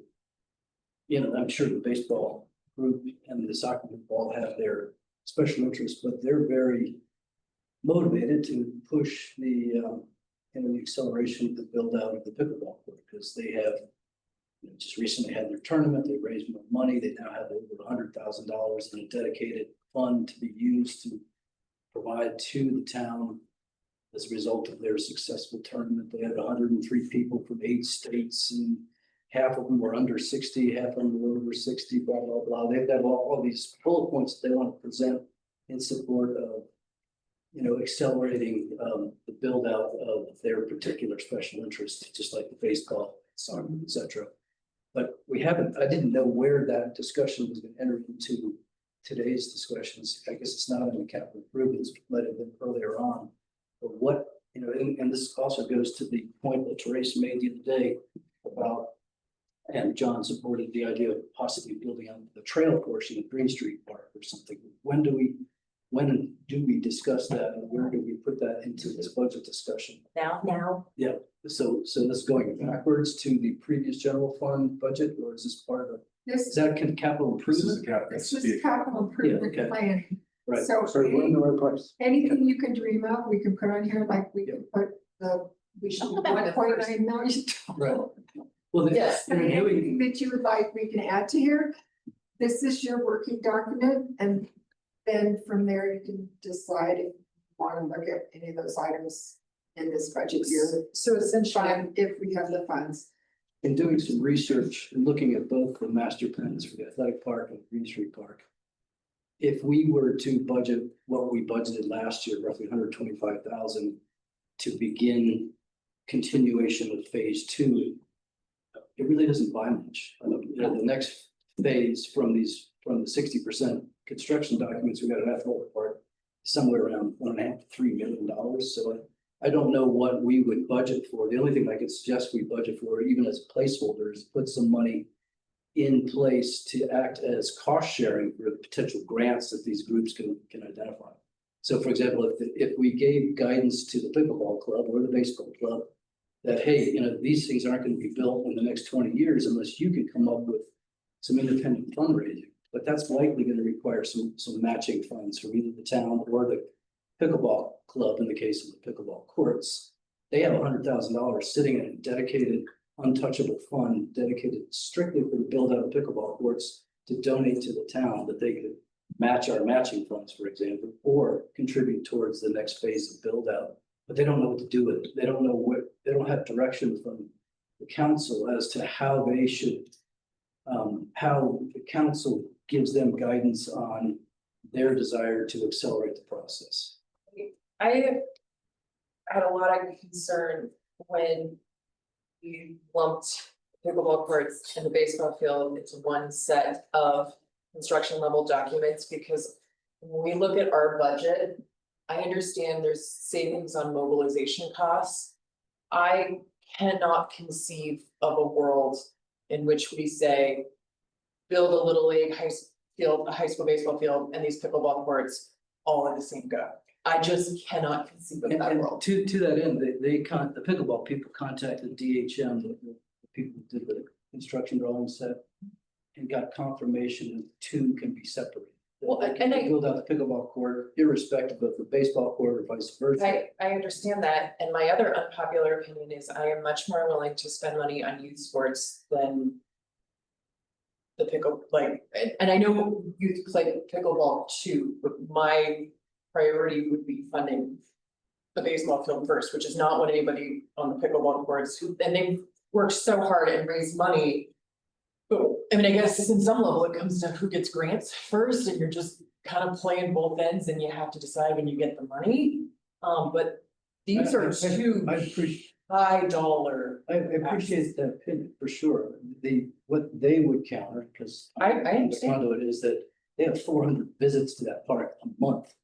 Whereas the baseball field is gonna get, it's gonna get used, but only seasonally by a handful of people. And usually when it's used, it's 70 a day. So I mean. And I don't know that that is necessarily a job of this council right now to decide on that order, because I think it just depends on. There's so many variables here, and I guess what needs to go onto this CIP, for lack of a better term, is a 2A and a 2B or C. I don't know how many pieces we can break it up It's from the into. baseball perspective, not my town council had, we are working on getting some pretty big donations right now for. Cornerstone funding sort of thing for the capital campaign, and so. The hope would be is that we can move forward rather quickly with at least doing the first section, which is all the soil work. There's a massive amount of soil work that needs to be done out there. And while I appreciate in this exact moment pickleball has more funds raised, the reality is like, I don't know logistically how you could move in and like build those pickleball courts if the baseball, soil work hasn't been done behind it first. Because I the think access. DHM has addressed that issue. And what they've said is that, what they told the pickleball, because they've met with them independently, is that where the pickleball court is currently scheduled built doesn't require the mobilization of, doesn't interfere with or require the mobilization of baseball. Okay. And the other long as that's true, that's concern great. in this situation is the soccer, Ridgway County Soccer is concerned about what happened. There's a final plan for what happens with soccer fields, but what happens to them in the interim, and that's another user group that's gonna have strong opinions on this. I guess to focus the discussion today, other than adding some lines to this on the 5-year CIP, is there a way we can move the ball forward in 2026 to acknowledge pickleball and baseball and soccer and their contributions to this community so that our commitment to the plan is seen? I don't think anyone is talking about breaking ground in 2026, but that lays the groundwork for moving forward And to the next few years. I agree with that. I think that goes back to my. I don't know what that is. I'm trying to get us talking about this budget instead of Right. who deserves what. Because I think that goes back to my suggestion that I don't think, let's just say we could hypothetically agree on 100 or 125,000 towards the athletic park period. What could that money be used for? The only thing I can see that could be used for is as a placeholder reservation, be used as matching funds for grants that any of these groups can come up with on their own. So rather than actually funding it, like we did in phase 1, where we redid the parking lot, that was a tangible expense with a tangible objective. I don't see that level of money results in a tangible build out of anything right now, but it could be used as grant matching funds. What if we had a parks, trails and open spaces budget line item Well, you for can matching funds? I suggested, by the way, that they try to attend the meetings, but I looked at the meeting online, it doesn't look like they were met this year. We have met this year Okay. several times. So there wasn't any meeting. So We just haven't been meeting because there hasn't been anything to talk about. Yeah, membership is going up too, so. There's like 3 people. So How many seats are actually on the committee? It's not a formal. It's not a formal committee. no, it's just like maybe that could be something that would formalize I mean, I would love to all see. these special interests. Yeah. That committee meeting. Cause I actually am really uncomfortable with. Well, pickleball talked to DHM and got this information, and baseball talked to DHM and got this information, like the town is. The entity that's going to construct these To be things. clear, the town set up those meetings. I understand, I'm just saying, a good way as we think about moving forward here. Would be to get some representatives from these groups in that committee where some of these decisions are going to be made. absolutely. I think maybe we should set up, I'm looking at Deb because she's the town liaison. Is that the proper term for you? You were the town government support in there. I'm wondering if maybe we should set up a meeting for Parks, Trails and Open Spaces with however many members we can possibly get with all of the interest groups who want to be at that park, with Matt McIsaac, with all the pickleball people, with the baseball people, with the soccer people, so we can. Let's do one thing at a time, maybe no carts before horses, but let's talk, come up with a plan, figure out how this is going to work, and then move forward. Well, what's the scope? That's what's the plan that we're trying to put into place. Right, you're trying to figure out where funding comes from, who is going to, like, what the I mean, course of right, action is. right now- Because right now, hold on one second, please, thank you. Because right now, pickleball's going to DHM, which were set up by the town. So did baseball. I would like to see that under Parks, Trails and Open Spaces, so we can all be on the same page with all of the information. I think, so they did have all of us on the same, so that was the day that DHM came in and did the meeting with the whole community, and it was open house. Yeah. And so it was that day that Tech Preston set up pickleball interest group meeting, because they were saying feedback on how is the court designed, do you want this stuff changed? They have a baseball, how do you think this field is designed, is there anything else you would need? And then 2 hours later, they opened it up to the whole community and said, let's everyone all meet here, and let's all, I mean, for at least from my perspective, the baseball user group meeting with DHM was literally about like, what else do you need to make the baseball field work? And so, and then there was a meeting that night that everyone in the committee was involved too, that, I mean, I was at it, I saw a lot of people at that thing. I agree with Preston, like, I'm totally down to have like all of the user groups in one room talking about this thing, but what are we actually gonna decide? Because right now, pickleball's fundraising all their money to build their court. Baseball is trying to fundraise all the money, $3 million to build the fields, like it's. I think what we're talking about here is approaching, giving Parks, Trails and Open Space the ability to create a proposal to bring forth to this body in the same way that Planning Commission works through some of the minutia of a code change. We need to think about what are these dollar amounts? What are the ways we can phase this? How do we handle if both pickleball and baseball show with a grant amount in the same year, which realistically we can't do? What is the decision-making hierarchy for how we decide what to move forward with, so that when we're sitting here a year from now, we have a way to make decisions about what should go into the 2027 budget. A dog park person on this ad hoc committee would be great.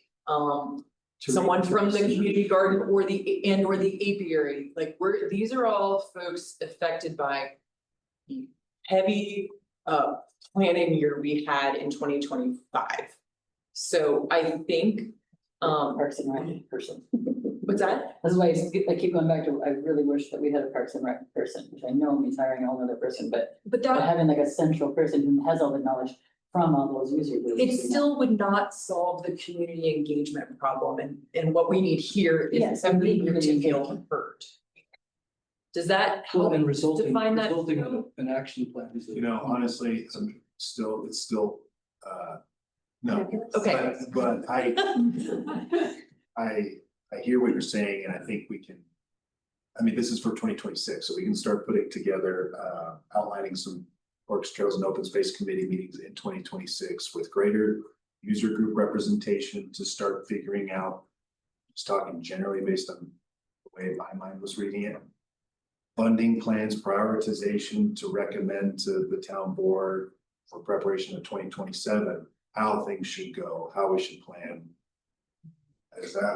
Yeah, so similar in capacity to the way the Sustainability Advisory Board takes issues and then tries to bring those issues before the council. Kind of advisory. That's similar, but what we're not even talking about is to go for some grants. We Yeah. can't, Right. Yeah. So does the town have capacity to go for a GoPro grant in 2026? Or do we need to hire a consultant who can write GoPro grants? And maybe this is maybe the line item is line for a consultant for local grant stuff. Because say we're able, between pickleball and baseball, we can raise $1 million here before year end, because Q4 is arguably like when a lot of donations happen, people are thinking about their taxes, whatever.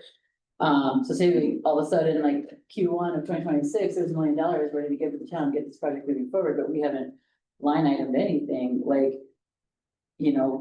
obviously the user gets all money to move this forward sooner rather than later, so how does that work? Like, if we could start the solo process, but the grants, like, you can't go for grants until you have some money already put away, but we need to have some sort of line item in here that the town in 2026 can continue to move it forward, and so.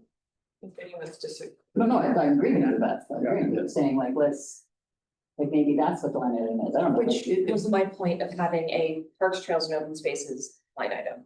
Well, I agree. I think, grant. we've got the Green Street Park and the athletic park that have master plans. Yeah. There is no implementation. So I think that falls with this committee's charter to help determine what the implementation plans of these park master plans. Seems pretty consistent. So just to go back to the GoCo ask, unless we have all the dollars already allocated there, GoCo would entertain our concept Yeah. or application. Well, it's not just GoCo, I mean, anywhere. So we're talking, DHM is very conservatively projecting about $1 million for the pickleball courts at 60% level design, and I think north of 3 million for the baseball fields.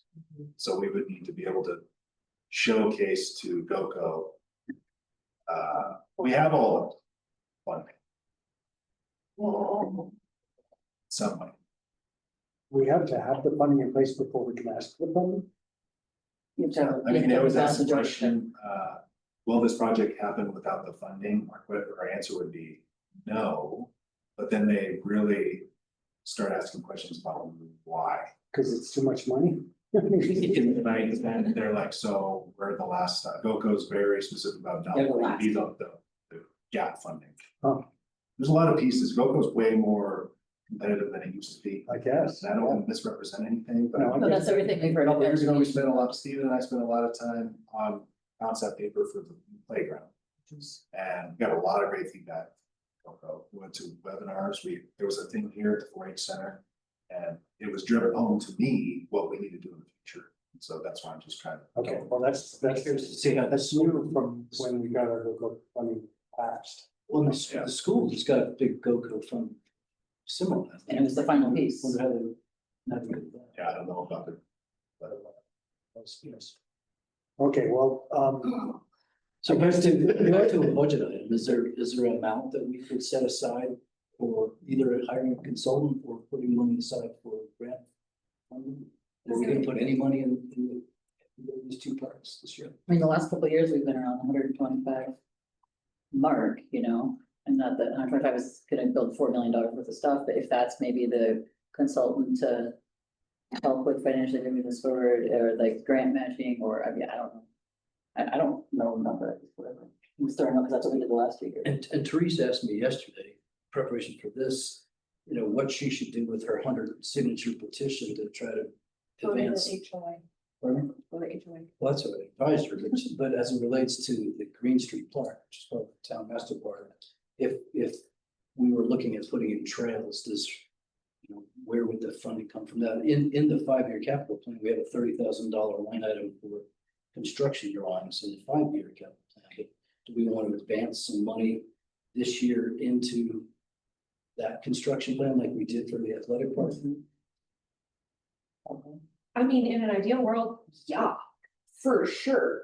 But I also am going back to the start of this meeting and us being 1.4, spending $1.4 million more than we budgeted for. No, but that was all, I mean, that's why I wish we would have seen the actual spend numbers and the actual revenue numbers. But I'm just trying to say, like, we're gonna try to be a bit conservative on this, like.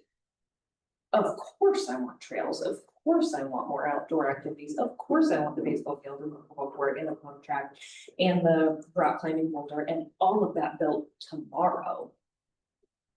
But we That's do not have an right. obligation to our residents. Absolutely. We went through this master plan process. Now it just sits on the shelf for another 15 years like the first plan. Or do we actually make steps towards fulfilling this point? What happens? I think If they don't pay for the implementation. putting that 125 into a line item to maybe a spread slash be used for backing funding, is that a thing? So, yeah, I mean, I think what they're talking about, correct me if I'm wrong, these funds wouldn't be spent. They're Yeah. simply just intangible. They would just be sitting there as matching funds to just show the potential that efforts are being made.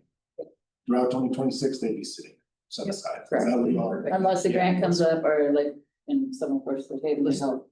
And then, I mean, that's, we talked earlier about paving streets. I mean, there is when we talk about these capital projects, the only way we are ever going to do this is to say, whether it's 125,000 or 500,000 or $50,000. Only way we're gonna get there is to put money aside and chase this grant funding. And if we can add, to that money we have set aside, that's the only way we're ever gonna get there. Well, to be clear, that my thought on the trails in the Green Street Park was similar to what we got built in a week for the trail on Sneed's property. Just excavate a bit, put down some gravel lines and do as many feet of that with town staff. And I know they don't have a lot of free time, but they were able to do that project pretty quickly, and it's not very big, but I can see more of that kind of thing, just to show good faith that we are able to like. It's the trust. What about, sorry, I'm just piggybacking, what about using the youth court? I know that that's been on our strategic plan for years and years. Could we get them out here for a couple of weeks? Build some trails in Green Street. Done, we actually are utilizing the youth court, we're getting stuff built and going. One thing I would ask Joanne is we can go out and do some excavation and try to build trails out there. But I don't want it to be all for naught. I mean, at some point, we're gonna have to do construction level documents for some of those elements, and it's to be part of it. If those trails aren't at the grade they need to be and need to be modified or altered, correct me if I'm wrong, then all of that was for naught. It all has to be redone. So that's why we plugged, doing construction level documents so that you understand how much needs to be excavated, how much fill needs to come in, all those pieces. Plan on that this year. To figure out the whole use of the site to make it. Well, do you think I mean, also for the lighting, 25,000, at least 30,000. I don't understand why we need trails. So just. Wait, I didn't want to address Michelle's question. Do you understand why we see trails? Is that one of the items to put trails in green space? Yeah, It's part of. that was it.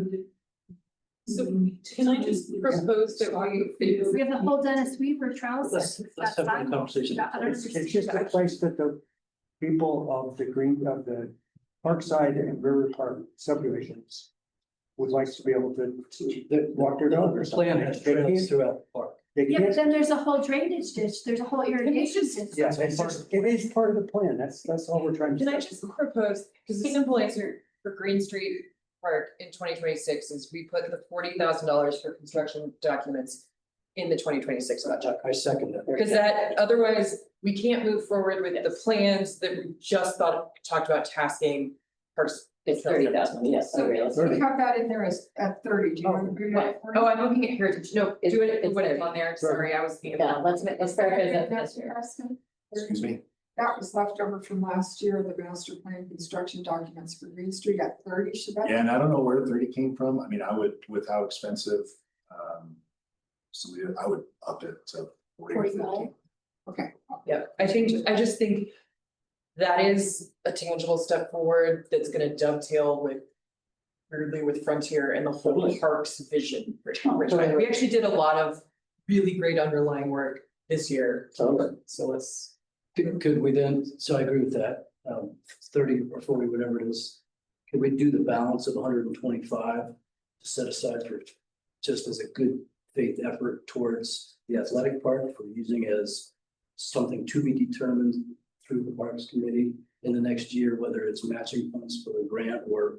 I was still thinking 125. Or I mean, because 125 is what we've been last year is just for the athletic park, yeah.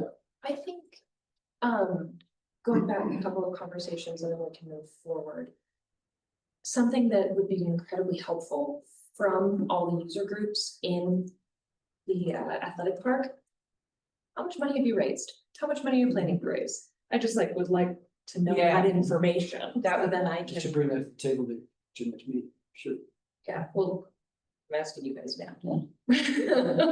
What I can tell you, people, they just sent it to me, it's 100,000 in a dedicated, non-touchable fund. Just send it to me. Yeah. Thank you. I don't want to tell you baseball right now, so we're in final conversations with a donor right now that. Yeah, but right now, our goal is 3.2 million, because that's what we've been told by DHM we need to do. We would love if the town was part owner, not because it's town property and be a town asset, town, whatever. But yeah, so we're, like I said, we're working on with a couple of large local landowners and things about some cornerstone funding.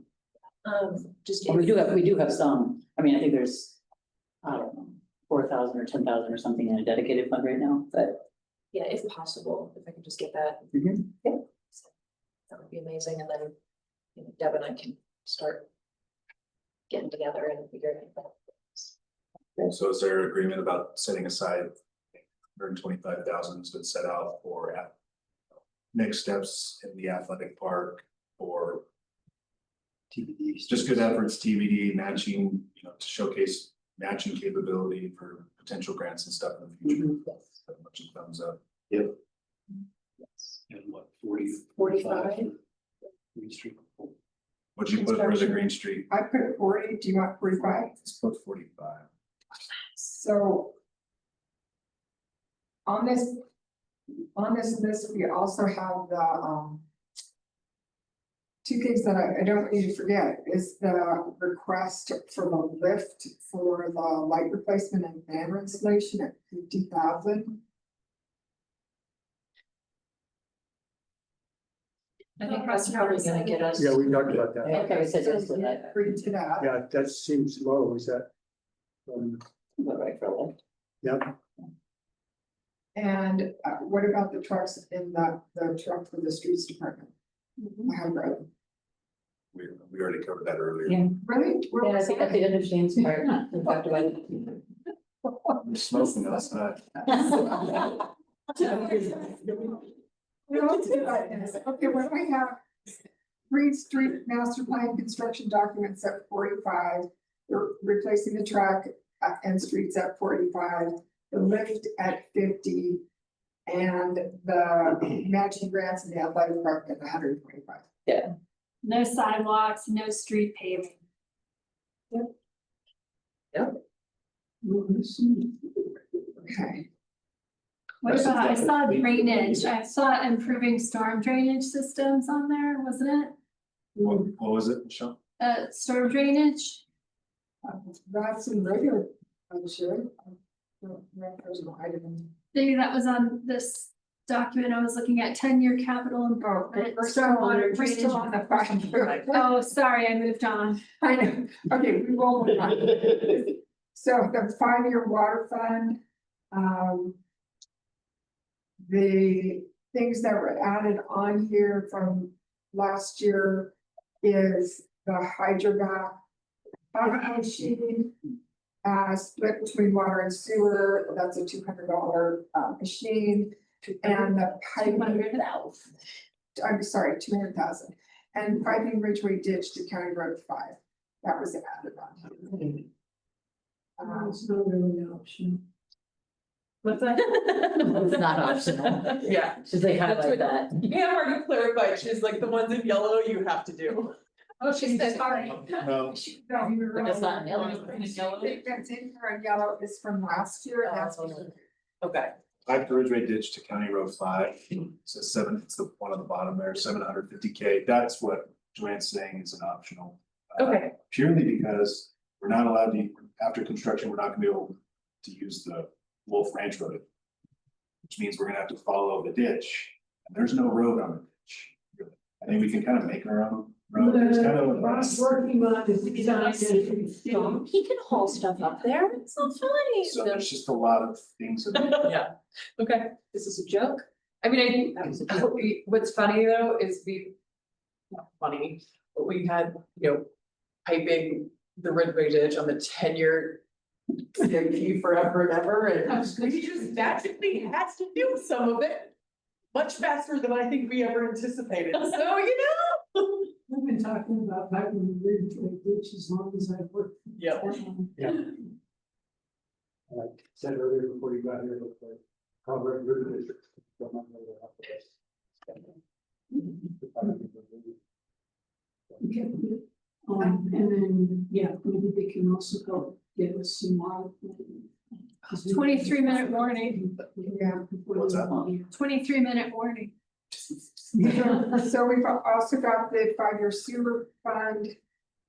The item that's highlighted on here is the preliminary needs assessment, which I already went over with you because that is on the list to go with the budget. And in the last few years, and we have set aside. And how much a year towards 7,000. reserves and wastewater treatment? Yes, well, we're moving funds from one of our accounts into another according. But that was all in an effort that kind of meets the spirit of what we've been talking about here to start planning. I already put it in the budget. Because it's just moving from one fund to the other. But it doesn't show it here though. Oh, it doesn't, well, it's online, so, yeah. You can see it, so it exists. Because it's not affecting the budget, it's just a movement of funds. I'm just moving it from one account to the other, it's like we're not. Yeah. But I'm just saying, it doesn't even show that it's in the budget. I understand that. So on the last page of the budget, on page 11. See the reserves for wastewater plant improvements, that line item. Here's where I moved it in 2025. So then I'm just gonna put it in 2026. But all that is. So all we have set aside for that is $100,000 total. No, that's what we put in the budget last year. So they added to it. I think right now that account has 300,000 in it. But then. What I'm asking is, do we want to consider setting aside another 100,000 into that bank? And you're saying you already did it. Yeah, you and I already talked about it, so I already wrote it on mine. I'm going to put it in. But in the big picture, Preston, all that money is moving it from one existing account into another account where it just sits by itself. So. I'm gonna do it. The 400,000 sitting in that account. Does that work for you, Preston? Yeah, I'm just not, I think my brain's not working. My brain's kind of mush right now too, so.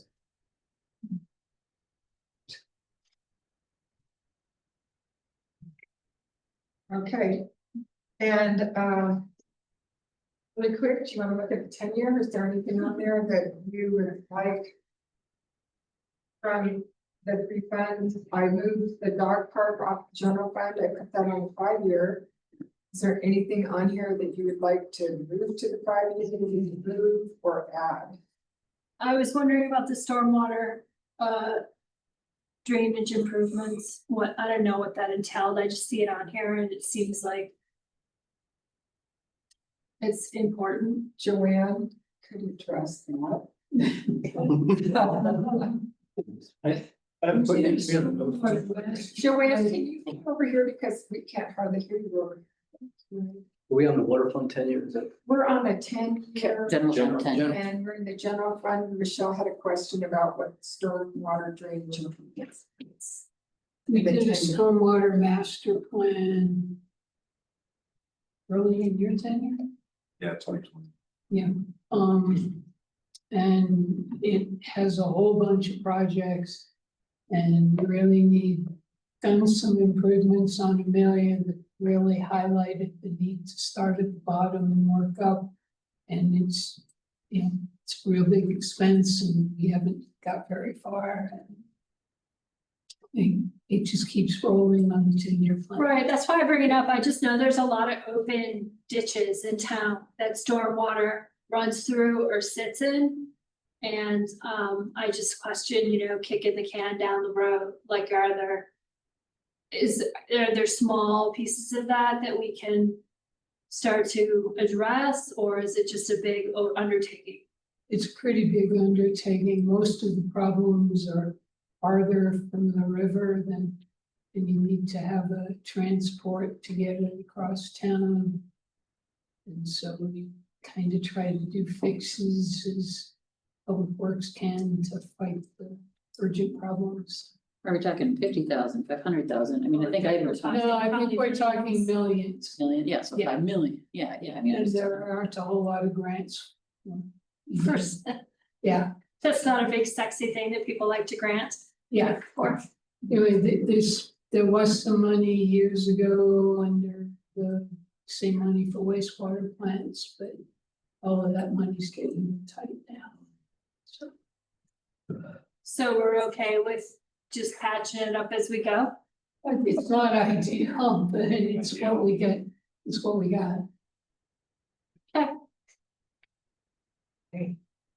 I did see, on the, I think it was in the paper, CDOT is planning to move forward with the Uncompahgre Riverway Trail.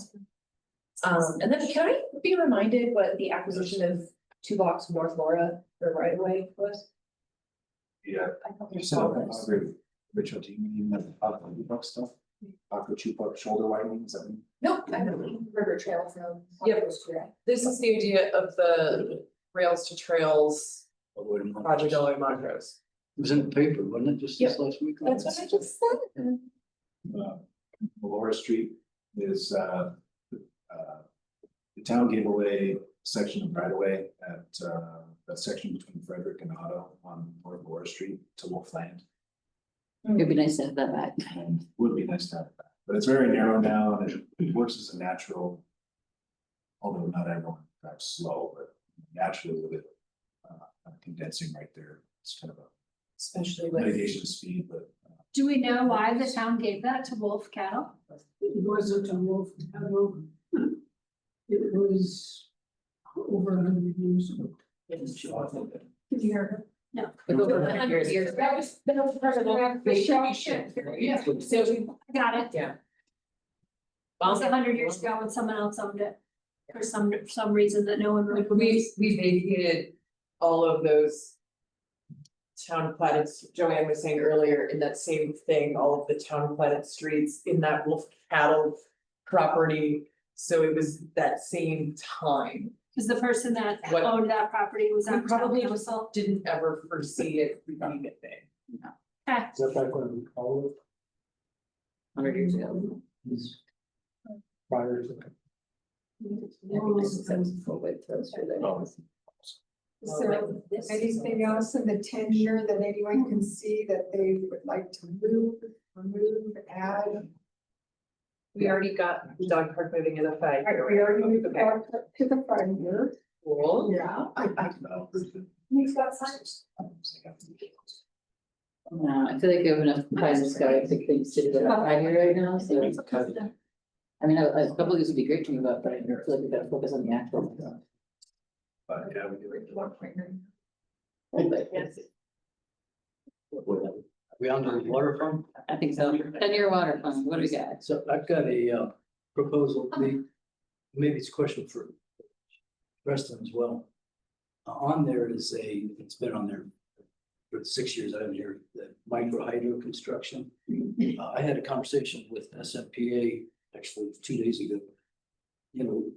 They just had a revision that's gonna pass for policy 115 to add from 5% self-generation up to 20% self-generation. And generally that's been done with solar, but there's very little opportunity to find land in SMP's territory for solar. So one of the potential focuses to fill out that additional renewable generation is microhydro.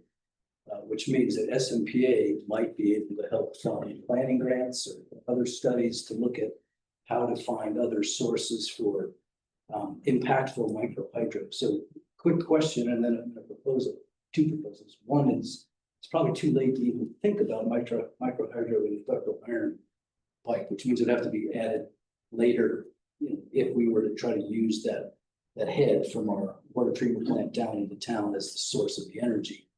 But question one is, if the council is interested, I can champion that with SMPA to start looking at opportunities to possibly have SMPA fund micro hydro on that line in the next 5 years. So my second proposal is, could we move that line item into the 5-year capital improvement project, and then I will start doing my independent championing of that through SMPA, which may not require much, if any, cost to the town if that's successful. Whereas they would look at this as a source of a potential new, you know, renewable energy generating plant that they can either partner with the town, own, or some combination thereof, TBD. But I think it's an interesting opportunity. It's too bad. My guess is to try to inject it into that project, just because there's no funds available. But that line is a clear possibility for some significant energy with it. I had to put us from top to bottom. And Joanne, do you agree with that? Yeah, the only problem is the variability in flow. It goes down to almost nothing at night, without to be able to accommodate fire flow as well. And it hasn't, you know, a couple of other towns have tried, and power companies have not been happy because of the variability. Well, it's a good point. For example, Ray Hydro and Coal Creek Hydro have these Peloton movements, and if you stop operating, it's there. Essentially, in the generator. So that could be part of the planning study that we look at that possibly. Okay. But I mean, if The pipeline from Lake O has a more steady flow. It's sometimes off. Yeah. But, you know, but sometimes it's off. So The pipeline from Lako to the set ponds? yeah, I mean, it's off a lot. right, yeah, right now. Well, hopefully, you're right. Terry, I think if that's something you're passionate about and want to look at, that'd be great. Also, if Eco Action can partner with us, some of maybe the town lift, and we remove or take some of the stress off as town staff, but it sounds like there's lots of question marks, and I'm certainly interested, but it doesn't, do we need, you just want to move it to the 5-year to facilitate that? Then let's do it. Just as a Yep. gesture. That sounds great. More info. I support that. There's no harm in that. Yeah, let's move it. What's next? 10-year sewer. Unless there's anything else on the 10 water. I think we're good. Major improvements on 5 Sorry, what? The major plant improvements are on the 10-year rather than the 5-year.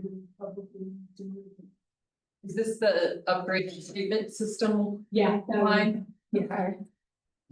So you want to move, right now we have on the 10-year sewer, we have a mechanical wastewater treatment plant at 7.5 billion. You want to move that to the 5-year? Yeah. I don't know, it needs to be in mechanical, it can be an upgrade. Is that how you want to rephrase it? Be mechanical. PNA. The needs assessment will tell us a lot. How would you don't want me to phrase it as mechanical? Above mechanical / upgrade. Oh, okay. Or just upgrade. Just, yeah, upgrade to wastewater treatment, Okay. upgrades to wastewater treatment plant. Okay. I think we should just keep it 7.5 for now. Okay. But that goes to the 5. The building system in Lake City is costing pretty close to up to 6 million. It's 5.8, yeah, it's replacing the other buildings. It's like city, so it's, yeah, there's a lot of expense just getting them. Yeah, we're doing this with membranes. All right. 10 minutes left. Yeah, and then, anything else on the CIP before I kind of jump into strategic plan stuff and want to go over this that took down at the beginning of the meeting, and just make sure nothing gets overlooked or left off. So that last Number 14 in the packet is that progress report. I think y'all have at least glanced at it. We'll start updating, let's see, upgrading the draft I currently have for 2026 strategic plan here soon. But some of the additional topics, I'm just gonna go through them. We've already touched on a lot of them. Moving forward with the athletic park. We talked about that a lot. The financing funding plan for those improvements specifically, we talked about that. Dog park on the 5-year plan, trying to pinpoint a location. We did move the dog park onto the 5-year plan for now. Tobacco licensing, we discussed and have some direction. Mag chloride. So Jeff Rivera did some great outreach to the company that, the gentleman that most recently came to talk about mag chloride, what is his name? Paul Hebert. Paul Hebert. My neighbor.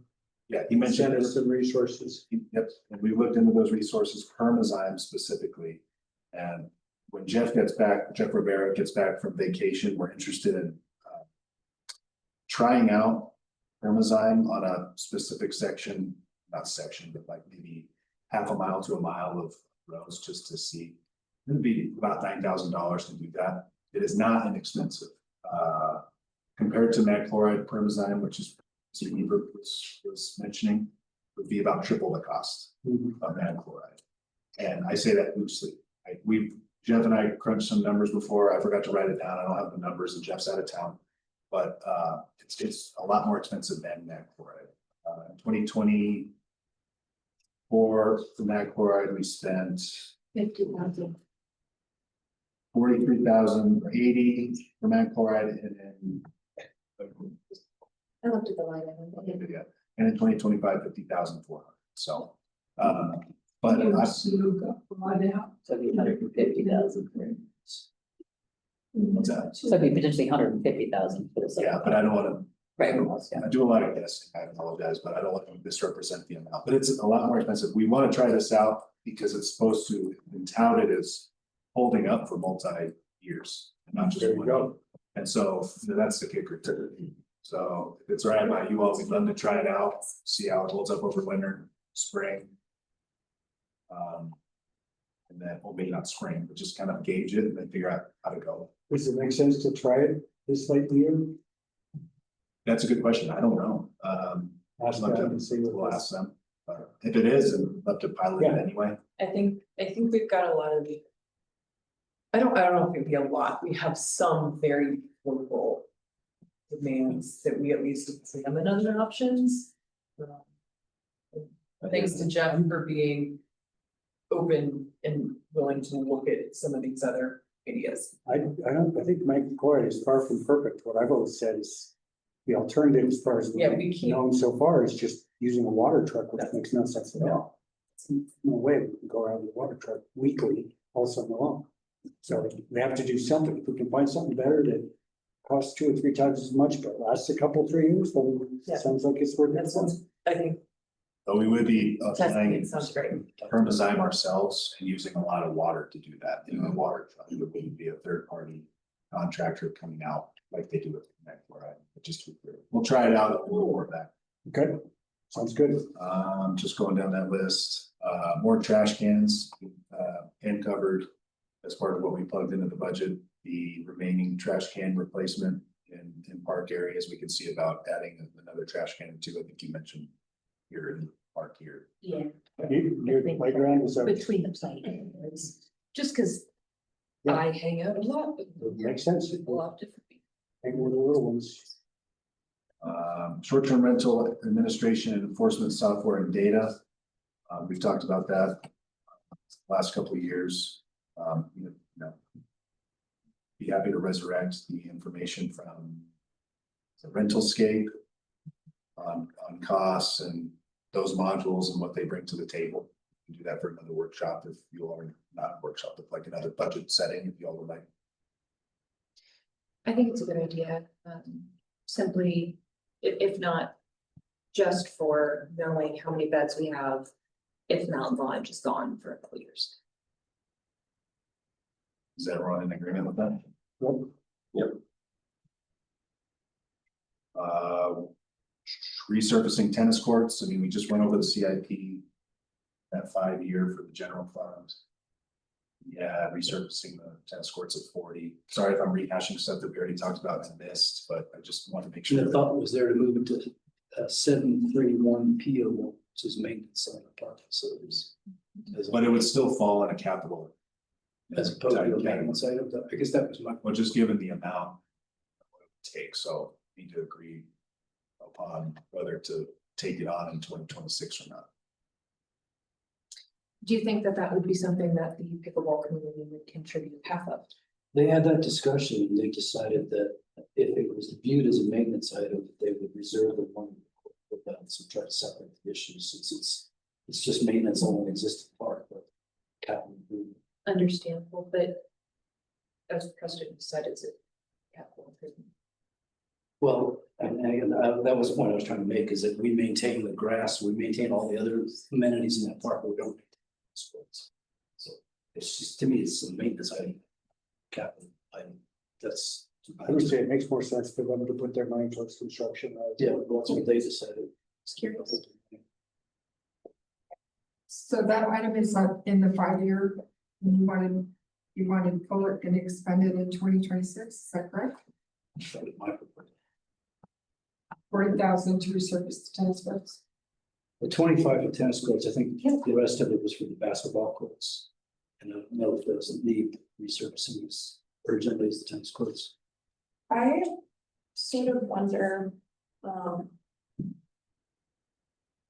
if From a safety. when we think about the capital improvement in the parks, like, if that needs to fall under a larger conversation of a spending strategy.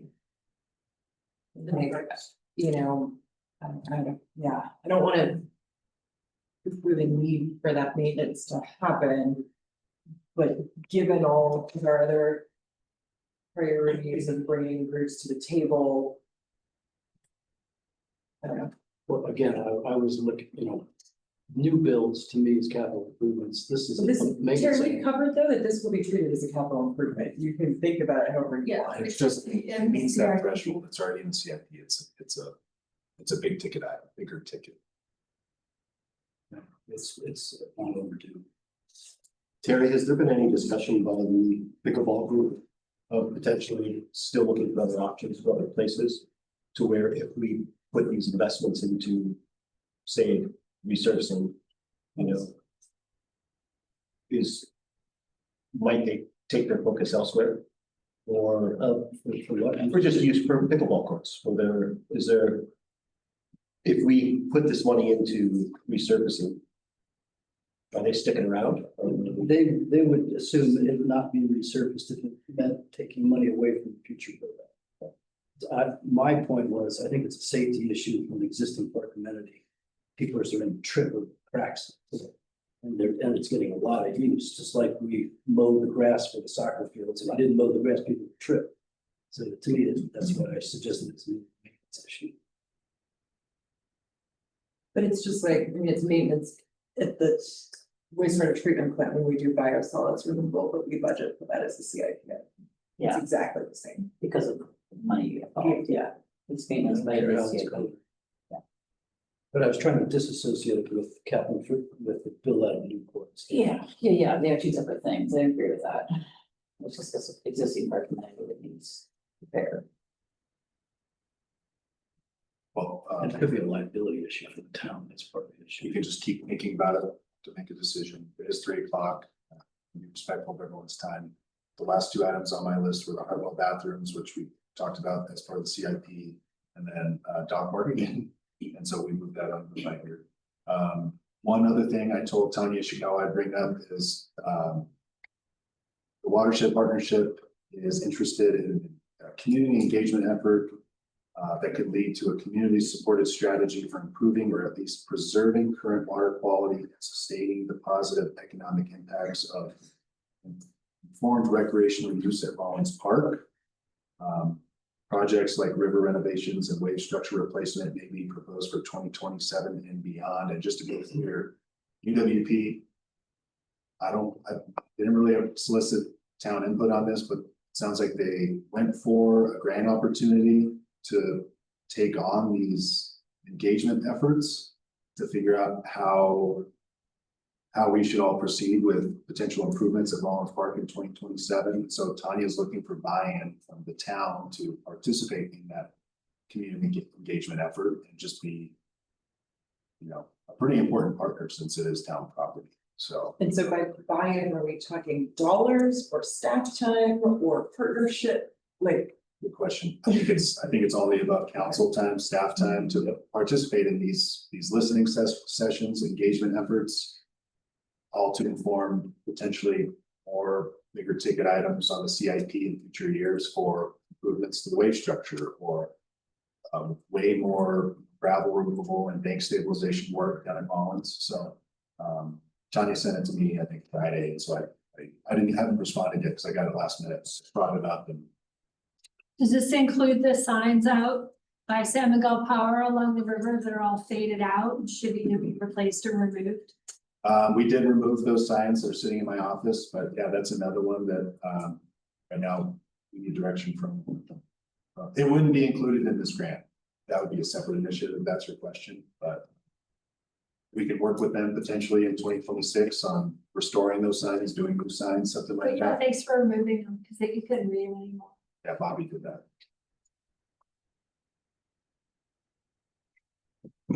I would like a little bit more information, but yeah, I think that going ahead with the watershed is good. I can't hear what you're saying. but I don't need more information, but. I need more info, but yeah. Okay. I think the river's having a moment for sure in terms of usage and recreation and. Absolutely. Especially with Veslo now renting tubes and pickups. Yep. The other piece with the river, and I don't know if it's in the strategic plan, but when we passed our rights of the river ordinance, we said we were gonna appoint a river guardian, and that's not, we haven't done that. And so just putting a pin in that as an additional river related thing that we said we were gonna do and haven't done. And just on top of that, I know of one local resident who would really like to be appointed to that position. Oh. And I've always thought, Angela Hawes. I've always thought that it should be a group rather than a person. And that's why I've always thought UWP would be perfect. Many times I've talked to Tanya about it, she's like, not sure my board is comfortable with that. So I think we just have to keep working with them. Engage their comfort with the concept and hopefully it'll grow as they learn more about it. That's always been my. There's some good humans that would definitely be. It's gonna be really tricky to have an individual. Yeah. It's just, there's too much room for personality and. Oh, yeah.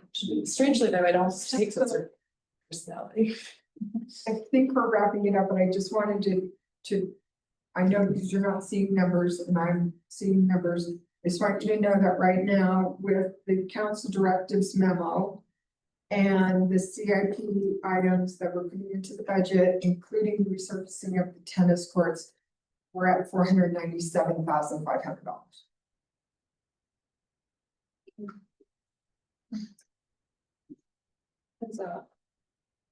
All done. Thanks, everybody.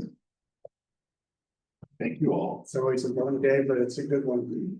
Kevin, you got any last minute thoughts or jokes? No, nothing yet. What did you joke? Carrie, you told a really good joke in the fire department about the stop sign, those who drink. Yeah. I thought that was great. Drunks will run a stop sign where stoners will stay there and wait for it to turn green.